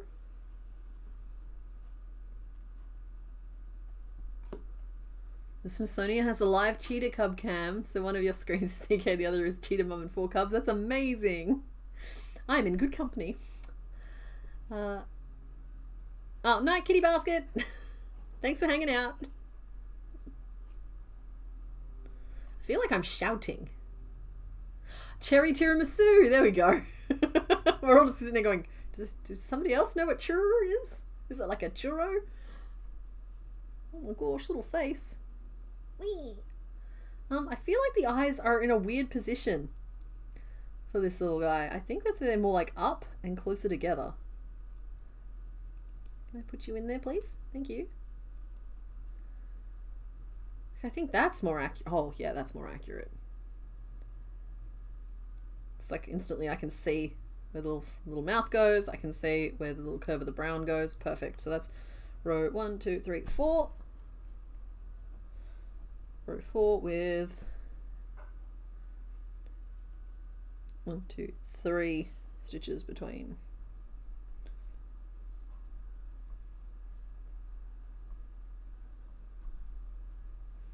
Above the decreases. There we go. Right, now what? Now I think we make the noodle. I only took it in 3 stitches, but I actually think that it's subtle, but I think it's enough. Somebody remind me in like 4 or 5 rows to snap the backs on those eyes.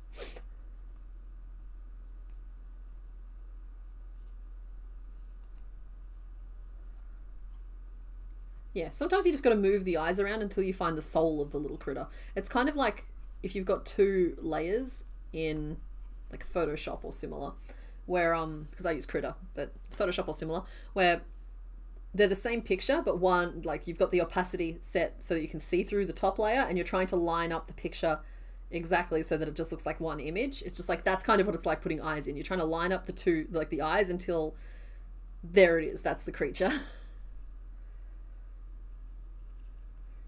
Kind of tempted to like pull this in just a little bit more. I'm going to chuck this decrease in and just see how we feel about it. So we'll chuck it in and we'll just have a look.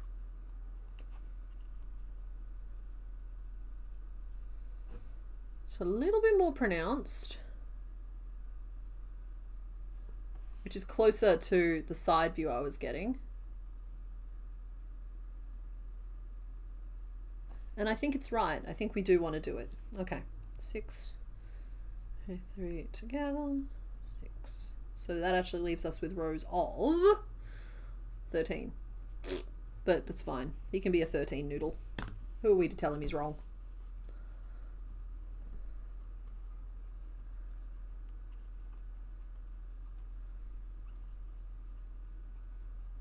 Oh, hey, Not Martini is back. I'm glad everything's all good. I will look up your update on the Discord later. I'm hoping you do not feel harassed or attacked by the fact that we lovingly bullied you a little bit, but I'm glad everything is okay. That's good. That's good. Would you like a recap of what you missed, or do you want to watch the replay later? That's the real question here.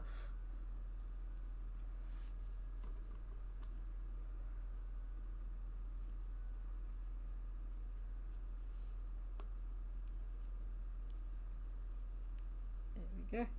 The eyes have been snapped on for anybody who was watching out for that to remind me. That's all done. We don't need to think about that anymore.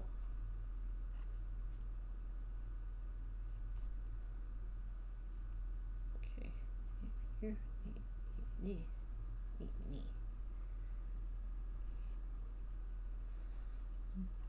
2, 3. Okay, we're working up the main noodle now. The noodle of 13 stitches around. And I'm pretty much just working 13 stitches around for like 4 or 5 rows until we've got the sufficient height. Honey, sorry, I'm flagging down Mr. Bones. But he can't hear me, he's on a 10-second delay. There he is. Not Martini is back, and they're okay. Excellent. Yeah. Excellent. Good news. Is the Discord for Patreons only? Nope. There is like a channel. There's 2 channels, I think, that are restricted to Patreon only, but the vast majority of the server is open to everybody. There is a couple of minute delay, like 10 minutes, I think, sometimes between joining and being able to see everything. And other than that, if you ping Mr. Bones over there, because he's Mod Bones here, but he's Mr. Bones over there, he will get you sorted out if you encounter any problems. Oh, Martini is cute. He's right, he is a teeny tiny little Martin. I'm surprised that they haven't used that already for another Pokemon.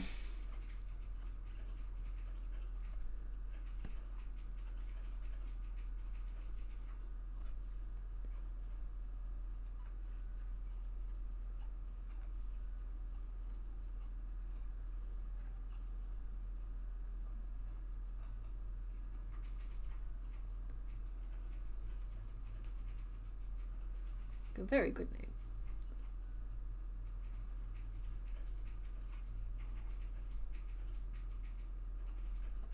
Yeah, because like it's too hard to communicate with a lot of like at least the exchange of visuals, and so we use the live stream channel over there for that.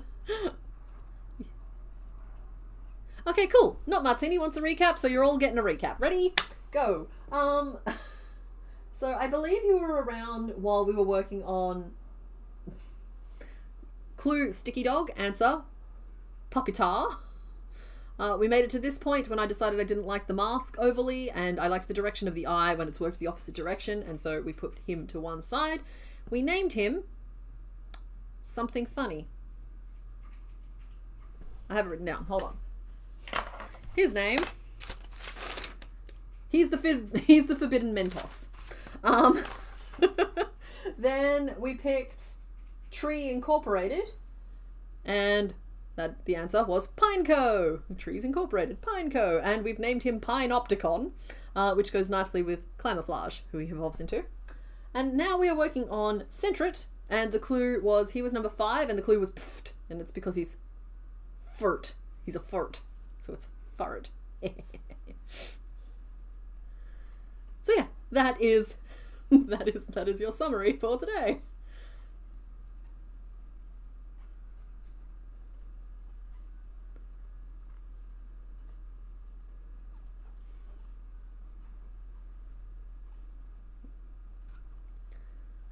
Okay, there we go. Where am I up to? I've made your head too fat. That's my problem. I will have to solve it later, but you're very cute. Hey, it's the start of our 13-foot tapeworm. Just like the old... It's like the prophecy foretold.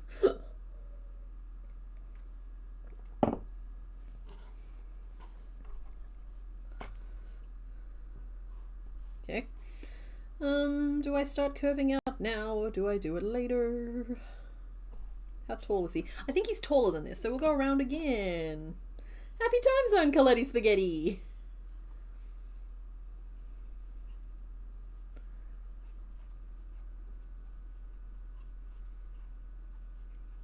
Okay. And we've got a really excellent name list coming up for this guy as well.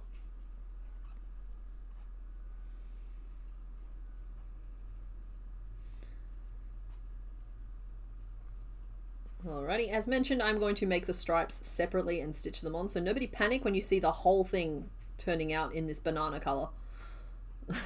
It's like, I haven't forgotten. It's just we're going to add them later so that they're crisp. The current name list is Scarfed, the Windbreaker, Mocha, and Tiramisu.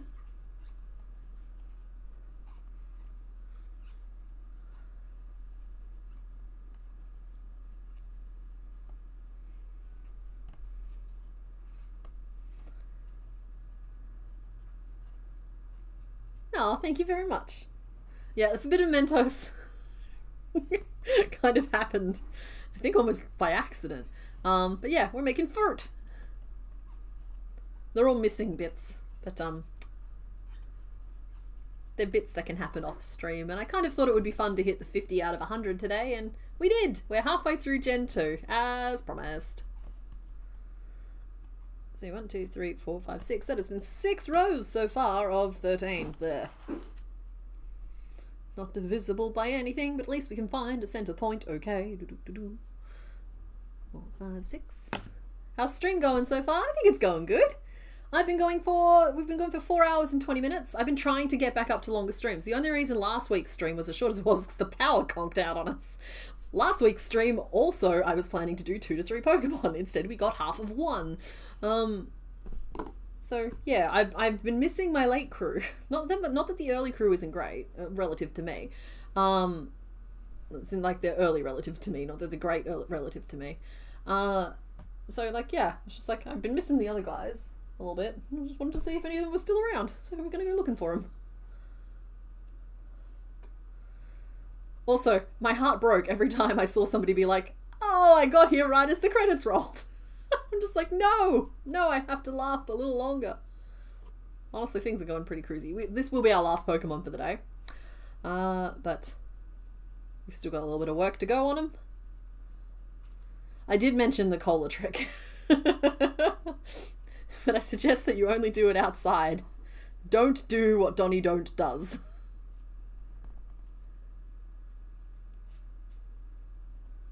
Okay. There we go. There's a little bit of blue yarn that's gotten caught up in the stuffing there, and I can see it. Right there. Out you come, buddy. It's a little too veiny when working in this colour. we go. All right, so that is 6 rows of that. I think that's enough. I think that gives enough like uprightedness that we're aiming for this. So now I'm going to curve out the back and loosely the front. So what we'll do here, let's say that's our round, and this is our face facing this way. So the eyes are like here and here. We're going to curve out the back here by doing like an increase.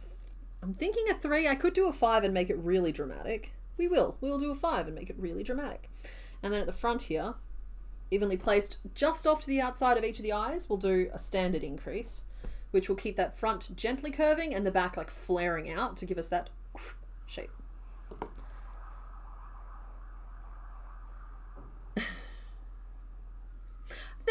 Thank you. I am very relieved, but also sad to be done with the Soul Silver run. When I tell you that I was not playing up the emotions that you guys saw, between the champion battle and the oh my goodness it's done, all of that was real. That was a very intense day. I actually streamed that morning, and I think I actually filmed that when Mr. Bones was like away for the weekend, and so like I streamed that morning and then like I think I took like an hour and then I started filming that, and normally I don't back-to-back filming sessions like that. I filmed from like 3 o'clock in the afternoon till I think it was 11 o'clock at night just to get, I think it only turned out to be like just over an hour, so it was even a shorter episode, but just like to find enough footage, I filmed for hours and hours and hours, and by the end of it I was just like, oh my god, it's over.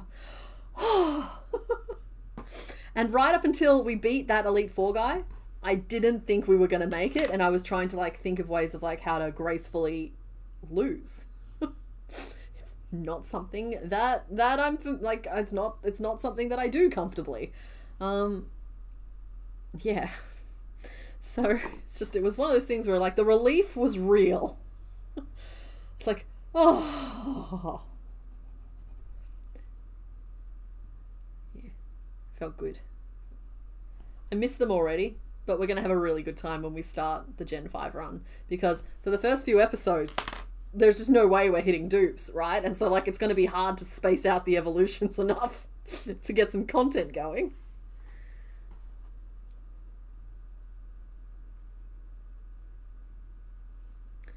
This could also be a pattern for Wiglet. Yeah, Jackie, I'm finding that with a few of the shapes. It's just like, once you've made 200 shapes of something, most of them can probably double up for some of the other stuff. Right, if I do that, and then go 2, it's 1, 2, 3, 4, 5, 6, 7, 8, 9, 10, 12, 13. Hey, perfect. I love it when it just like works out.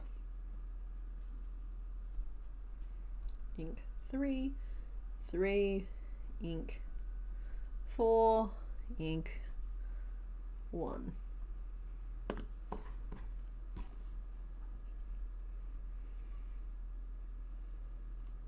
Cool. And the perfect ending. Yeah. We've been a bit spoilery today. People kind of got warned from the jump that we were going to be. I've been trying to keep, first of all, the gameplay a secret for months, but the Pokemon themselves have been like in the background of the shot for weeks now. So it's good.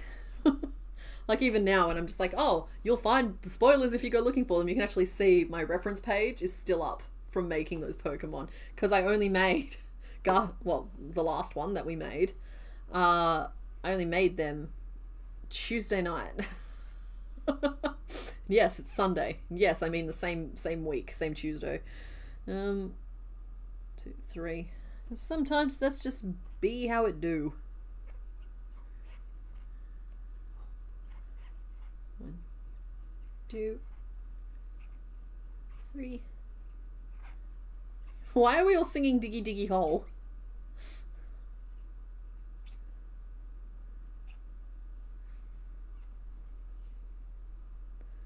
I want to understand how you make a 2 be an S so I can make stuff. I thought I understood, but I couldn't do it. Oh, I'm sorry. I think a lot of it is just trial and error until it starts making sense. I'm somebody who understands something the more I do it. And so while I've tried to express in thought form, like in word form, how to do it, I do think a lot of it is just like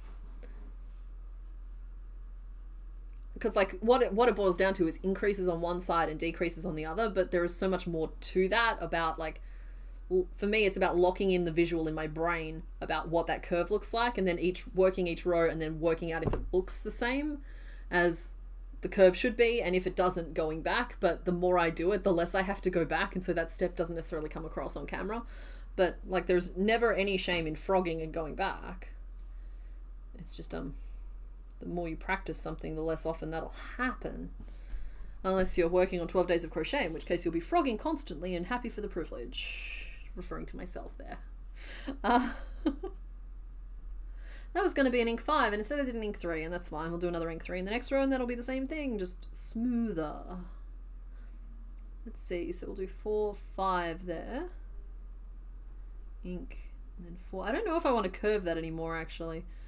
So let's cross that out. 3, 4, 5, 6, 7, 8, 9, 10, 11, 12, 13. Yep, 13. You made the medium raccoon? Yeah. Now you're making him a bigger garbage can. Perfect.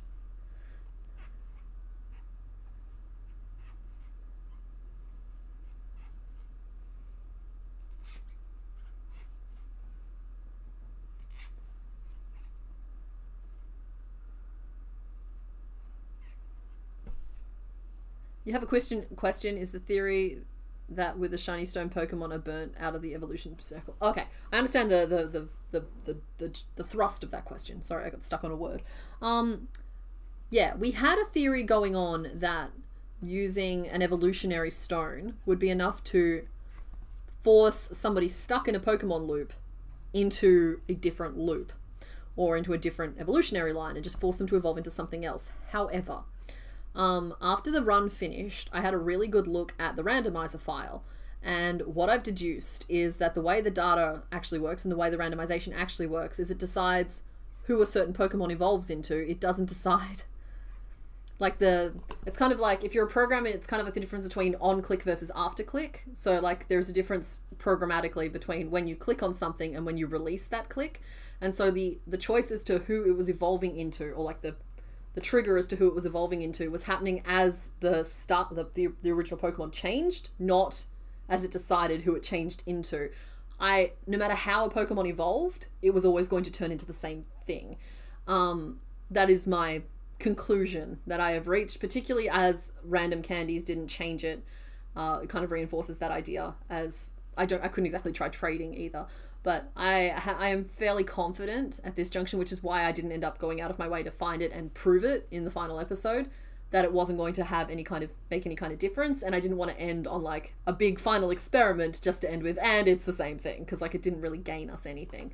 So yeah, and then after that I went and I checked the game files and I was like, oh, okay, so all that happened is that it went through, and for every Pokemon it assigned it a Pokemon that it was going to evolve into, and there was just like no methods or anything like that included in that. So the Pokemon were going to evolve into who they were going to evolve into no matter what we did, is how that particular file worked. That's what I mean. It would have just been like a disappointing note to finish on instead of like a all things evolve into Krabby, the end.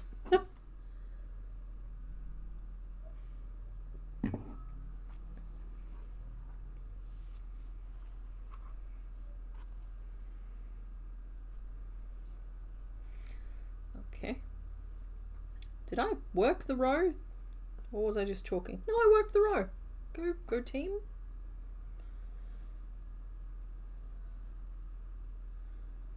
Alright, I'll keep it the same at the front, but I think I need to increase it even more dramatically at the back. We're looking a little square, but we can make that work. 1, 2, 3, and 4. Sorry, sometimes I get so caught up in a conversational subject that I have to put down my work and flap about it a little bit. And then I can pick up my work and keep going. I try to channel the flappage into crochet while I'm talking, but it doesn't always work that way. 3, and then that's normally 13, but instead we'll go 13 again.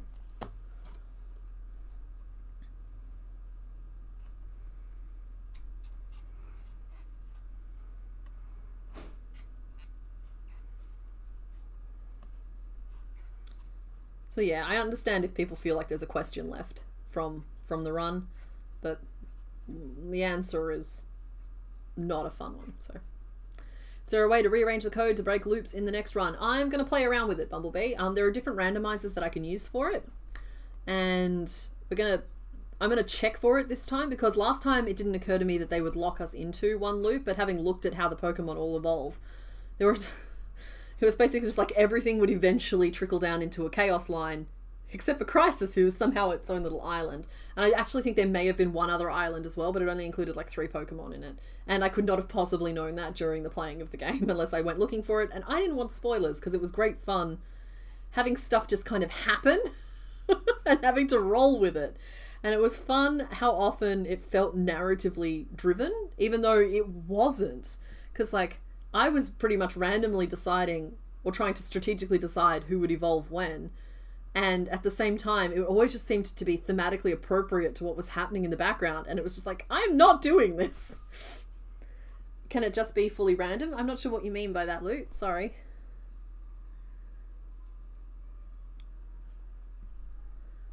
Because, how it works is that it does have to decide before you start playing, I think. But there might be ways for me to keep them within. For example, I could have fighting types. Mr. Bones suggested this is an option. Like if I catch a fighting type, then the fighting type will always evolve into another fighting type. And so I at least always, if I have different types, I know that they are on different loops, if that makes sense. So like, that's an option. I don't know how I feel about that one there, because I kind of liked the chaos of it not sticking to the same type, but it could be an answer to keeping things nice and clean cut and separate. I'm sewing on the stripes as separate pieces. That's correct. It's because I know that the row directions weren't going to lend themselves to nice stripe placement, and so better to do it separately.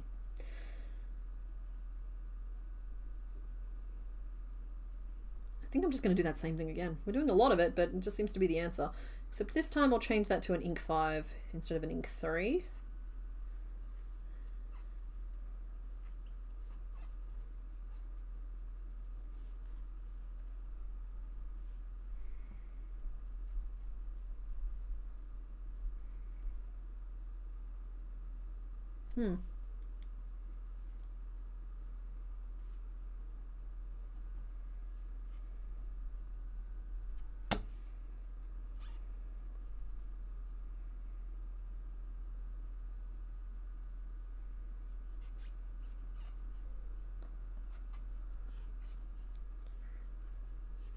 Looks like a cute little Loch Ness monster. That's the best case scenario.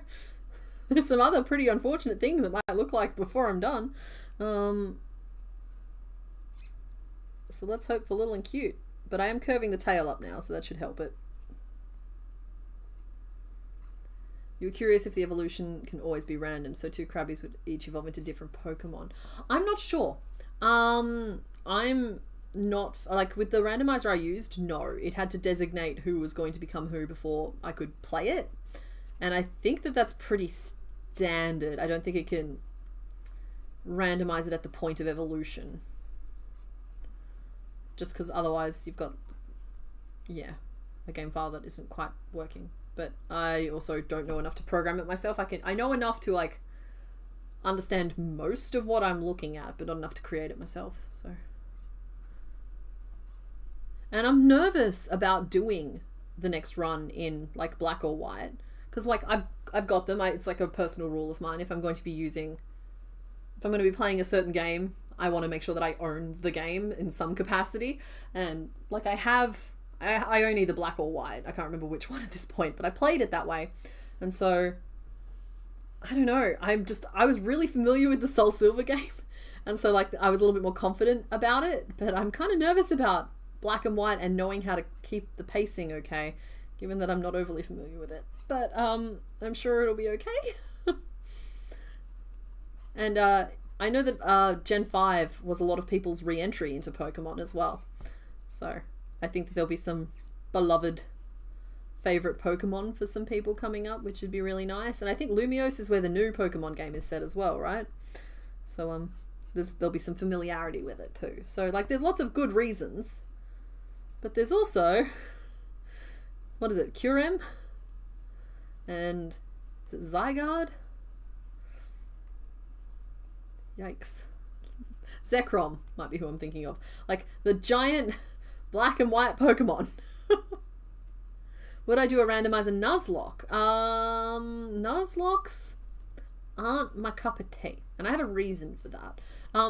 In terms of play style, absolutely. I don't mind playing the game that way. What I do mind is looping that back into the crochet, because to me, to make that authentic and to feel that real sense of loss, the way to do it would be, if the Pokemon dies, we destroy the Amigurumi in some way. And I don't gel nicely with either the wastage of that or I consider it to be a disrespectful thing in terms of your time.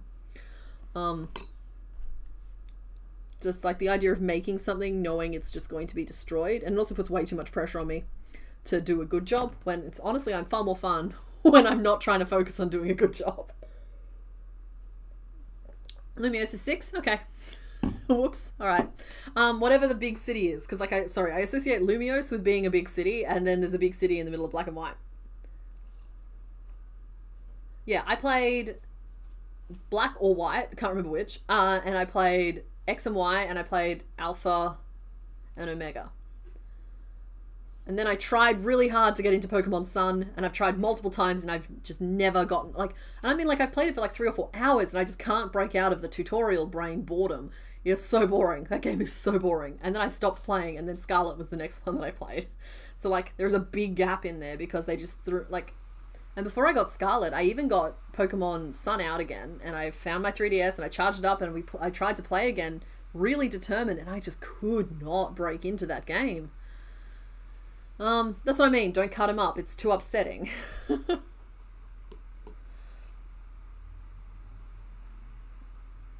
Okay. So yeah, that's why I don't do Nuzlockes. Instead, we create our own sets of rules. Like, I tried to really limit the Pokemon who could enter our team for Soul Silver. For Black and White, I'm going to have to work on that some. I hope you can hear me okay. There's a bit of background noise going on, Mr. Bones.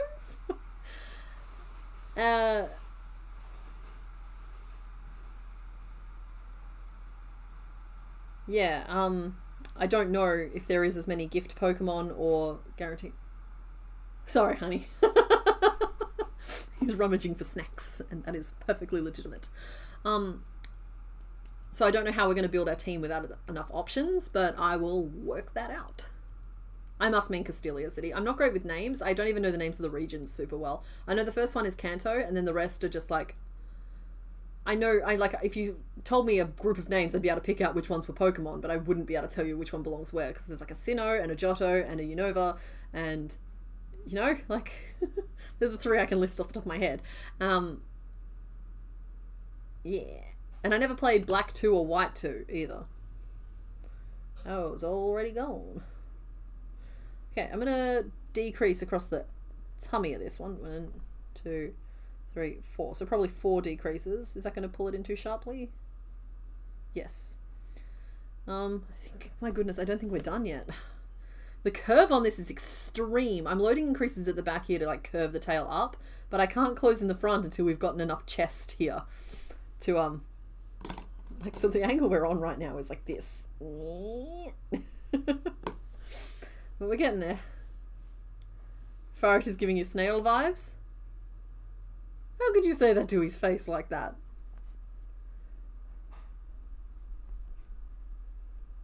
$5.19. Perfect.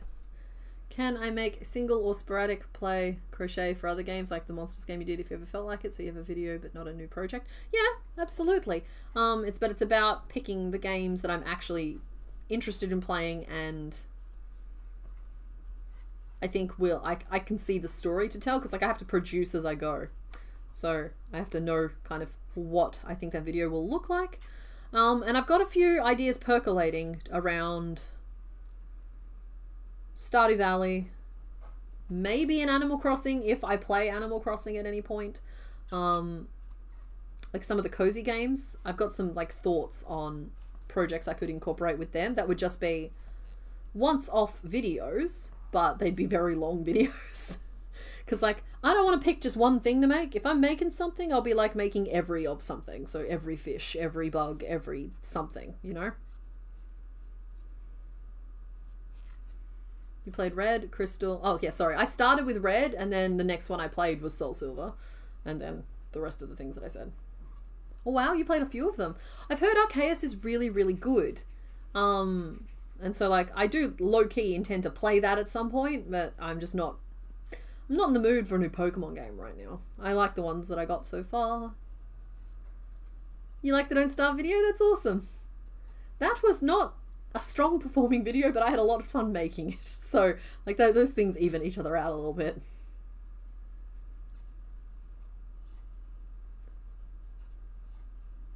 Yeah, there's a lot of love for some sort of Animal Crossing video. Now, the problem is that I've never played it before, so I don't really know what the gameplay loop is like, and I don't know. It's like I'm playing so much Hades 2 at the moment, and there are some definite candidates that I could make from Hades 2, but I don't know.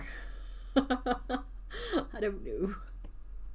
I've also basically finished Hades 2, so I don't know if there's much like fun surprise left in that game either. So Hades 2 is one that I would just play on stream, but not crochet necessarily, but I don't think that's the vibe here.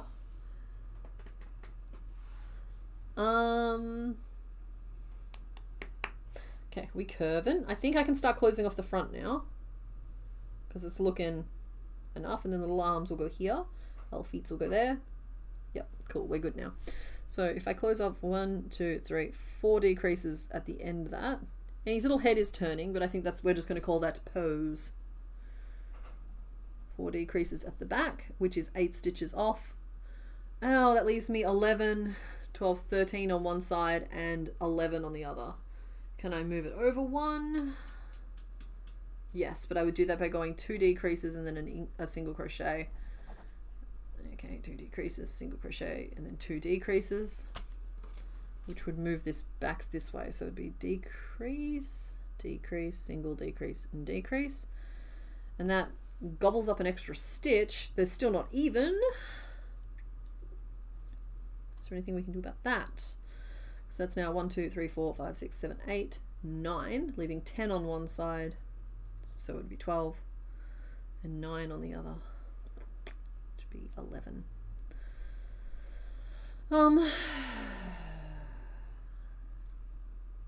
I can't have a decrease wrapping around the edge.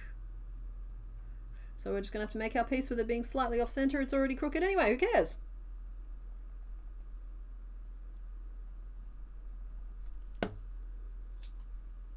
She has toe beans on her feet, but not on her polite little pawsies. So these are technical terms, everybody. Okay, technical terms. So yeah, we will be doing little pink toe beans on her feet when we make them. 1, 2, 3, 4. She is Tubi.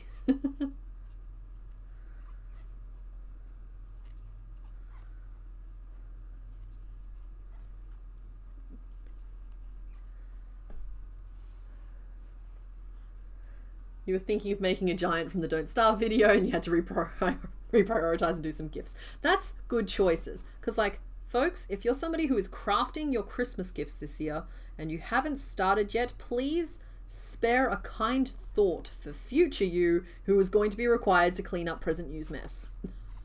Okay? Future you is so stressed and hasn't slept and is not hydrating properly. So you need to look after future you right now by making good choices and getting those gifts started if you haven't already. You're pretty sure you saw polite front toe beans, did you? Can you provide picture proof? Because the pictures I was looking at did not have front toe beans, they were back toe beans only. All the feet have beans? Well, to be fair, the front paws are going to be against the body, so you're not going to see them. The Hades 2 stream could be a nice unwind. Yeah, I would make sure it was clearly labeled as though I'm going to game some today. And with Hades 2, I would feel pressure because, like, I know I'm relatively okay at that game. And so, like, I would feel pressure to show that I'm at least relatively okay at that game. So, also,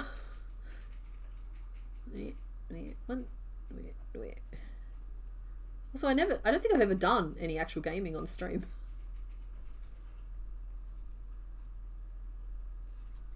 Like, I've decorated gingerbread. I've done plenty of crochet, plenty of sketching, but I don't think I've ever actually done any gaming. More toe beans! The people demand it. That's you. You're the people. You made a glow-in-the-dark shrimp. Was it from Walmart? There you go. So this is all one row, and this is why, because like if I was doing stripes as color changes, the stripe would be absolutely bizarre. Okay, so that's curved in nicely. Still need to work some decreases along the bottom, but not too many. I might even be able to get away with just doing a 3. And it's twisting, but we don't care. That's the thing. Luke's last poster pics have them on all 4. Dang! Okay. Thank you. I do appreciate the work that you're doing, and I'm not rebelling against you specifically. Oh, yep, I see it. Mid-hop, there is... Are they little pink beans on the front ones and little brown ones on the back ones? Far it floats away. He's so cute. He's so polite. He's just a little bean. Oh, he's a little hot dog. This is what happens when you send me... You can't send me to the Discord, folks. I get distracted. Oh, a little trolley for your shrimp from Walmart. That's such a cute idea. And the song is back. Yes, they're just a little teaspoon. It's a singular bean. They're not toe beans, they are toe bean.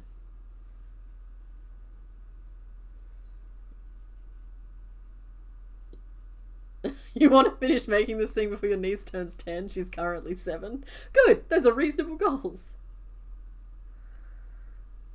Okay. The tail actually might be at height at this point, so I can stop increasing around the top, which would make my job easier because I'll only have to track decreases at the bottom, which I'd appreciate. I don't know if you'd appreciate it, but I'd appreciate it. Yeah, okay, cool. So the plan means I no longer have to worry about the fact that it's off one stitch or the other because we're just stitching around. So that's 21 plus 5 is 26, but we'll do 27, a single crochet 3 together, and then a single. And we'll see how we like that. So I'm just taking this one row at a time. This is the main brunt of the shaping for this fella. Like, other than this, it's just a bunch of like flat rectangle decorations. So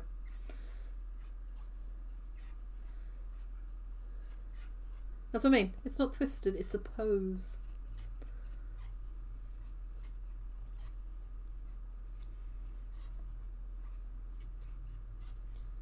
They're the same color of beans on front and back, but it's hard to judge the color. Okay, cool. So like, hey, you want vindication that we picked the right color by going with the cream? This is the color of the toe beans. We did it. Congrats, everybody. Gold star for us all. How do I plan on doing the tail tip? It can be a simple point, or we'll just chuck some extra picots in. Getting scruff looking scruffy, it's pretty.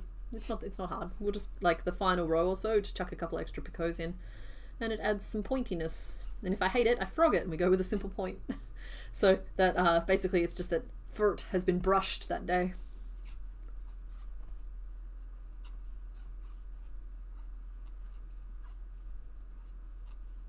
Hello, Clo-Clo. We are on our 3rd Pokemon for the day. We have hit 50% of the way through Gen 2.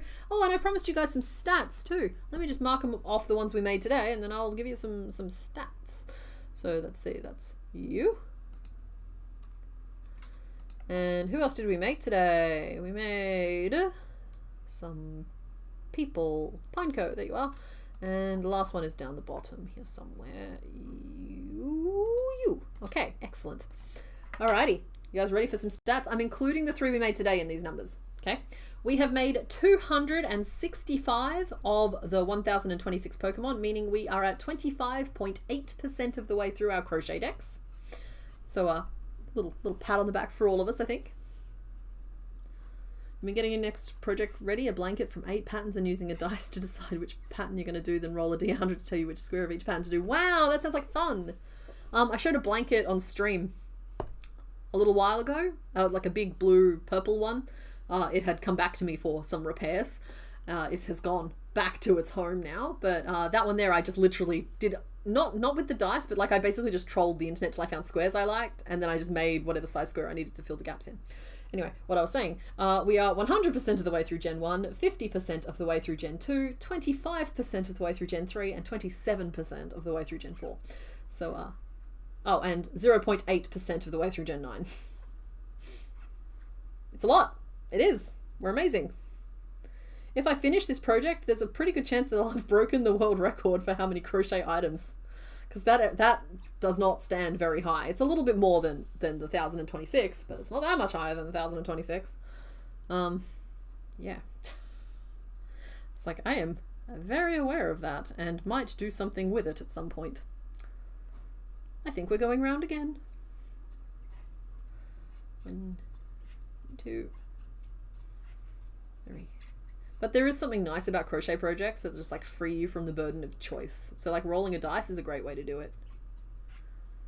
Yes, our boy, he is the 0.8%. In fact, without our boy, okay, that's actually so fun. All right, if we exclude LeChonk from those numbers, we are exactly 25% of the way through. I think that's really fun. Because he's 0.83% and the point we're at is at 25.83%. Of course, there's probably a good chance that before we finish Gen 5, they'll have brought out a Gen 10, right? Possibly a Gen 11 as well. So I need to pick up the pace if I'm ever going to have a completed Living Dex. And I'm sure you guys will be along for moral support, right?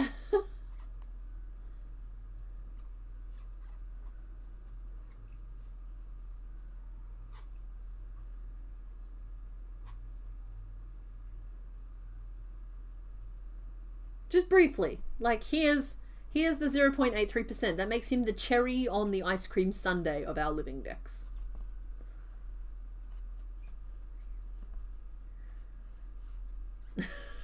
We're not erasing him. We're just asking him briefly to stand on the sidelines. Because he wasn't made as part of a Pokemon video either. It's like, he's just such a funny little inconvenience, but we love him.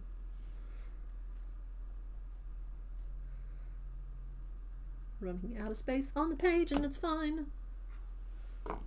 Not excluding our boy. I would never. Okay, I can see why they drew the tail at this angle, because my tail is turning out at that angle. It's okay. I'm not going back now. I do need to start being way more aggressive with my decrease strategy though. So I think we'll do a 3 on one side and a 3 on the other, which will close those off. And I could do the point of the tail here, which means I could do the picots in this next row. And then it's just a matter of like finishing this down. And the cherry is the best bit. I know so many of you want me to make a friend for our boy, and he is so far down in the Pokédex though. I don't have an updated Pokédex here today, unfortunately, but you would have seen it on break. Is that going to move the right bit of the screen? No. Let's try this. Okay, there we go. So where is he? He's so far down. Like I can't even build like a ladder to go find him, because it's already like months of streams just to go find him. So can I just, sorry guys, moving images on the screen. I want to put it back exactly where it was. There we go.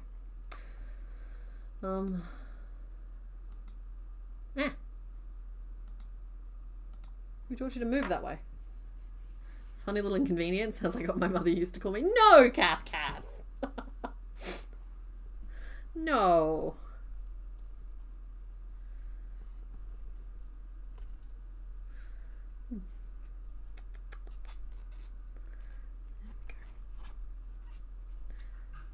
I'm decreasing and I'm working single crochet up the side. 1, 2, 3. No, yes, 3, 4, and 5, and 6, and 7, and 8, and 9. Crochet 3 together. 9. Then I think it's a picot. How are we looking? I think picot here, and then 1, 2, and then a picot. So, yep, picot, 2, picot, 2, and picot, and then it should be 9 down the other side. We'll see. Thought we decided little Chonk is an introvert and pretty happy alone down there. He is. He's got all of his books and his puzzles and his games, and he's really, really proud of himself for carrying the flag for like the back of the parade. You know what I mean? Like, somebody needs to be standing guard down there to make sure no new Pokemon sneak in around the back, and he is there doing his job, and that's wonderful. It's a good thing for LeChonk. Tell you what though, if I ever have to do a Gen 9 recap video, it's going to be really fun trying to find him.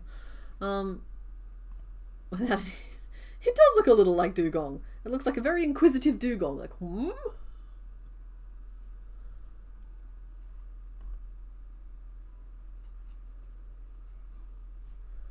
I read an article a few years back that was showing the pattern the creators of Pokemon made after their first revamp of Gen, where they would make another Gen after a remake.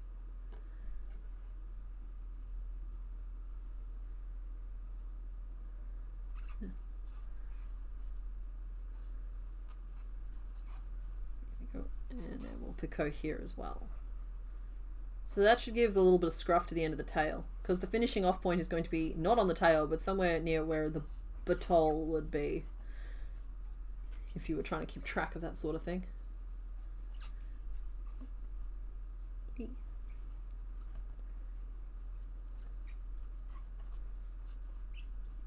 Six, 7, 8, 9, and then it's 1, 2, 3, and there's a spare stitch. So it was nearly perfect, but was not quite. So I think I'll go 10 and then 3. No, that makes it uneven. I think I might just do 4, and then that brings us back in line.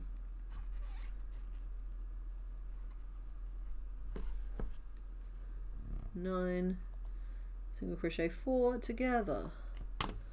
Whew.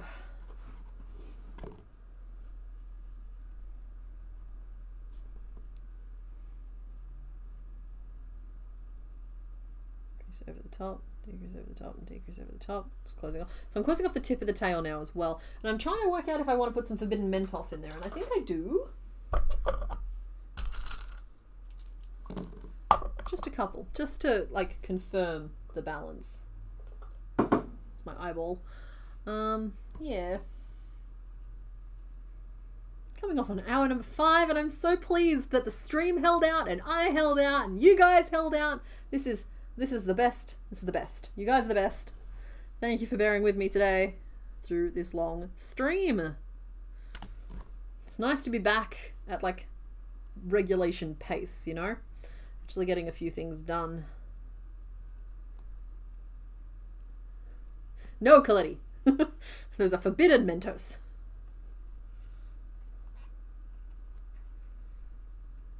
Crochet 3 together, and then we'll go up, up, up. We stay winning. We do.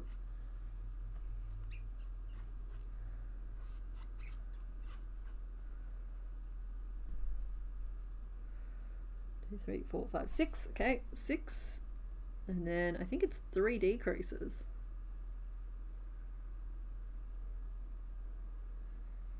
There should be 6 down the other side.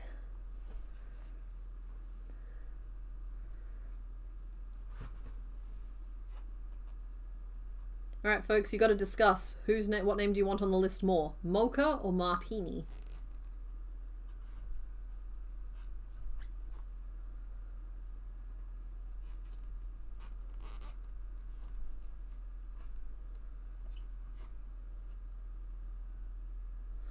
What are the Forbidden Mentos and where do you buy them? I got these from Bunnings, which is an Australian like hardware landscaping store.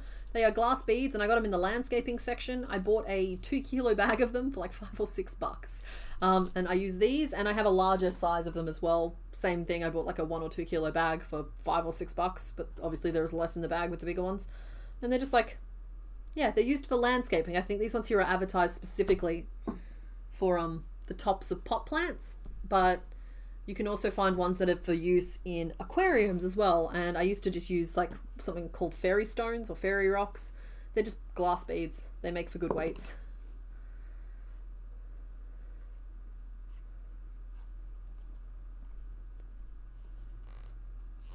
Okay, Faith, are you trying to say mocha is better than martini, or are you trying to say change mocha to martini? Because it depends on if I'm reading that as a greater than symbol or as an arrow.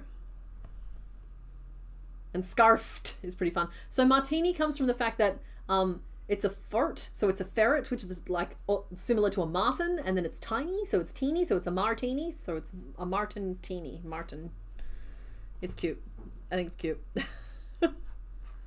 It's pun. Puns will always win with me. But scarfed is just too funny. The clue for this one here, for anyone who missed it, was pft, because it's a fart. That's furt. That's how I'm pronouncing fart, is one syllable.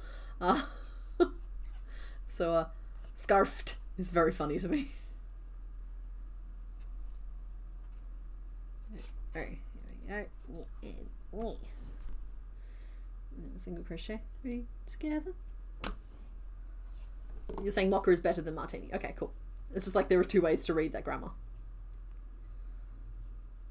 Oh, I'm tempted just to sew that shut as well. That's not quite giving the floofiness we want at the bottom. Let me just stuff this and see how we feel about it then. It's an espresso martini.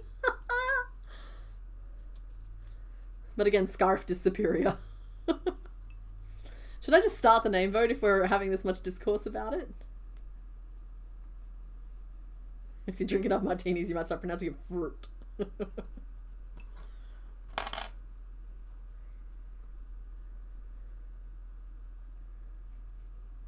Oh, yeah, I'm just going to sew that shut.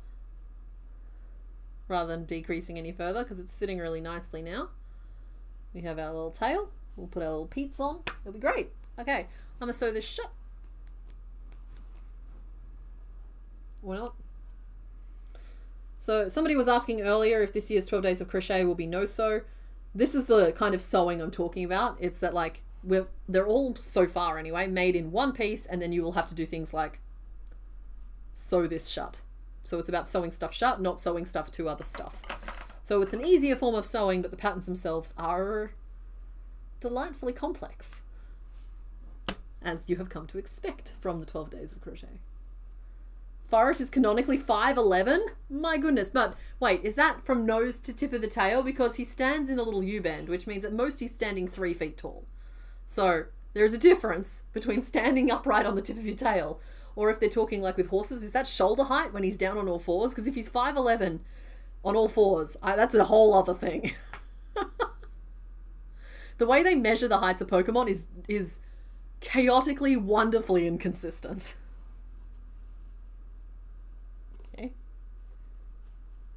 Sweetie, you were adorable. You were just going to sit there like the cutest little bean.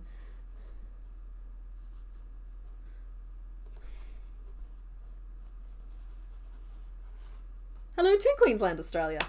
Hello, Zombie J. I think they made an official heights book. I was told there are a few mistakes, but it's otherwise neat. I used to have the Pokédex book, but it got trashed by someone. I should make some little peats while we're here. I'm going to start the name poll. That's what I'm doing. Just in case. Sometimes I crash out at this point, and it's nice to have that as an option. So, the name options here were scarfed. There was...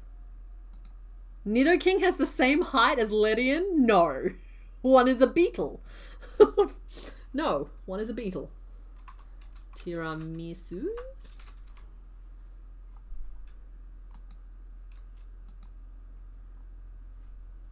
And I think there was some ongoing talk about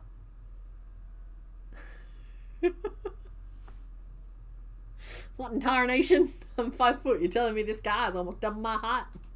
Well, I mean, you are only a little walrus. Yeah, isn't Charizard only like 5'6" or 5'7"?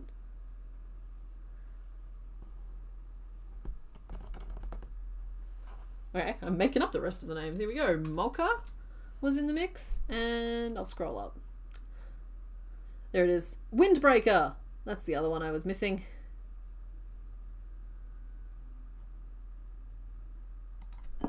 Yeah. Very funny. There we go. Start the poll.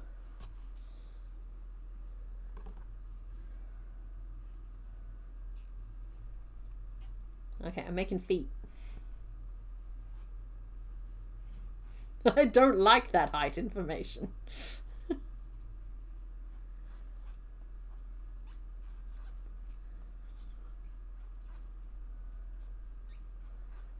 Okay, I'm just making real basic little feet for him because I mean they're only going to stick out a little bit and they're just there for a little bit of stability, which I suppose is really what anybody's feet are there for. So I don't know why I had to say it.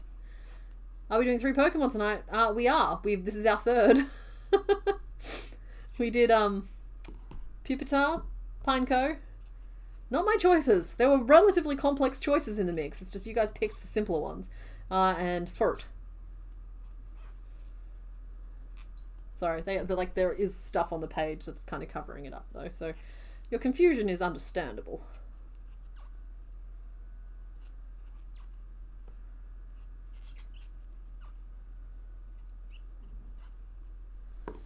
So feet, magic 6, 3 single crochet, ink 3, 2 single crochet.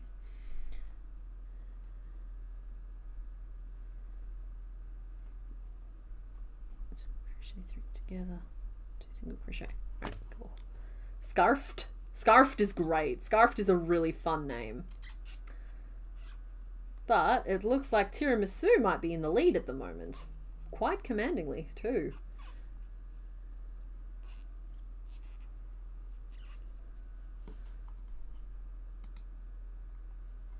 Yeah. Okay, so Scarfed is close, but it looks like Mocha is third.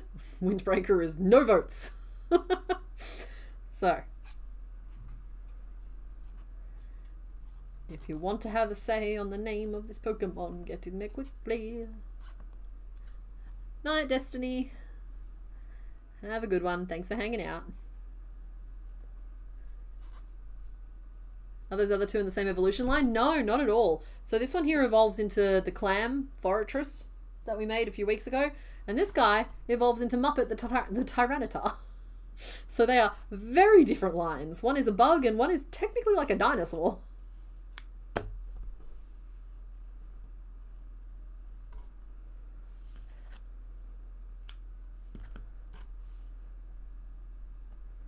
What Pokemon is 10 feet? I'm going to guess something. It's always something stupid. So I'm going to guess Tangela because if you straighten out all of his vines, they stretch up to 10 feet long. This is fake news that I'm spreading. Dratini, Mega Salamence, and Clodsire are all 5'11". There you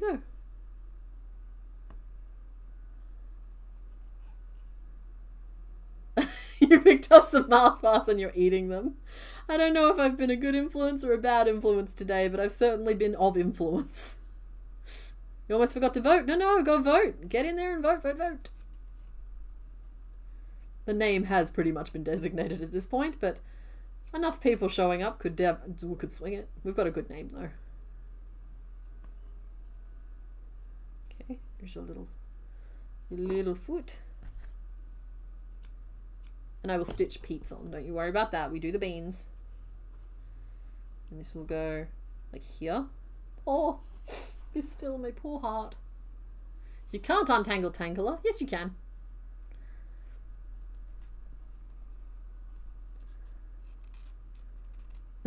that is certainly a way to measure Tangela's heart. Just wait until you reach Tangrowth. Then we start having to get real creative. Yeah, but is that 1 meter him all tangled up? Or, because it's like with yarn, right? When I'm buying a ball of yarn, I'm buying it either by gram, which is by weight, or by yardage. How many meters of yarn is it? I'm not buying like 3 vertical inches of yarn. That's just not how that works. So yeah, you got to unscramble the Tangela to work out its true height.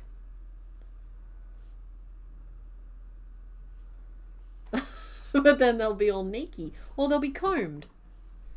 He'll look like this. I'm sure this won't be nightmare fuel. I'm sure we'll all sleep fine tonight.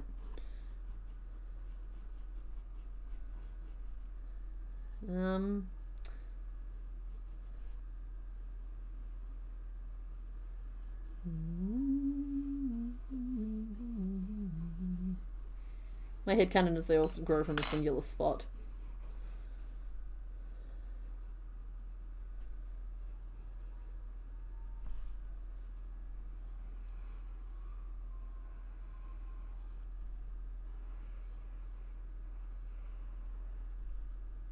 Okay, that one got away from me a little bit. There we go. Now here's the untangler.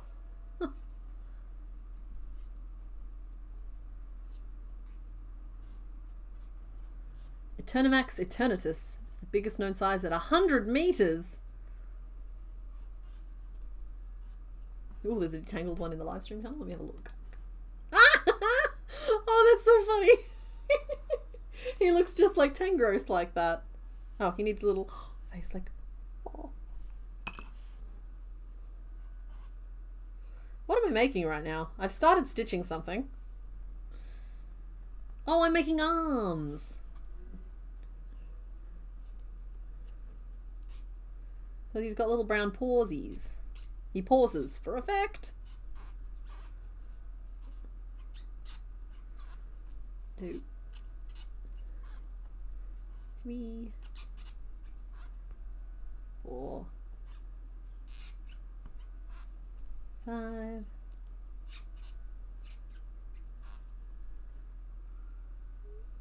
6. It's a traumatized feral oddish. 8, 9, 10. Okay. That's the tips of the little pawsies, or have I gone too far? I believe I've gone too far.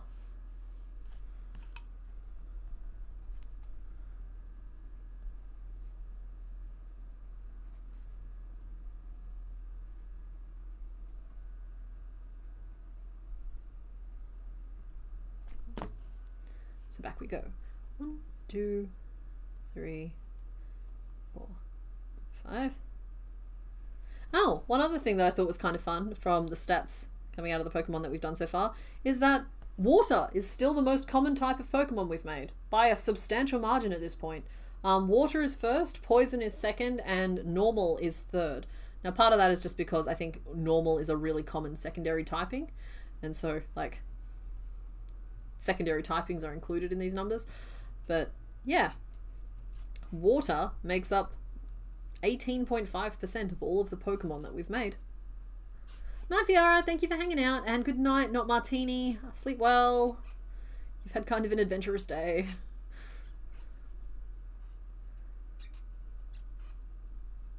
Alright, I'll finish off this arm, I'll close the poll, and then I'll do the reveals.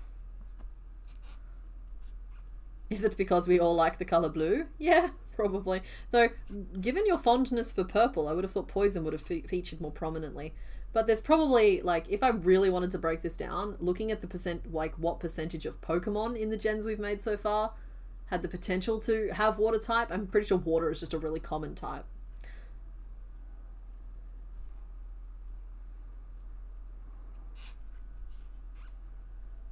So this Pokédex entry says Tangela vines snap off easily if grabbed without pain. The vines are replaced by newly grown vines the next day. So I can grab down to his face? Oh no!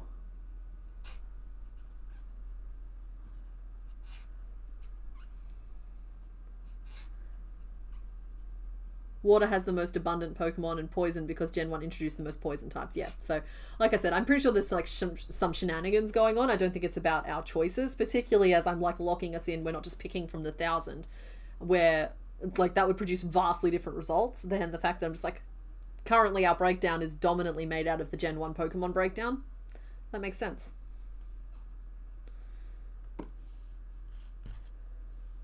They will grow back, it's fine. Yeah, but like he might not like it. My hair snaps off and grows back, but I still don't like it when I've got a lot of breakage and frizz to deal with.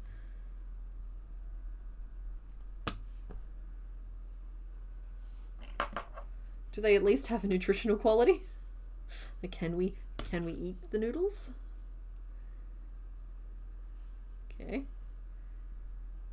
Oh, such a polite little fellow. Ah, where are my pins at? There they are. Sorry, Tortoise is here. He's just a little behind the scenes today. He's not feeling camera ready. Okay, so he's got little feet, and he's got little paws, and I think that, like, his shape is really coming together. So his stripes will just be long strips, but I promised I would do this next. So I'll close off this end pole, and assign the name.